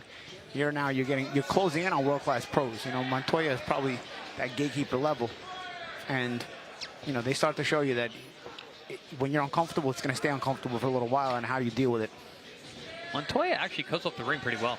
Yeah, takes those side steps. A lot of world champions don't cut off the ring as good as Montoya is tonight. But it's these awkward big steps that you don't quite see them.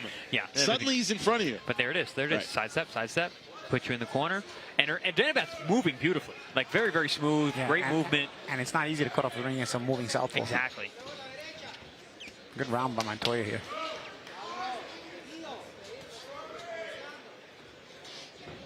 Oh, nice little pull counter there with the left hand from the Mongolian Olympian. Yeah, good head movement to go with that power shot. There was another trying to do it there. again, yeah.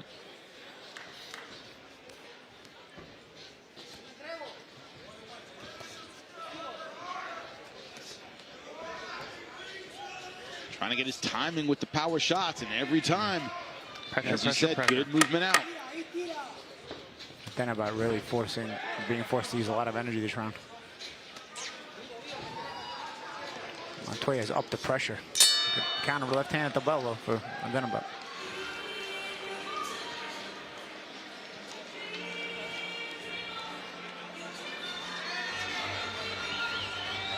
And you go into his body now. Fuck his head. Go to his body. Listen to me. Go to his body now. You understand? Listen to me. That was 5 rounds of nothing but body punch from him and only headshot from you. I need you to slow this guy down.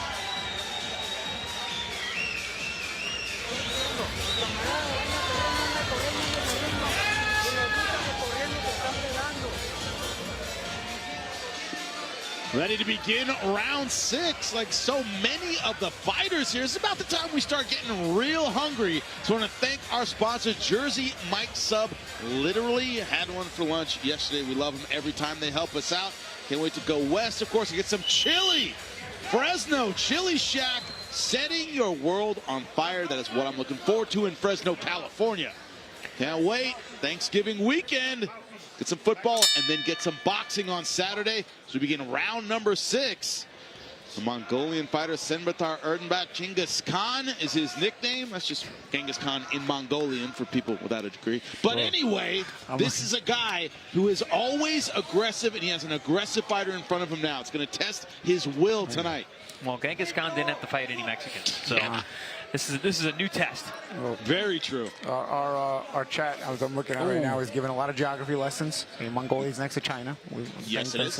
Between China and Russia. Thank you. Thank you. Was that a question? Yeah, no, I was saying. And then one guy's accusing of Montoya of being a Mexican gang leader because the way he looks with his facial hair. Not cool. Terrible stereotype. Don't condone that kind of talk. He's fighting a great fight tonight. But overall, like a cholo? Yeah, like a... But no, he's like a real Mexican. No, that is old school. He's from Mexico. It's in their defense that the word cholo wasn't used. Maybe it's like real Mexican. He's a Mexican. Yeah, he's a yes, thank you. I mean, that mustache and that beard it's classic, dude. It's kind of badass stuff. Very badass. I love it. And Montoya is badass. He is, and look at the way he's bringing pressure against Erdenebat. Erdenebat, good footwork to get out of the corner.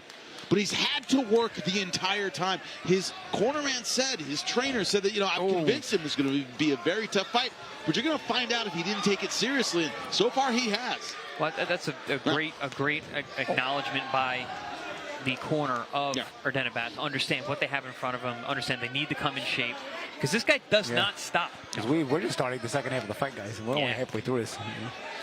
Oh, good overhand left. Yeah, that got Montoya off from right away. You see when Montoya just randomly steps back, that's where you wonder if he was hurt, if Buzz their heads came together again, actually, which has been, there's been half a dozen at least already. There have been more head clashes than jabs, gentlemen. The head clash has been the jab.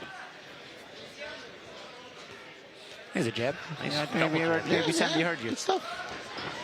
And he goes back to the power punches. First time Montoya rocked. Did he hurt him or just catch him square, gentlemen? Yeah, I think he caught him square. Yeah. But then he hurt him again for good measure. Just to check him again. He was hurt. Yeah. And when he landed that one, it didn't go anywhere. He realized he wasn't hurt. One thing about Abraham Montoya, it does square up his feet a lot, especially when cutting off the ring. But certainly an eye-catching punch from Sanchez-Medina. A few years ago, I called the fight Montoya had fought highly touted prospect Mark Castro. And, Castro just too big, too active, too elusive for Montoya that night. Kept moving all night long. He pushed him, but Castro showed a great gas tank and was able to dominate Montoya in a way that I haven't really seen him get beat in quite some time. We'll find out when Montoya never been stopped, right? Never been stopped in his 30-fight pro career. And he's fought some real punchers. You see Erdenebat finding a home for the power shots. Let's take a look at it. Boom. That was that after he caught him with a shot that backed him up and for good measure added a straight left hand down the middle. And there's that beautiful sweeping overhand southpaw right hook. Catches the chin of Montoya, which apparently doesn't hurt him. It's not the chin shots. He takes those pretty flush. He was hurt earlier in the fight, though, right? With that big shot. It seemed like it was more like a temple shot. You know what? Might be right. Don't forget, November 29th, after Thanksgiving, then join us in Fresno, California at the Save Mart Center. Tune in to ProBox TV, Justin Paldo versus Nike Theron. 20-1 versus 19-2. Justin Paldo, another fighter who has looked fantastic on our air. Great stuff his last time out.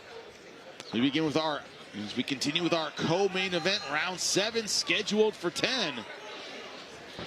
I would have him pretty far ahead, Sanchez-Medina Erdenebat, but he's had to work every single round. Let's take a look at the ProBox. That's jabs.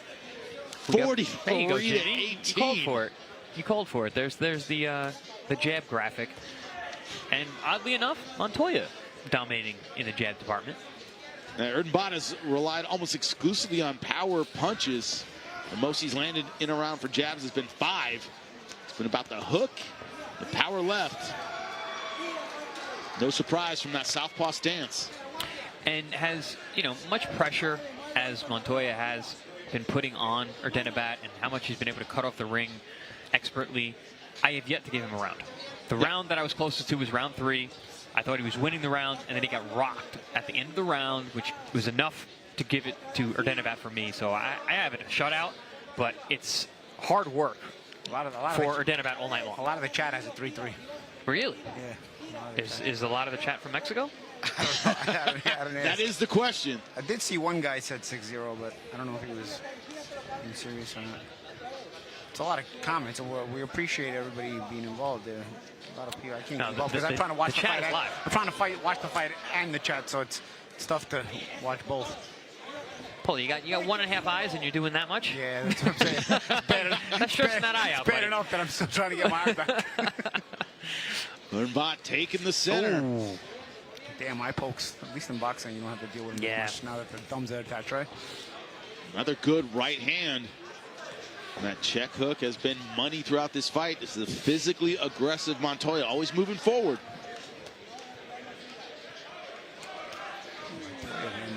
Montoya also, his body language, like not a care in the world. Like you hit him with a good shot, you think like, oh, and then he's not saying oh, we're saying oh, and he's like, dude, I took that. Right. I'm just gonna casually keep walking him down. And it's not as though Erdenebat can kind of admire his work. Every time he lands a big punch, Montoya's right back with those short punches. You have to stay, as you guys say, defensively responsible. Montoya actually uses your landed punches as his own jab. Like, you land a punch and he just fires off that.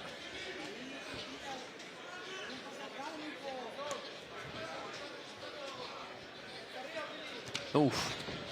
Takes that shot right on the chin.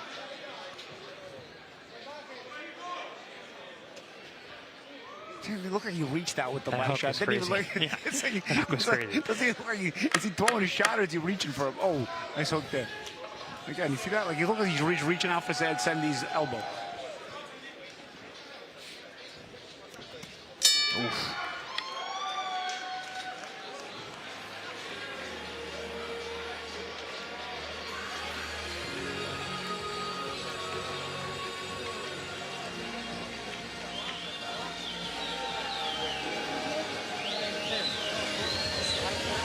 I really think you can knock this guy out. But I need to start walking him with the double jab now.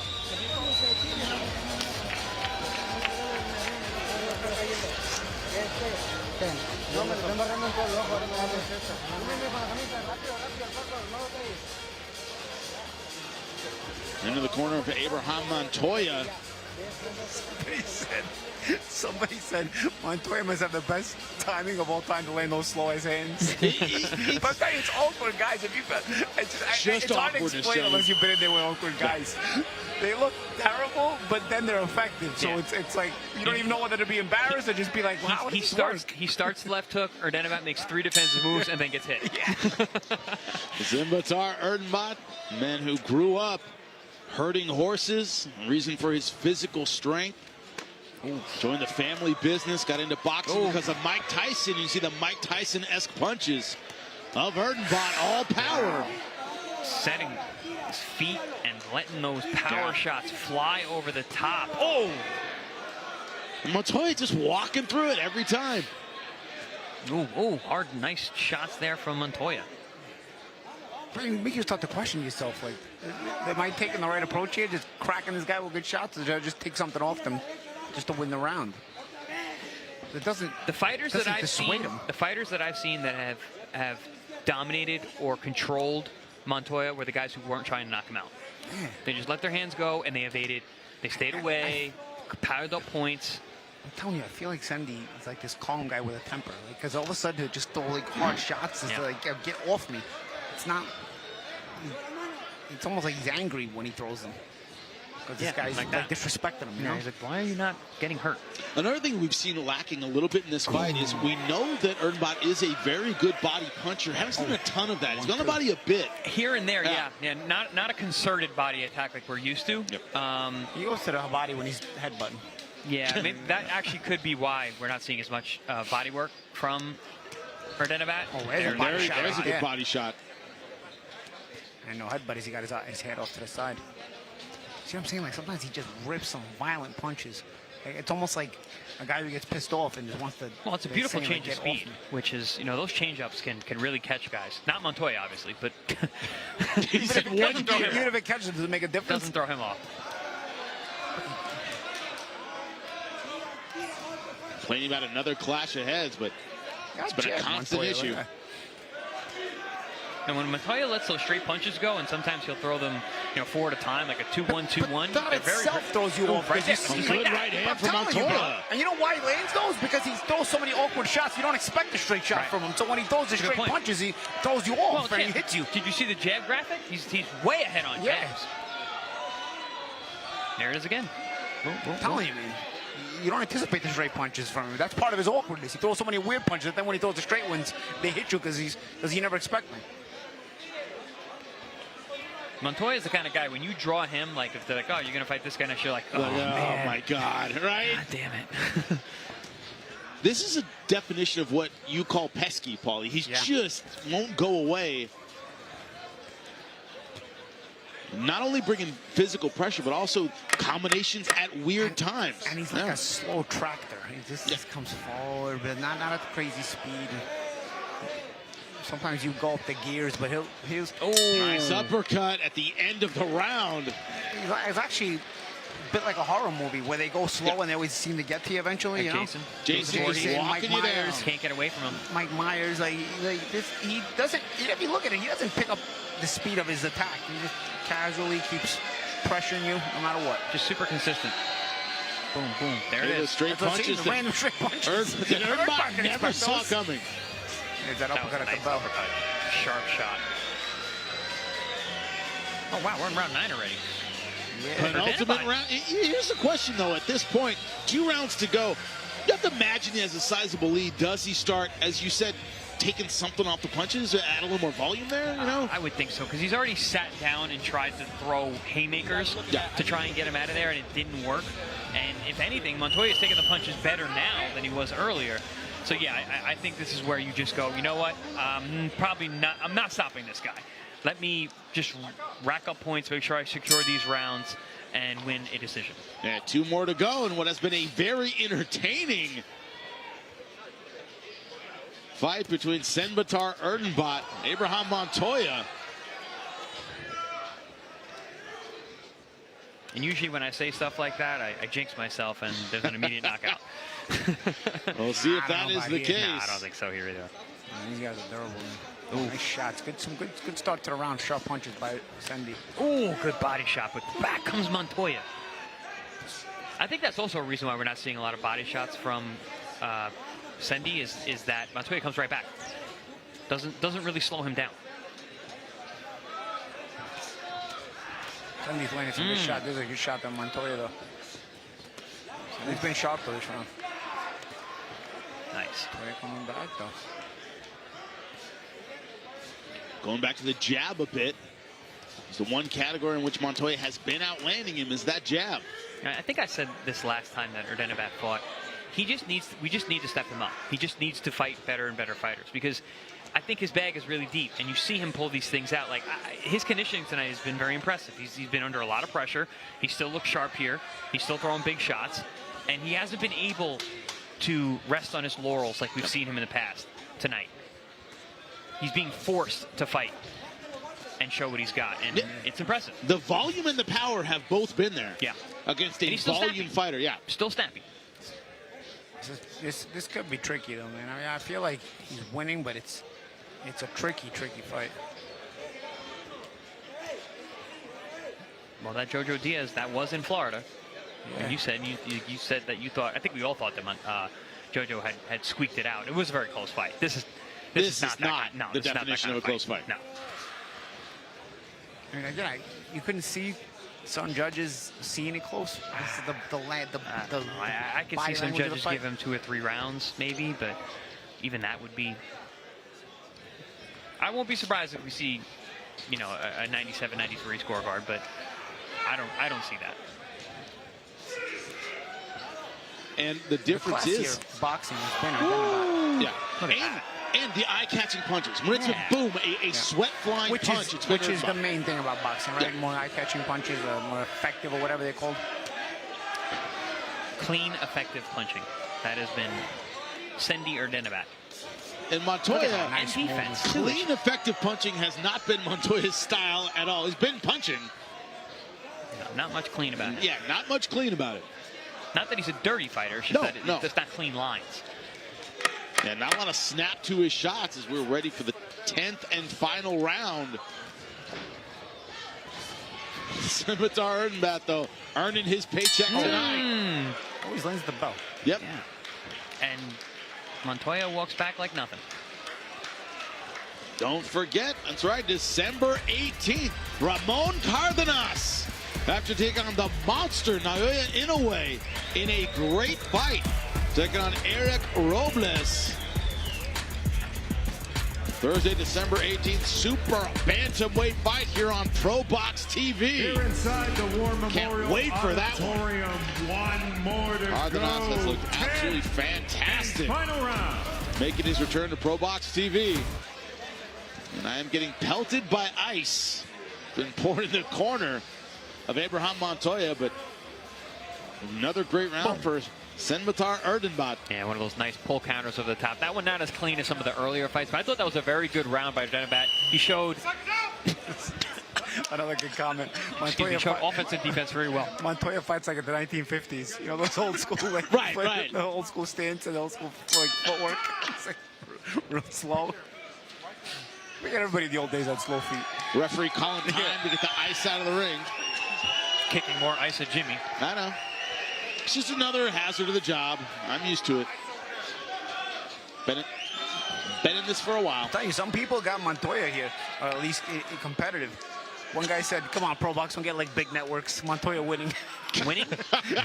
like basically like we're only carrying the A side. Right. I mean, No, that's not how we work here, man. I think the fight could be more competitive than my co-commentators have it, but I do think Erdenebat winning the fight. And I think last round Erdenebat made an effort to be first consistently and be sharper, and I think he's doing that this round to start too. His body language is try to close out the show better. I think that Erdenebat's corner is very smart, and they're telling him that he needs to come out here. You see what I'm saying? No. He's holding his ground the last couple rounds and trying to push forward. But also, there's I mean, not that there ever really was a whole lot of snap on Montoya shots. It seems like a trip, but they seem less got heavy. Tangled up a bit. He's pushing his punches more. Is Montoya? You see Erdenebat holding his ground now, trying to fire. Holding him back, pushing him back. Tough shots. Oh, good body punches.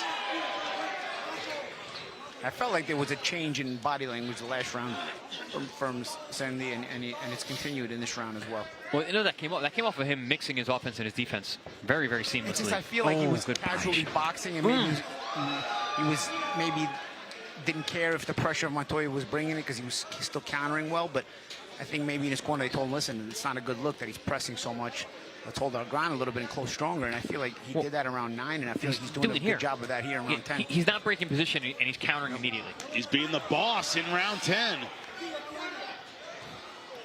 Two-time Olympian from Mongolia, trying to close the show. It's the first time I've seen Montoya get backed up like that. No. Catch and shoot there from Erdenebat. I mean, and this is impressive to do in the 10th round of a fight that you've been very active. Definitely showing that the gas tank is there. No, they came in shape. Oh, boy. Another good hook. Clubbing shot behind the ear. Another one. For the first time, Montoya looks like he's in trouble. Comes right back. He comes right back. What is Montoya's chin made out of, man? Also, his conditioning is excellent. Oh, that's always the case, though. I've called a number of his fights, and he is a 10-round fighter. One of the comments earlier said he punches like a girl throws a ball. Punches like a what? Like a girl throws a ball, you know? Like how you throw with your left hand? Yeah. Yeah, we can't say certain things anymore, right? But I was just repeating the comments, guys. I'm not... Our crowd is in PC. Oh, good exchange there. And another good hook from Senbatar. Trying to close it out. Under 30 seconds left to go in the final round. And this is what I was saying I like earlier. the foot feints from Erdenebat, too. No, Erdenebat showing a lot of class here in the 10th round. Ooh, nice little shot there from Montoya. Montoya's like, oh, don't forget about me. Yeah, I'm still here. Aye, good body on both sides. He throws punches like he gets mad, bro. I'm telling you, this guy, he's got like a subtle temper, Erdenebat. All of a sudden, he just starts winging shots. Well, he threw some good power punches, but his opponent, Abraham Montoya, will see the final bell. What a great performance from Senbatar Erdenebat. And give it up for Montoya. Yeah, that is one tough man.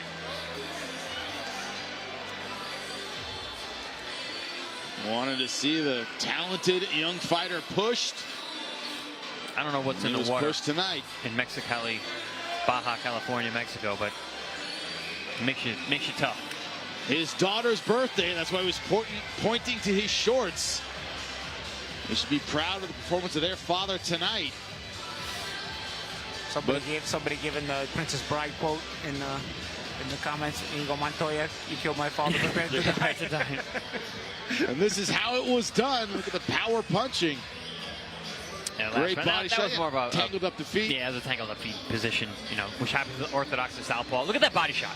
That was right in the solar plexus. Montoya, zero reaction. Yeah. Comes right back. I mean, then gets clipped on the chin with a right hook. I mean, that is a hard man. Body, head, whatever, doesn't matter. Takes it, eats it, keeps on coming.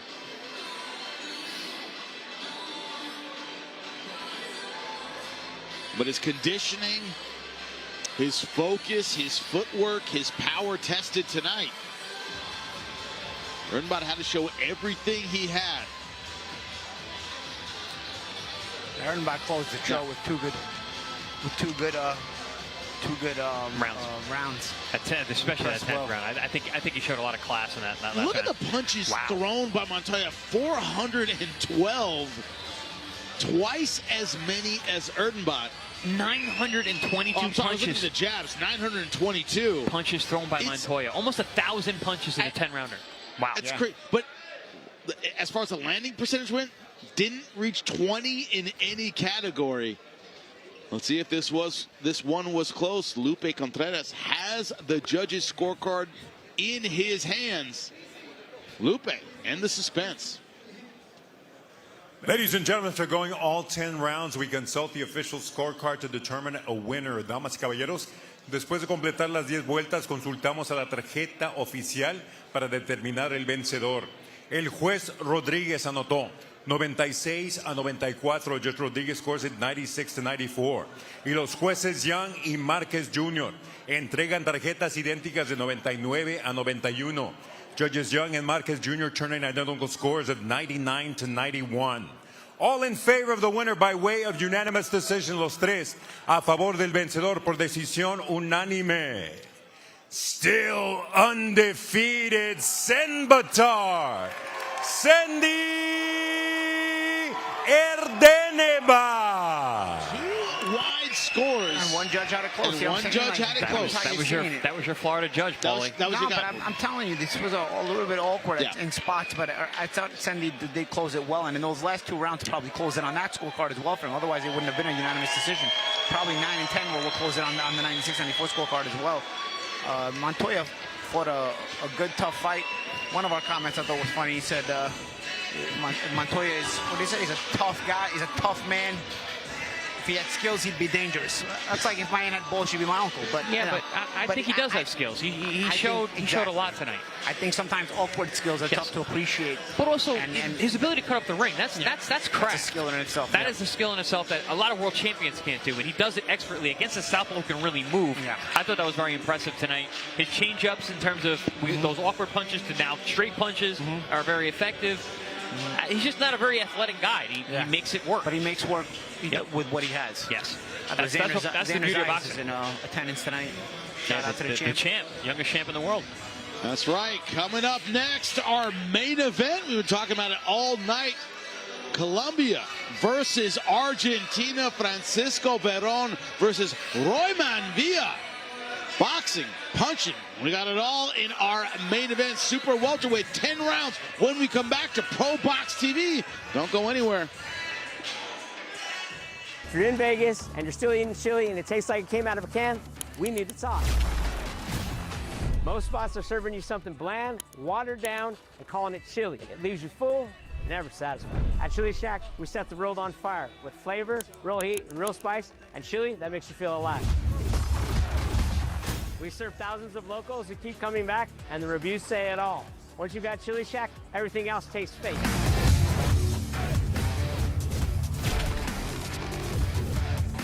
Come follow us on Instagram and come see why Vegas says Chili Shack is the only.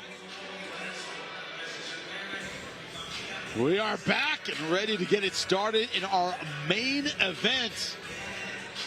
Look at what is at stake tonight. Both these guys looking to get their careers on track for the next level, especially the fighter from Argentina, represented his country in the Olympics. Francisco Veron, last time out, looked absolutely outstanding against Vlad Hernandez, a guy who had worn down so many other opponents here on ProBox TV. But Francisco Veron showed his quality, his class, his ability, but that is not enough.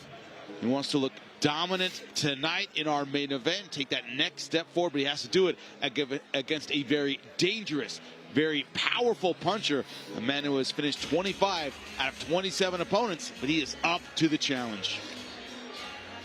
Sí, es un rival muy duro, lo estuvimos viendo, pegador, por la cantidad de knockout que tiene. Venimos preparándonos bien, hicimos la parte inicial en Argentina, en donde tuvimos sparring, entrenamiento, todo, y los últimos 2 semanas y media estuvimos acá en Los Ángeles, estuvimos ahí, vinimos a buscar sparring de más alto nivel y bueno, así fue nuestra preparación, llegamos bien preparados. No, yo me siento muy bien, me siento como en mi casa porque me tratan muy bien. Siempre que venimos acá a pelear para ellos, para esta promotora, nos sentimos muy bien, muy cómodos, nos atienden, ¿qué necesitan? Siempre están ahí, así que la verdad que me siento muy bien. Y ya metí como, esta creo que es la 4ª, 5ª pelea que meto acá, así que ya me siento bien. Sí, a mí me gusta enfrentarme a rivales duros, a buenos rivales, porque eso es como se dice, si quieres ser el mejor tienes que enfrentarte a los mejores. Y para llegar a ser campeón mundial, si agarras rivales que no están a nivel de un campeón mundial, el día que te toque pelear allá arriba no va a funcionar. Como siempre pido, que vengan bien preparados porque me gusta dar buen espectáculo. No me gustaría que venga mal preparado y que la pelea dure poco o que no se dé un buen evento para la gente. Así que siempre espero que vengan bien preparados porque yo lo estoy. Not exactly an easy draw his last time out on ProBox TV. Vlad Hernandez doesn't just have fight-ending power, also has an endless gas tank and a style that has been the doom of a lot of fighters, but I think he passed that test with flying colors. Yeah, he did. He actually out-volumed the volume guy. It was very, very impressive. And Veron really big for the weight class. I think, Champ, you mentioned that at 154. He's tall, he's long, he's strong, he cuts a lot of weight. He showed that in the fight against Vlad. Vlad, who normally overwhelms guys, did not have the ability to do that with Veron. Veron had a little too much skill and was able to match him in terms of volume. Very impressive fighter is Veron, coming through victorious against a guy like Vlad Hernandez, who's been on an absolute tear.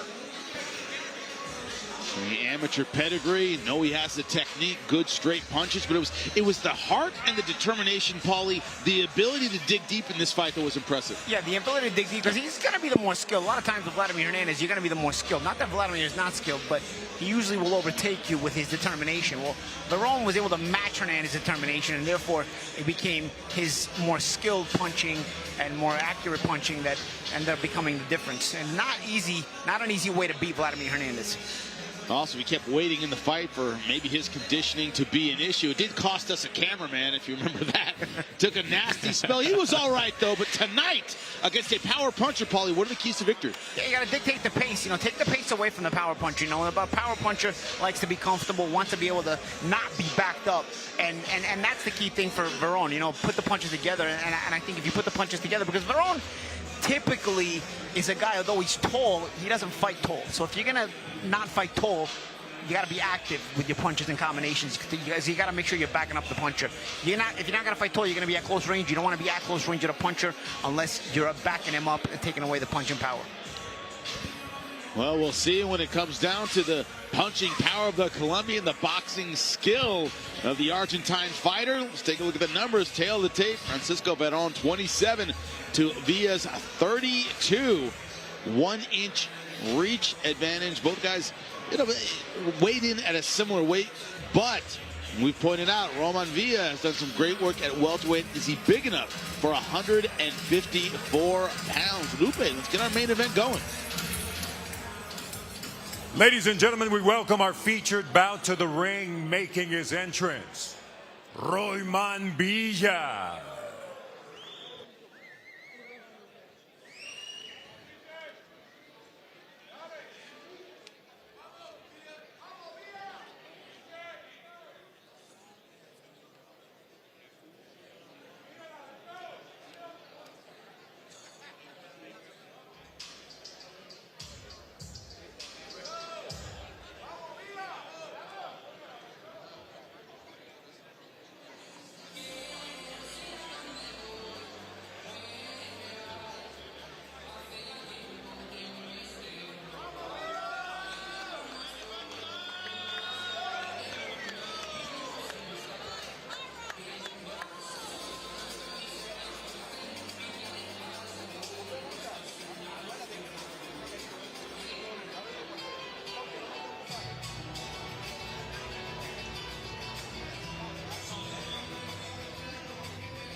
His counterpart, Francisco Veron.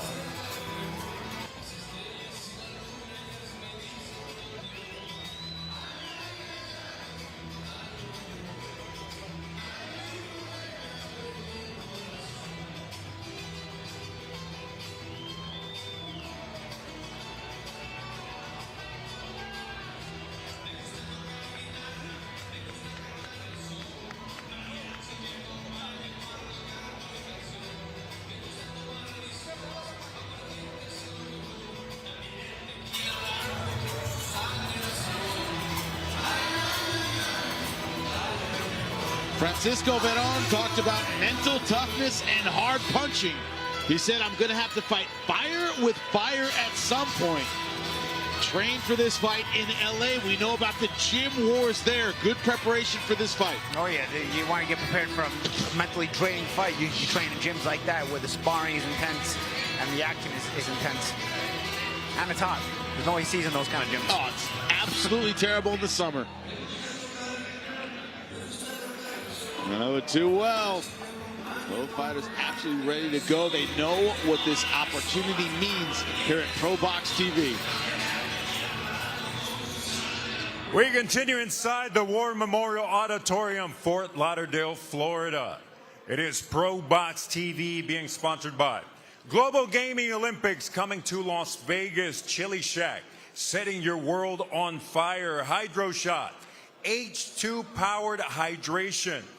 Chancey Gold Resort and Casino voted #1 in the Central Valley. National Farmers League, growers looking out for growers and farm workers. Farmers and farm workers feed the world. Fresno Dodge Ram, family owned and operated. Fresno Chrysler Dodge Jeep Ram Fiat. Jersey Mike's a sub above. And Kilogrib's champion inspired sports protective tape. This contest set for 10 rounds on the line. The WBC Latino Silver Super Welterweight title. Este duelo, 10 vueltas. En juego, el título Latino Plata Super Welter del CMB. WBC President Mauricio Suleiman, our supervisor, is Seymour Zibik. Our 3 judges scoring the action ringside, we have Rourke Young, along with Manuel Marquez Jr. and Daniel Fitzgerald. And now, ladies and gentlemen, 2 South American sluggers. We're going to find out quién es el más macho. The ProBox main event is on now.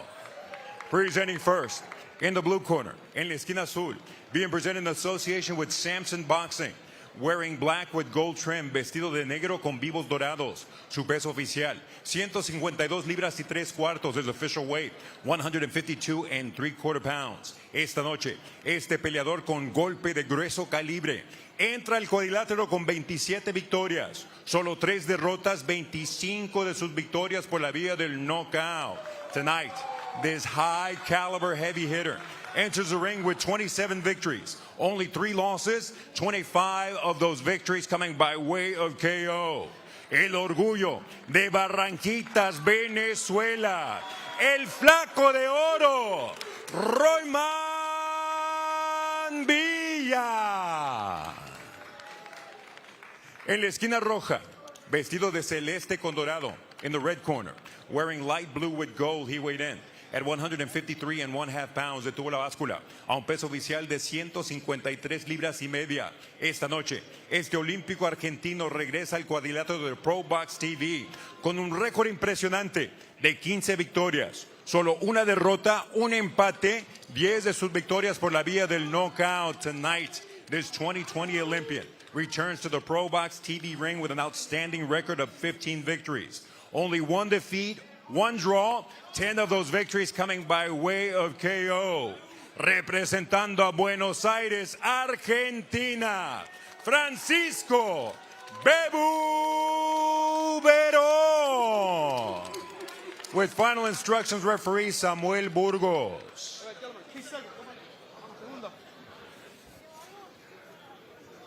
Segunda.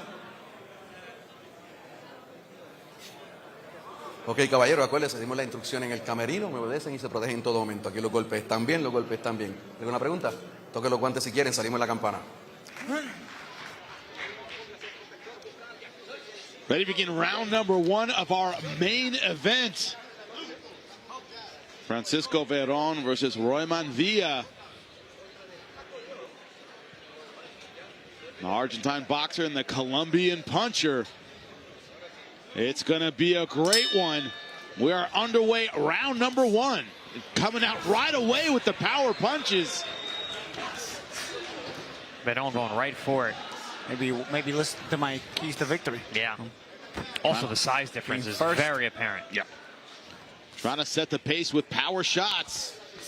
And once again, let the hard hitter know that I'm not intimidated. Villa was once a 140-pounder. Now we're sitting here at light middleweight. I don't think Veron has been 140 pounds since he was a teenager. Francisco Veron, a one loss to Brandon Adams. It's not like he was brought up easy in his career. A draw with Jahai Tucker as well. And Brandon Adams has been on a real tear as of late. Yes. Just beat Sergey Bohachuk, excuse me.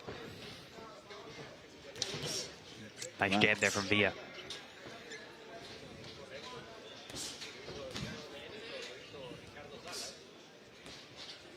A lot of people would believe that the Colombian would have the early storm, and then it was Veron who would have to do the boxing. So far, it's Veron being very aggressive in round number 1. Yeah, aggressive with that jab. Very busy with it. Oh, a good uppercut right through the center. Yeah, split the guard. Beautiful, beautiful punch choice there. Nice body hook. shot to go with it. That's one thing you want to do with a puncher. You want to keep changing ropes the way that Veron is, but also you want to touch that body.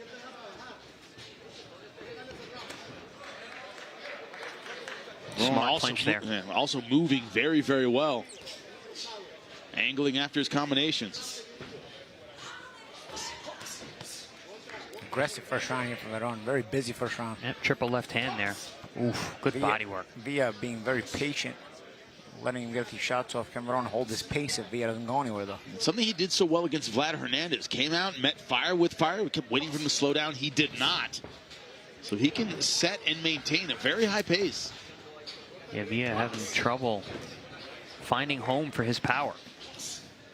And that jab is keeping Villa's hands at home himself. That Veron jab is forcing Villa to keep his hands home himself.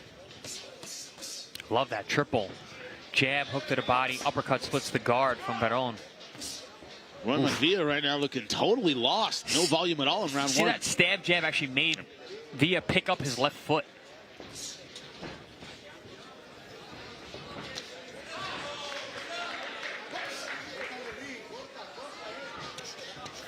Body shot there from Villa on the inside, off a combination. We have been trying to walk him down, get something off. Finally got some good combination, but Veron back on the jab, and this is why Villa has not been able to get off a lot of punches. Snappy straight punches have been the story of round number 1. He's got a nice whip on that hook.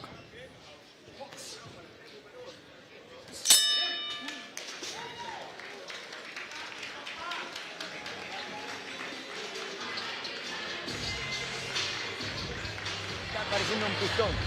Única mano que tienes a volado de arriba, ¿sí? Es la única que tienes que tener cuidado. Muy bien, saliste con toda la actitud. Volví a repetir los 3 golpes. Pam, vamos con izquierda, derecha y abajo. Esa, pam, pam, pam, constantemente. Entró una. Más de puntita, pero bien cerradito, ¿eh? Cierra la guardia y también jala. No te quedes echando todo. Jálate para atrás. Paulie, I think someone was listening to your advice about pacing. Francisco Veron coming out in round number 1. Maybe read my keys to victory. Could be. Somebody got Could be. He got his hands on They got leaked. Oh, yeah, They got an early leak. Usually what happens, our producer comes in, he's got a handcuff to his wrist in a briefcase, and who knows, maybe security was lax, I don't know. Maybe the Argentine mafia came in and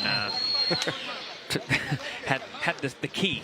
Chris, I'm just questioning your loyalty right now, is all I'm going to say. I am an unbiased observer. As he came in dressed in all black, my Argentine compadre here as we begin round number 2. Good stuff with the jab. But snapping jab here at ringside, man. He is just landing that thing beautifully in these first couple rounds. Got to be careful with Villa, though. He has late power as well.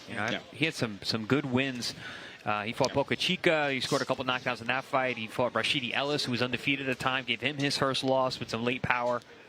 And also, one thing about throwing the same speedy jab, it's a nice speedy jab and always going in the same direction. Ooh, switch to southpaw. Switch to southpaw. That'll switch things up. And jabbing from there, too. But if you're nice step in uppercut.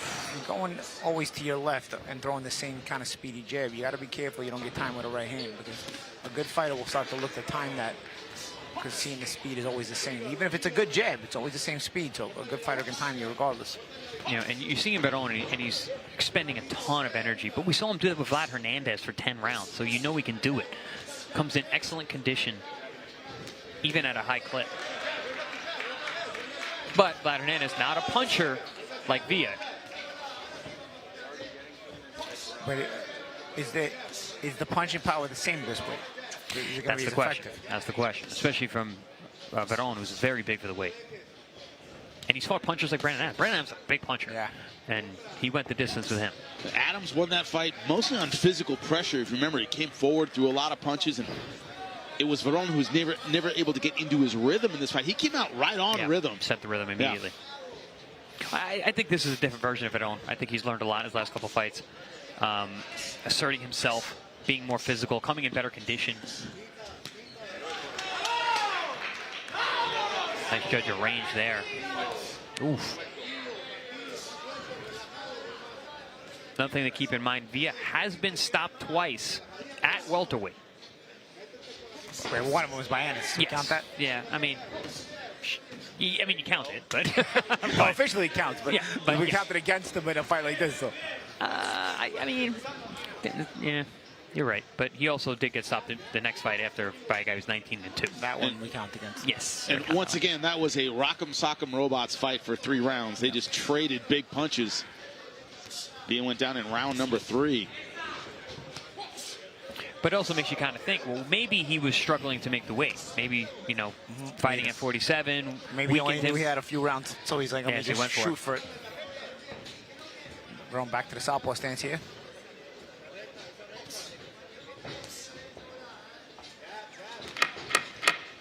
Mixing things up as Royman Villa trying to make his power a factor, which so far it has not been. End of round number 2. Veron has very good awareness. You see how he rolled that hook?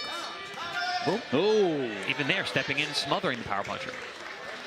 A little bit after the bell there. Yeah, but he pulled it back too. You can turn it at least, Jimmy, right? Yeah. So it's on the way. I'll just slap you with it. Didn't put everything behind it, but still a good round number 2.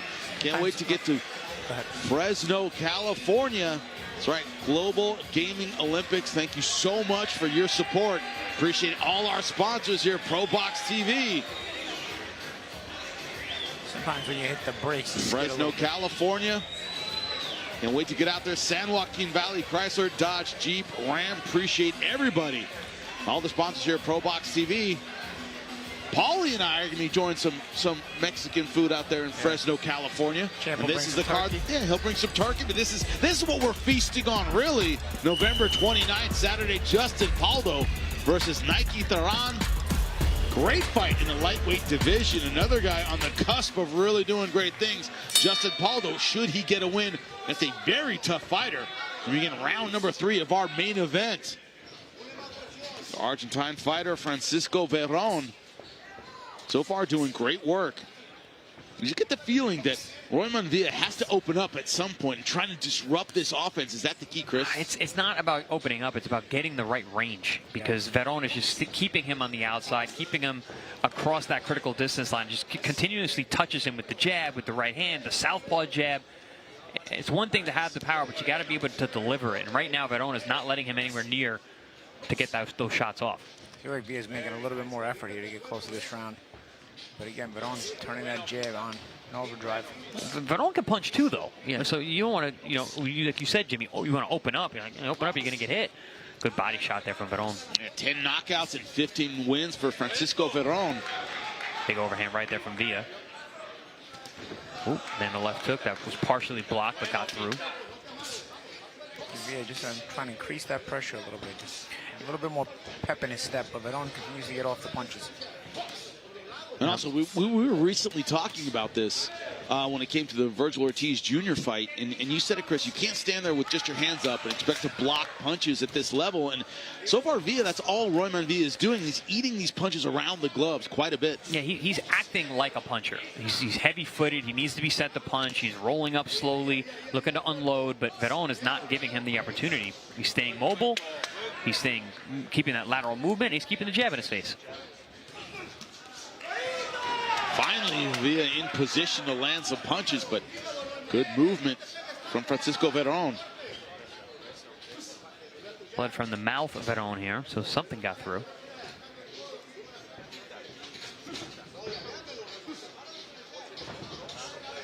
And you can tell, Villa very much believes in his power. Yeah. He's looking to unleash it more and more here. Again, this round he's been a bit more pep in his step.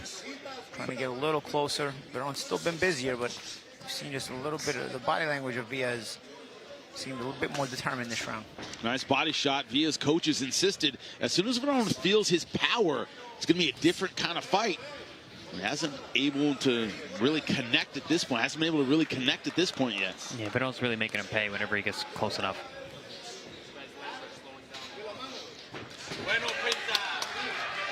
Good smother there by Veron. Veron does a good job of being all the way in or all the way out, which is a great move against a power puncher. You're seeing the frustration of Villa. Also, Veron doing a good job also punching going backwards and forwards. You know, even as he's backing up, he makes sure he gets off these punches. Nice combination. And then Villa answers back at the bell. Those keys to victory. You got to put those punches in bunches.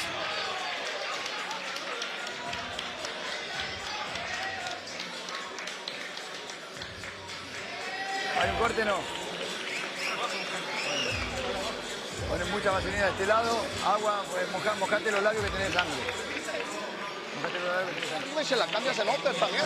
Está esperando arriba, pégale abajo cuando lo tengas. Bien cerradito aquí, cuando estés cachando, pin, pin, suelta, Rueman, ¿eh? Pero hay que trabajar más al cuerpo. Mira, mira, escucha.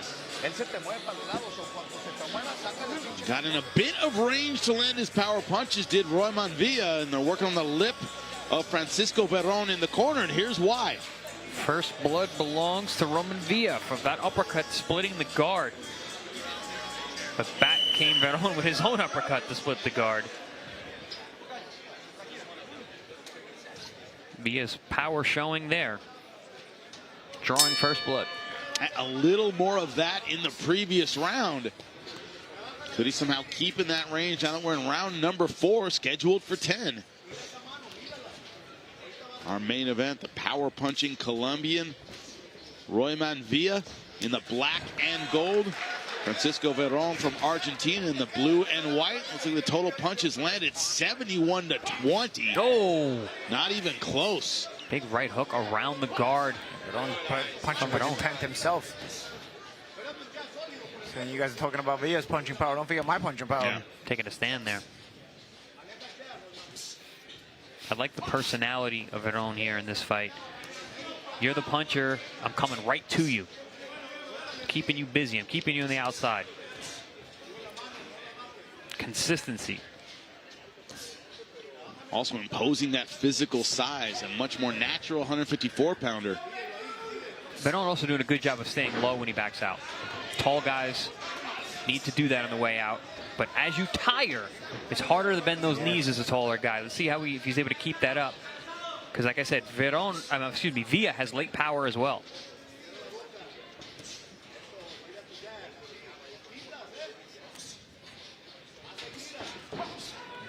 Jab by Veron. Veron is not taking his foot off the gas in terms of the jab, at least. And also, if you can't deal with the jab or can't find a way around it, it's going to be a tough night for you because it sets everything else up. And so far, including that uppercut. Yeah, Royman Villa hasn't been able to find a way around the jab of Veron. You know, I said that Veron is such a tricky guy because he has the high-level amateur stuff. We saw that uppercut there. That was a really classy punch. But also, he's super scrappy and awkward like you normally see from a lot of Argentine fighters. Yeah. He's got that grit. Oh, behind the head. Back of the head. That was a big one. Yeah.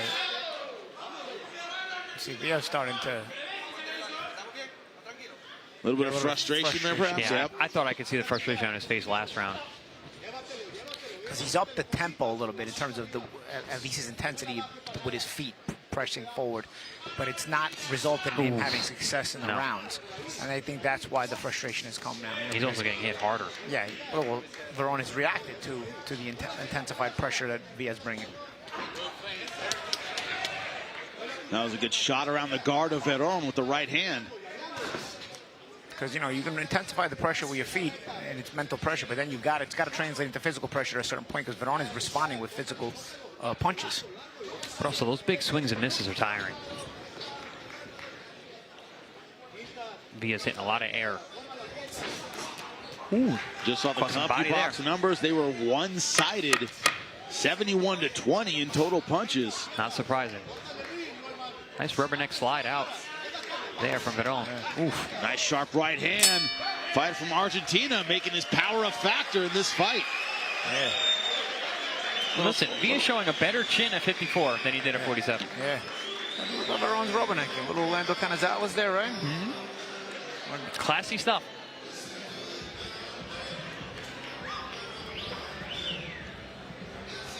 I mean, a better round, you could say, but Francisco Veron still continuing to dominate this fight. There was the classy combination you talked about, Chris. That was super classy. No fat on that punch at all. And there's also a dangerous shot with a power puncher to punch in the middle like that. And that shows you the comfortability of Veron at this point, even though he's dealing with a puncher. We saw the frustration with the shot to the back of the head, but Roy Montoya at least spending more time in punching range that round, Paulie? Is that fair to say? Yeah, because he was trying to punch himself, but that's the thing. Veron is doing a good job of being first when Villa enters punching range, and it eliminates Villa's ability to make good on the pressure that he's bringing to Veron.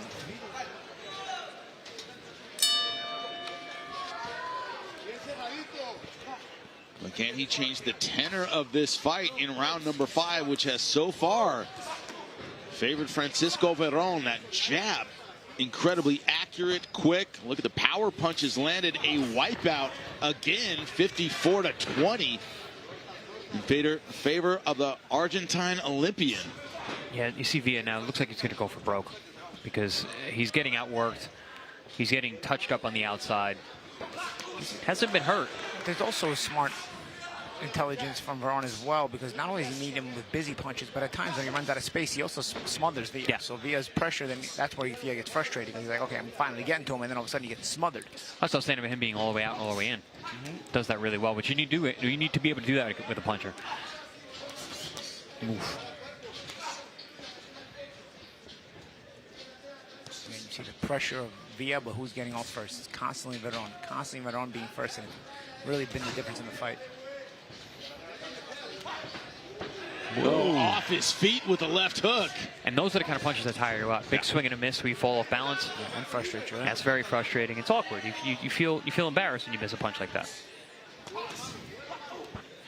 There's again. Nice slip underneath the hook. It's the anticipation. He's got the rhythm of Villa, because Villa's not changing it up.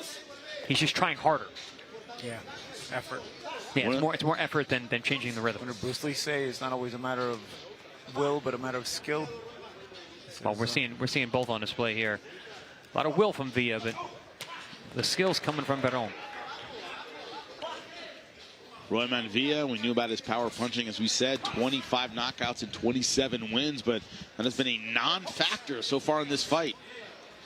Has yet to land any clean power punches, has yet to have Veron rocked. Oh, nice slip on the inside with a two-punch combination. There we see more of the frustration from Villa. Little headlock action there.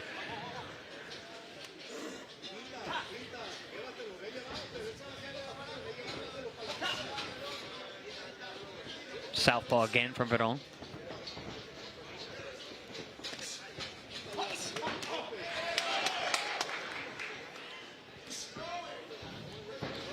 Villa gets in right in that range, and then he can't get off because Veron keeps his feet moving.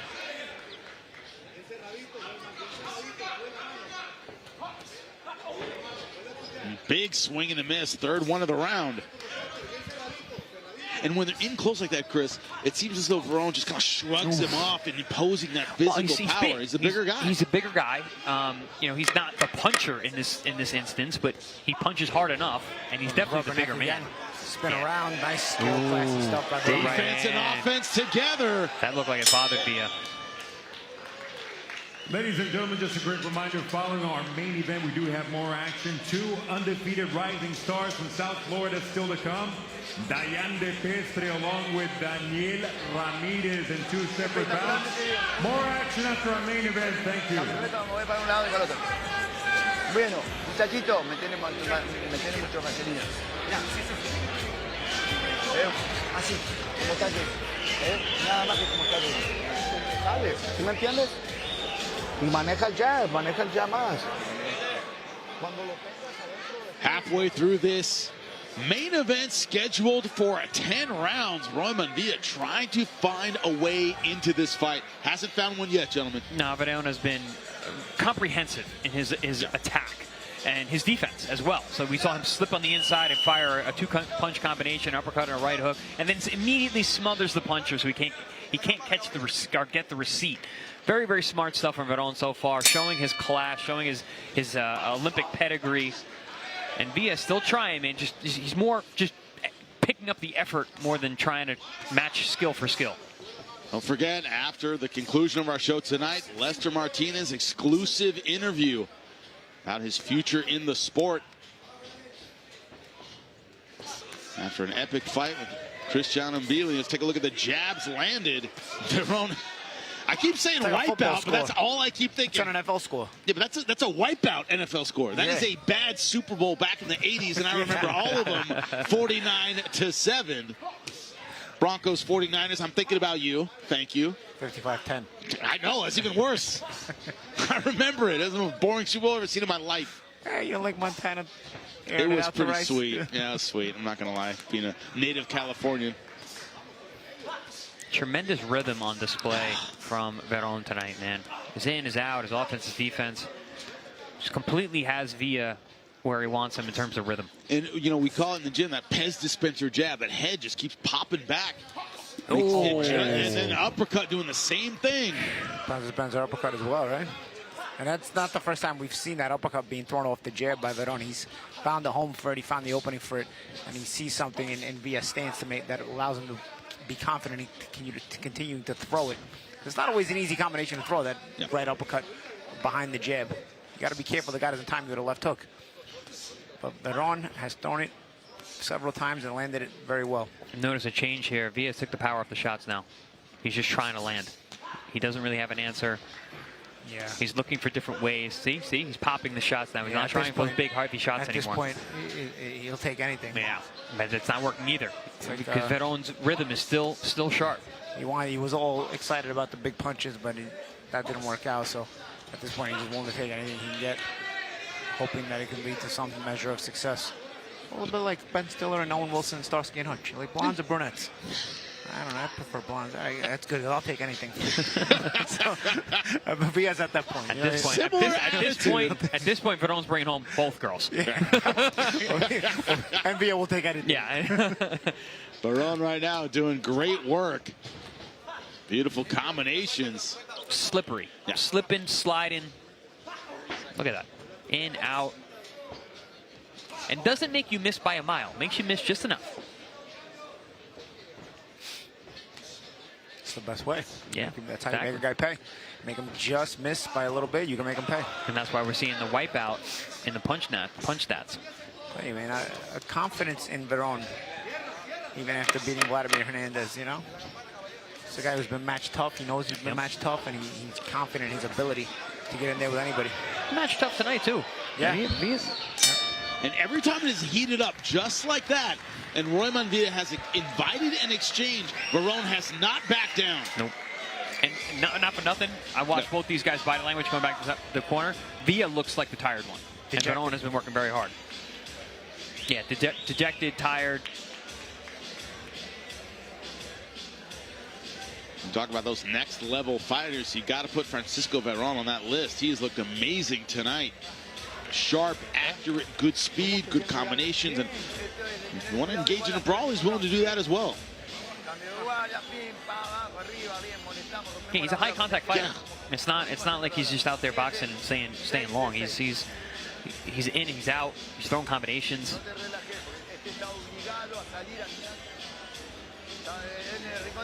To me, he looks like an ever-improving fighter.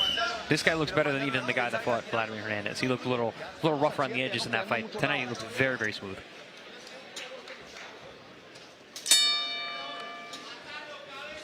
Question is, nice if you're in the corner of Roy Montoya, what do you do to get back in this fight, Chris? That's the big question. He's been stuck in the mud when it comes to his footwork. I had mentioned him earlier, going for broke and stepping up the effort, but that didn't work either. I think, honestly, really switch it up. Start moving backwards. Look to walk Veron into something. Maybe get the taller man to fall forward. Make him reach and then look to land that power, because right now going forward is not working. Also, he's allowing Veron to turn the corner every time. If you're going to press, cut the ring off. See, Veron is able to move around, change distance. And Villa's the kind of guy who has to plant his feet to land. So if you're not cutting the ring off, you're never going to be able to plant your feet. Nice counter right hand. Fancy stuff there. Nice little pyramid scheme there from Veron's picking it Good up. right. The crowd thinking he's hurt. Veron may be looking for the stoppage here now. He's starting to gain confidence in his power. I mean, he's been systematically breaking his man down. I wouldn't be that surprised with how one-sided the contact has been. Still, even then, gets on the inside, he still makes him miss. Veron's mouth is kind of open. Is that anything? He's been bleeding from the beginning. See his mouth? Yeah. Might be some swelling from that. Yeah, might be some swelling from that. He did get hit with that uppercut. Uppercut shot, you know? Yeah, mouth is very open, more so than the other rounds. That's the thing about Villa, though. When you got a puncher, everything they touch you with leaves a mark. His jaw be broken? Could be. He has not complained. Yeah. Not changing the way he's fighting.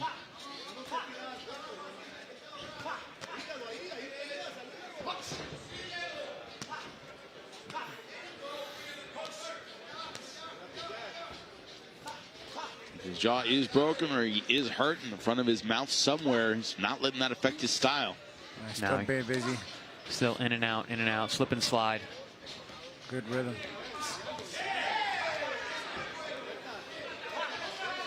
I'm curious to see how that mouth looks when he's in the corner. You take the mouthpiece out. Oh, good body shot.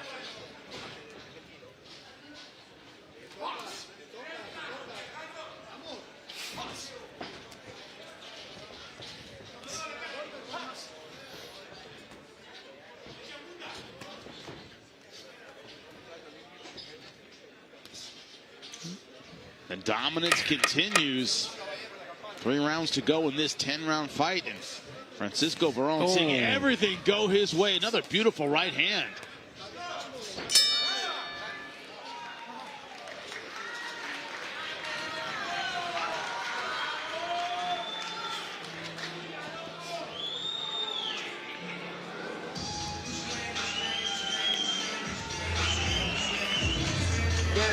See if we take a look at his mouth in the corner, as you said, Chris. They're not taking the mouthpiece out, but there's been no... Yeah, we're in break, but when we come back, I want to talk about it. Yeah. He's opening it. Yes.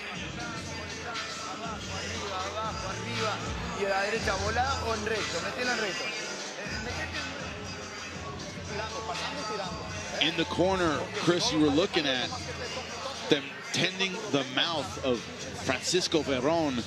What are your thoughts on it? They have the towel in there right now. You know, they're dealing with the blood and the cut to the lip, but they did not take out the mouthpiece. There was no, he's biting down. He just had his mouth open. I don't think there's any damage to the jaw. As we said last round, if there was damage, you could definitely not see it in the way he was fighting, still throwing great punches. It didn't change the way he engaged on the inside either. Generally, when guys are hurt, have an injured jaw, they're less willing to stay in the inside and trade. That hasn't been the case. Going back to that laser-like jab. Left hand just finding a home at will against Roman Villa. How about the conditioning of Veron? Man, he's coming out, in and out, bouncing, still sharp. Hey, after the very Vlad focused. Hernandez fight, Yeah, no doubt very about this true. man's conditioning. Warning from the referee, a little bit of a double leg there. Oh, nice 1-3, and then a 6 around the gloves there. Switching southpaw again, yeah. Very effective with that southpaw stance. What is this guy not going to do tonight? His power has been a non-factor. His boxing has been a non-factor. Again, 2 clean misses for the fighter from Colombia. He's done a good matador job, Veron, but he also assaulted the bull in that way too, you know? Some really slick boxing on the part of Veron with some of the moves he's made, some of the ways he's made Villa miss. Turning, finding the angles. And Villa now, he's starting to be hesitant with his punches. So he's taking the power off, and it's giving that much more time for Veron to know where he's coming from. For as much as we've talked about the Veron jab, there never was a jab from Villa. You know, that's something you should always be able to do, at least, is jab with the jabber. And Veron was the jabber tonight, but Villa, for the guy who's trying to come forward, never really used his jab. And still is not using his jab, mind you. Question is, does he have a jab? Well, Colombian power puncher? Maybe not so much. This far in your career without a jab, I'll say. This corner just said, how about the jab? They're listening to us, or they're seeing what's going on in the ring. Their man just getting beat to the jab every time. Can't find a home for the power punches, can't set them up. Yeah, I was talking about earlier in the night where, you know, Villa may be able to look for a counter right hand over the top of Veron's jab, because Veron was using the same piston-like jab every time, but, you know, that never came, and as I said, neither did Villa's jab ever show up either. Veron looks not worried in the slightest of the power that's coming his way. He's got his timing, he's got his rhythm. He looks like he's having fun out there. Yeah, as a matter of fact, Villa landed a partial right hand there. Veron was unbothered and put things back to center ring, and now he's being first again. Good combination. Putting those punches together nicely. Can't keep Veron against the ropes to save his life.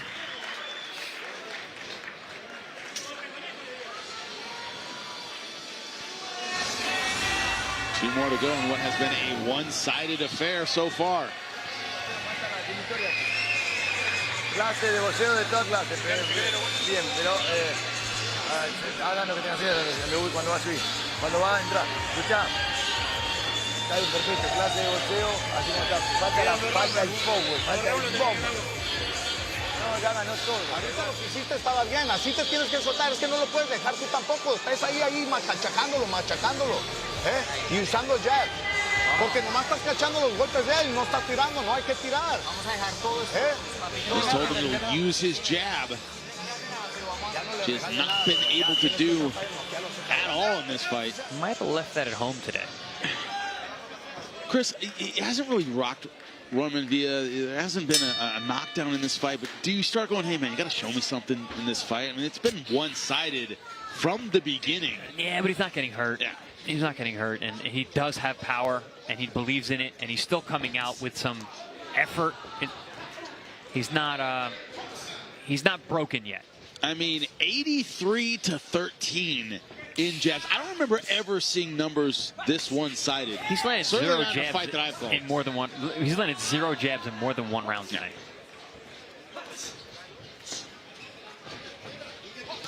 Certainly hasn't thrown in double digits.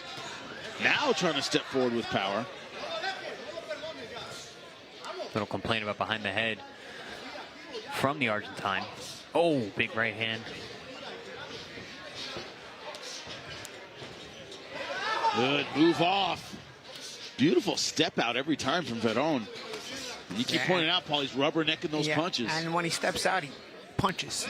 He's reacting too. It's like, you know, he's stepping out, making Villa pay, but also a lot of those times, a lot of those defensive moves he makes, he's also reacting with punches. And that goes to show you the sharpness that he's got from that tough training camp out on the West Coast. You know, I can also say about him, he stays switched on. He's never. But that comes from hard sparring, hard work every day, true. right? It gets you in that mentally locked-in zone. He's disciplined. He sparred in a Mexican gym, Paulie. That's what it's like. Yeah, I was a wild card for 2 years, man. Yeah. Great place to train. I was in Robert Garcia's camp. I was there for about a year and a half, and yeah, those gym wars are real. Again. And even if they're good sparring partners, not trying to beat you up, or they're just physically in your face, so they make you work all the time. No. Even when they're not. But they definitely they do a lot. You know what it is? It's true. I think when you spend enough time in a boxing, you know, the machismo is real, man. Yeah. Right? So, but it gets you sharp like Veron is tonight, because the intensity is so consistent. that your brain goes to that intense place. So it's always ready to react. When you go to a training camp like that, that's why you need those kind of camps. No matter what people say, for me, they bring the best out of a fighter. Roy Montoya can't question his heart and determination. Still trying to win in round number 9, but God, he's eating such accurate punches.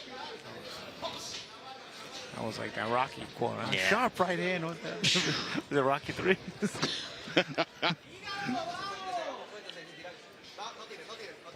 I only recognize 1 through 4, by the way. So once you go past 4, I'm not paying attention. You know what? Oh! Right hand. Down in round number 9. Villa may be too brave for his own good at this point. Yeah, that's an accumulation. Just brain rattling. Up right before 10. Can he continue? This is where it gets a little weird, man. That's it. Doctor's taking a look. He's very, very cautious. As he wobbles to his corner. Knockout after. Chris, we talked about it. Does the corner step in? That was a bad round number 9. Had not been getting hurt, but now he's hurt. Left hook, boom. It was actually start off with an uppercut. It was a lead uppercut that started it, but these hooks put him finish him. Yeah. He was already hurt. Yeah, you don't like it when a guy falls in pieces like that. Goes to his butt, then he goes to his hand, then he goes to his face. That's not a good sign. And final round. But you got to think about the logic. You're getting shellacked. There was a knockdown. You can't even hit the guy. The damage is starting to accrue, and you can't hit him. And what I don't like is always when it's a physically debilitating fight and then there's a late stoppage. Or just physically debilitating fights in general, you always got to be careful medically. But when there's a physically debilitating fight and then a stoppage late, it gets a little bit dangerous because. Let's see if Veron goes for it. Not stoppage, but a knockout late. You know, a stoppage would be safe right now, but a late knockout. Another concern if you're Veron. I mean, will he go for the finish? Looks like he will. Of course. And again, we were just talking about how intense Veron has been all night. And it comes from the product of a very good training camp. And he's not going to stop now for sure. Now he smells blood. And I don't like the legs of Villa. No, he did not go out to the center quickly. No, they're not moving right when he's getting hit. Referee's got to be taking a real close look at this. Yeah, so brave, man. He's still trying. Yeah, can't question his determination, his grit. And that's one thing. You saw some frustration, tonight, but the grit and determination didn't stop. Like a lot of guys would have packed it in. Villa doesn't have that. Yeah, his legs are still a little funny. Yeah, see. Veron just shoving him off. Good uppercut. But a rubberneck too, though, again. Yeah. Right? So frustrating to be in with a guy like this. You can't hit him, and he can hit you at all times. Beautiful ability to read and react. Very good rhythm from Veron. Oh, this version of Veron is really he's a problem. Deal with. Yeah, he's a problem. And one of the world champions is here tonight, and Xander Zayas. Maybe Xander's looking at a potential future opponent for his title.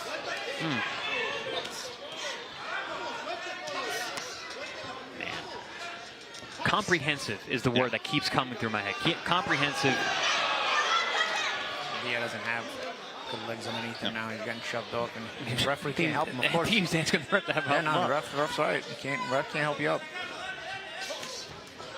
I've seen refs mess up. I've seen like experienced refs do that. And like it's like just not instinctively, not allowed to help you up, man.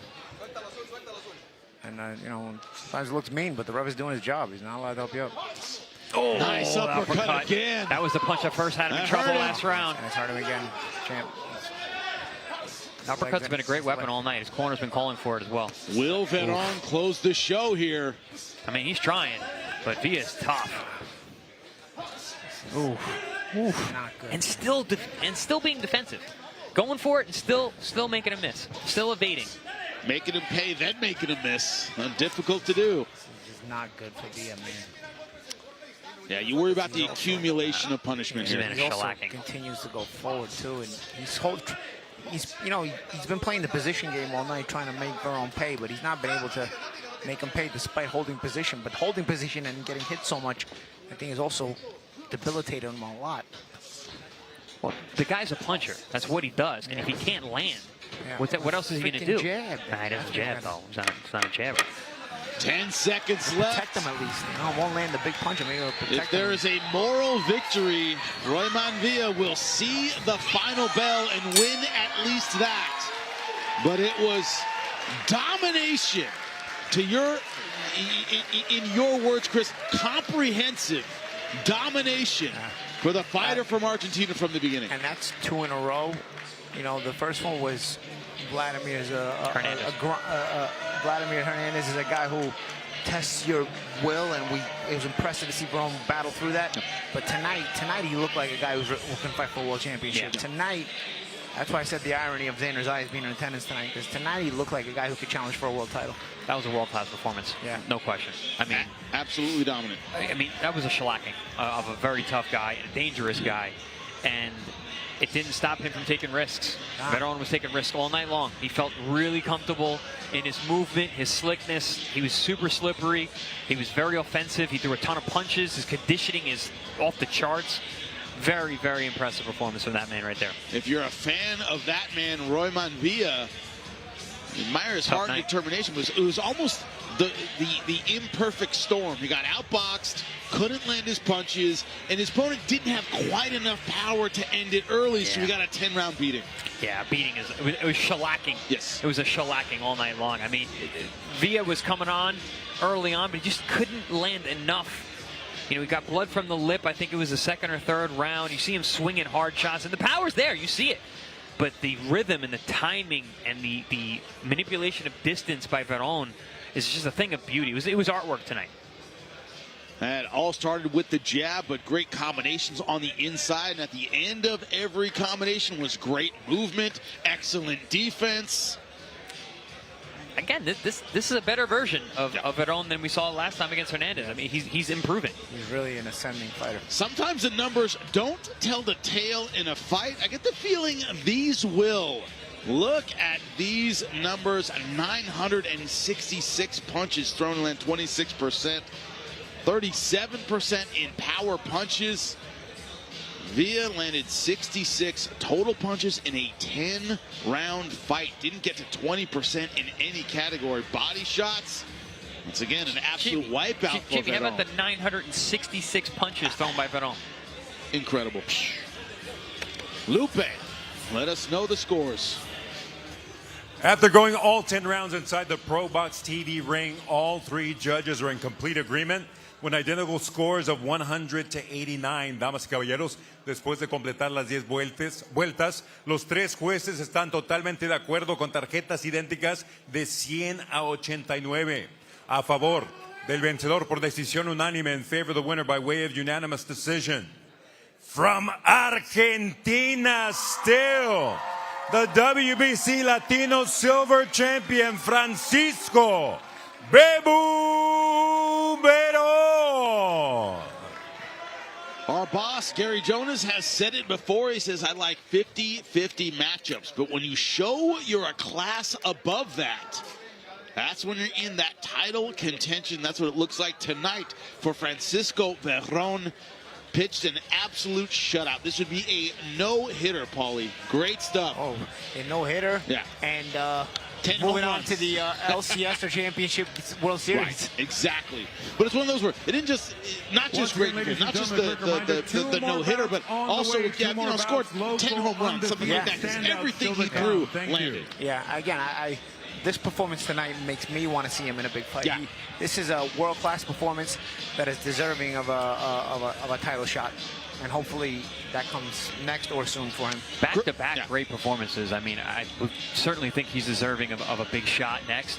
I mean, I could see him in a world title fight next, like you said, champ. I agree. He got some kind of regional title on him there, so hopefully he winds up in a position to challenge for it soon. And WBC Latin America's silver title. But the idea that Veron himself started out so aggressive, he set the tone from the beginning. Paulie, you talk about setting the pace. He walked right out. Bang, bang, bang, bang, bang, throwing punches. Very accurate. We were talking about how, or you mentioned that, really that, he didn't tire out in the Hernandez fight. So if he's starting out fast in this fight, don't be surprised if he continues to keep that pace. And he was able to. But I tell you, one reason for it is because he was comfortable the whole time. Despite the pressure of Villa had no jab and no change of rhythm, no change of pace. So it was just exactly, you got the feeling that it was exactly what Veron trained for. So he was comfortable seeing what he saw in front of him, and he was comfortable attacking what he saw in front of him. When you're in control of the pace, it's easier to stay ahead and not get as tired. It's when you're pushed over your limit or pushed faster than you used to. And that's what happened in the Hernandez fight. He was tired in that fight because he was pushed past the limit, but also he showed his elite conditioning there as well. It means something a little different, but my hillbilly family had an expression: rattlesnakes don't commit suicide. If you don't give them reason to leave their territory, they're going to stay there. They're going to bite you. This idea that Royman Villa, despite having the power advantage, never gave Veron a reason to back off. No, he never did, because he didn't instill enough fear in him. You know, he didn't instill enough fear in the fact that Veron may not be able to do what he wanted to do. Veron was able to do what he wanted to do the whole time.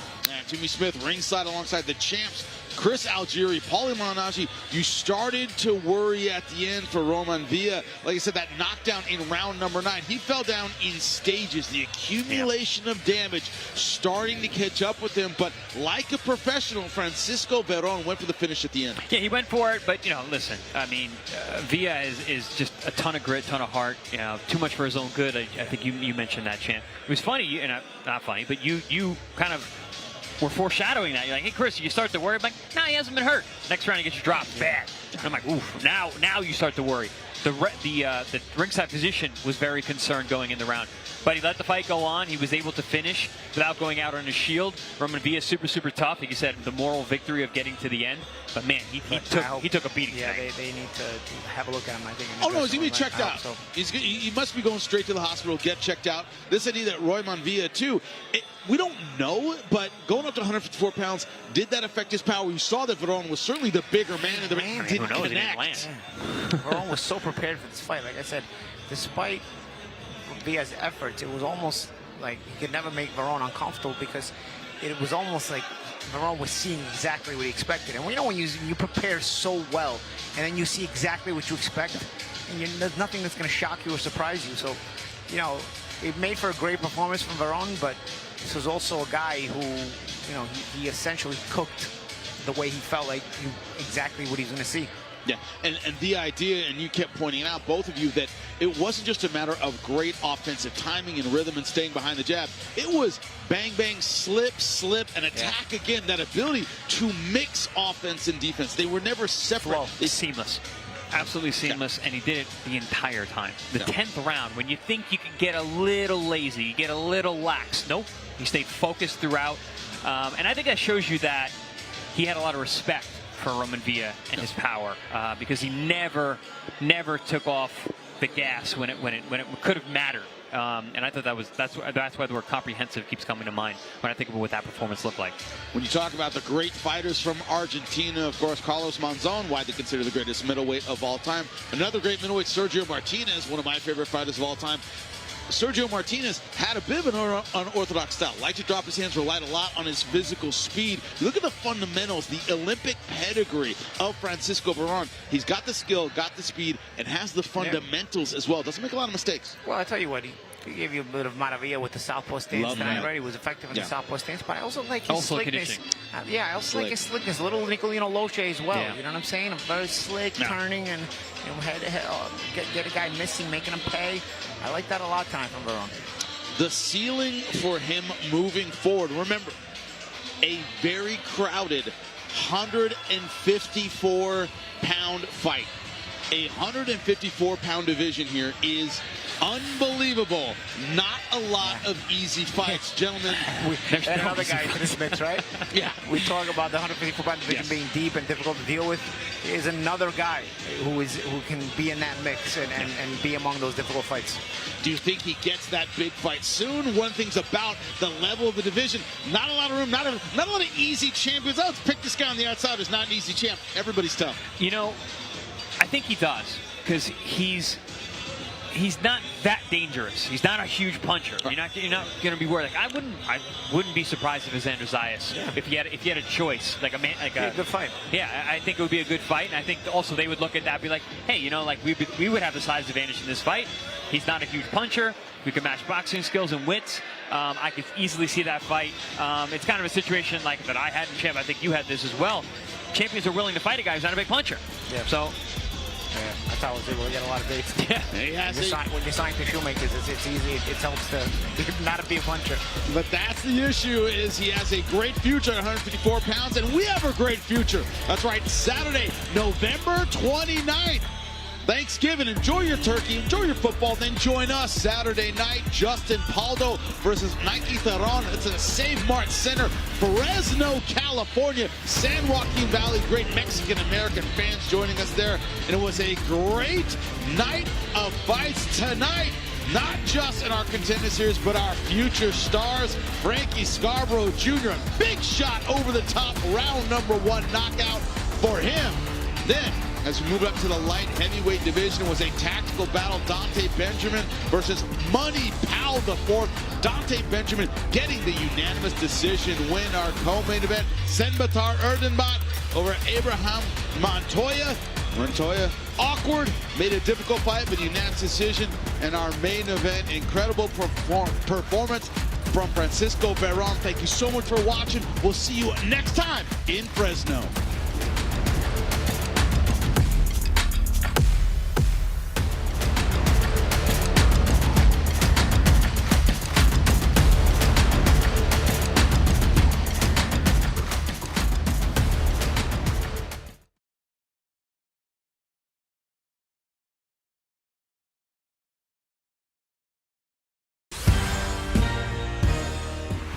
¿Qué tal, amigos? Bienvenidos a ProBox TV. Hoy tenemos una de las entrevistas que uno de los boxeadores que más admiro yo actualmente es el guatemalteco, el invicto Lester Martínez, que precisamente está vía Zoom con nosotros. Mi estimado Lester, bienvenido a ProBox TV una vez más. ¿Cómo estás, hermano? ¿Qué tal, Ricardo? Siempre es un gustazo saludarte. Pues nada, aquí contento, esperando noticias. Ya se dieron algunas noticias, pero aquí manteniéndonos siempre en forma para cuando tengamos la siguiente pelea. Todo el mundo sabe que de esa cartelera del 13 de septiembre allá en el Alliance Stadium en la ciudad de Las Vegas, donde fue la pelea del Canelo Álvarez en contra de Terence Crawford, la mejor pelea, Lester, fue la tuya, la que tuviste en contra de Christian Mbili, ese 13 de septiembre. 5 días después, el Consejo Mundial de Boxeo pone un anuncio que dice que van a solicitar la pelea por la orden de gobernadores, es lo que dice el tuit, la orden de gobernadores del Consejo Mundial de Boxeo va a exigir la revancha entre Christian Mbili en contra de Lester Martínez. ¿Qué está pasando con esa noticia? Sí, bueno, es algo que ellos mismos compartieron, hicieron un video diciendo de que ya se había ordenado y que sí iba a ser la siguiente pelea, la segunda pelea entre Christian Mbili y yo. ¿Y qué está pasando? Es buena pregunta. Pero no, pues creo que me hubiera gustado hacer la segunda pelea, sí o sí, porque él tiene el título y sabemos lo que hicimos en la primera pelea. Y bueno, él ya está negociando ahí con otro boxeador. Y obviamente nosotros no íbamos a estar esperando pues hasta que él le dieran ganas de pelear conmigo. Y pues vamos a buscar a otro boxeador también a hacer una gran pelea para toda la afición. Oye, Lester, pero por algo hay reglas, por algo hay artículos en los organismos del boxeo. Si ellos están exigiendo la pelea que tiene que ser la revancha contigo inmediata, porque él es el campeón interino del Consejo Mundial de Boxeo, ¿no debería de acatar los estatutos, los artículos del Consejo Mundial de Boxeo? Pues obviamente, ¿no? Si el más alto rango habla y dice algo, el dueño, el presidente, pues creo que se tiene que hacer lo que se dice. Al final, pues creo que no sería la primera y última vez que suceda esto, en que se cambien los planes o lo que ya se había pactado. Pero sí, por supuesto, todo se tiene que llevar en un orden. Entonces creo que al final de cuentas ese orden no funciona con lo que dicen, ¿no? Pero ese orden debería de funcionar con lo que están diciendo, especialmente porque lo hicieron público ese 17 de septiembre, indicando de que ellos están exigiendo que Christian Mbili te dé la revancha, como debería de ser, Lester, ¿eh? Como debería de ser y como todo el mundo esperaba y como todo el mundo quiere ver esta segunda pelea. Pero bueno, ya no es que estemos comprometiendo al presidente o a la persona que dijo esto, sino que ellos mismos lo dijeron, lo anunciaron. Nosotros solo estamos diciendo lo que ellos dijeron, reafirmando lo que ellos dijeron. Pero bueno, ojalá se dé. No sé si va a ser todavía, pero seguramente se va a dar. Tal vez no ahora, pero sí me hubiera encantado que se diera ahora la segunda pelea con él. Ahora se está hablando de que Christian Mbili posiblemente vaya a defender ese título interino en contra de Jaime Munguía, ¿eh? Sí. Y ya lo publicaron, ya lo hicieron público, entonces bien por él, creo que esa va a ser una gran pelea porque Jaime Munguía es un gran boxeador, un buen boxeador también. Christian Emili pues es un buen boxeador, es el campeón. Y bueno, ya me toca decir a mí, voy contra el que gane y ojalá que así sea. No, estaría fenomenal si puedes ir en contra del ganador de esa pelea, ya sea Jaime Munguía o en contra de Christian Nviili. Mientras tanto, tú vas a regresar a ProBox TV a pelear, tengo entendido, en el mes de marzo, ¿correcto? Por supuesto, nosotros, bueno, vamos a regresar donde estábamos y no es que me haya ido, me haya escapado, sino que las negociaciones se dieron y pues logramos pelear no en Pro Box, pero ahora pues vamos a regresar, si todo sale bien, primeramente Dios, para marzo en Los Ángeles, primero Dios. Ya estás rankeado, mantienes tu invicto, Lester está rankeado por la mayoría de las organizaciones. ¿Te gustaría pelear en alguna otra organización por el título mundial? Bueno, ahorita de verdad que no pierdo de vista el CMB, no pierdo de vista el CMB, ya sea interino, ya sea el mandatorio, el oficial. Y ahora, de verdad, no sabes cuántas ganas tengo de pelear con quien sea, pero hablando en el tema deportivo, no en la calle, ¿no? Pero el impacto que causamos, sabíamos que íbamos a traer un buen resultado, pero si es en cualquier título mundial, yo estoy listo, dispuesto a pelear por ese título y ganarlo, por supuesto, no solo pelearlo. Oye, Lester, ¿cuál fue la reacción del público después de que hiciste esa gran pelea en contra de Christian Nviili? Que cabe destacar, si la pelea hubiera sido a 12 asaltos, tú hubieras ganado porque tú estabas yendo de menos a más en esa pelea. Sí, vamos subiendo algo que venimos haciendo en todas las peleas, en casi la mayoría de peleas te acostumbramos a llevar un ritmo, pero yo creo que la siguiente pelea sí va a ser a 12 rounds. Pero no quiero sonar egocéntrico, no quiero sonar engreído con decirte que un round más o 2 rounds más la pelea hubiera sido mía, pero con toda la seguridad del mundo, seguro de mí mismo, te puedo decir que esos 2 rounds hubieran hecho mucha diferencia. Así como dice, uno se queda con con el qué pasará o qué hubiera pasado. A lo mejor sí, a lo mejor no, pero como iban las cosas, creo que hubiéramos tenido un resultado mucho más positivo de lo que tuvimos ahí. Pero a la siguiente van a ser a 12 rounds. Claro, porque hay que recordar que esa promoción era por parte de Sufa Boxing y ellos no querían promocionar esa pelea como de pelea de título mundial, por eso la bajaron de 12 a 10 asaltos. Inclusive me habían dicho de que no querían de que ninguno de los presidentes de los organismos subieran a darle el cinturón a Terence Crawford después de que ganó, pero aunque no fue así. ¿Tú crees, Lester, de que Christian Nviili te está sacando la vuelta? O sea, en pocas palabras.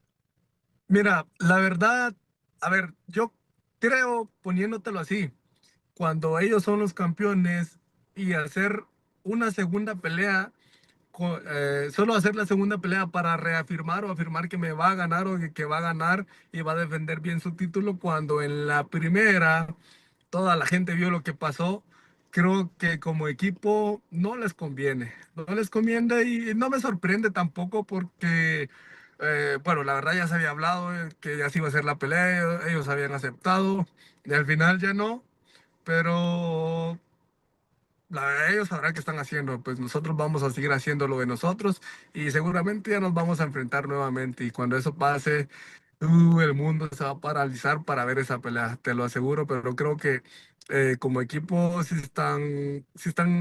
saben que no les conviene una segunda pelea. No, definitivamente todo el mundo va a estar pendiente cuando se haga esa pelea de revancha. Si es que se hace, si es que Christian Nviili le gana a Jaime Munguía, porque si no sería en contra de Jaime Munguía. Oye, Lester, ¿vas a regresar a Omaha a entrenar ya con Bomac y con Terence Crawford? Sí, por supuesto. De hecho, no sé a dónde voy a regresar, si a Omaha o a Las Vegas. Yo me imagino que a Omaha porque ahora el equipo, el Team B&B, pues andan entrenando en Londres ahorita para el 15 de noviembre. Por supuesto que yo estoy entrenando acá, me estoy manteniendo y ya cuando ellos me digan, hey, 20, pues me voy a donde sea que ellos estén. Lester, ¿has escuchado algo de Terence Crawford? ¿Cuáles son los planes del campeón de las 168 libras? No, pero de verdad que me gustaría saberlos, me gustaría saberlos y me gustaría formar parte de lo que va a hacer, de lo que viene a hacer, si él así lo quiere, pues obviamente creo que a todo el mundo le gustaría formar parte de su preparación y todo, pero si él quiere y me habla, pues vamos a estar ahí con mucho gusto y si no me habla, pues vamos a tratar de estar ahí de alguna manera, pero no hasta el momento, no, solo lo he visto viajando, pero se merece todo lo bueno que le pasa a Crawford por todo lo que ha hecho, la persona que es, a todos quienes ha apoyado. Mi respeto y admiración para él, y no es la primera vez que lo digo. Claro, oye, Lester, si tuvieras la oportunidad de hablar, de tener enfrente a Christian Mbili, ¿qué le dirías? Mira, mira, estoy muy consciente de lo que pasó, de lo que ha pasado y lo que pasó después de la pelea, pero una de las cosas como persona que le diría, o tal vez estoy consciente de todo eso, le diría, hey, gracias, gracias a ti, ahora el mundo me conoce.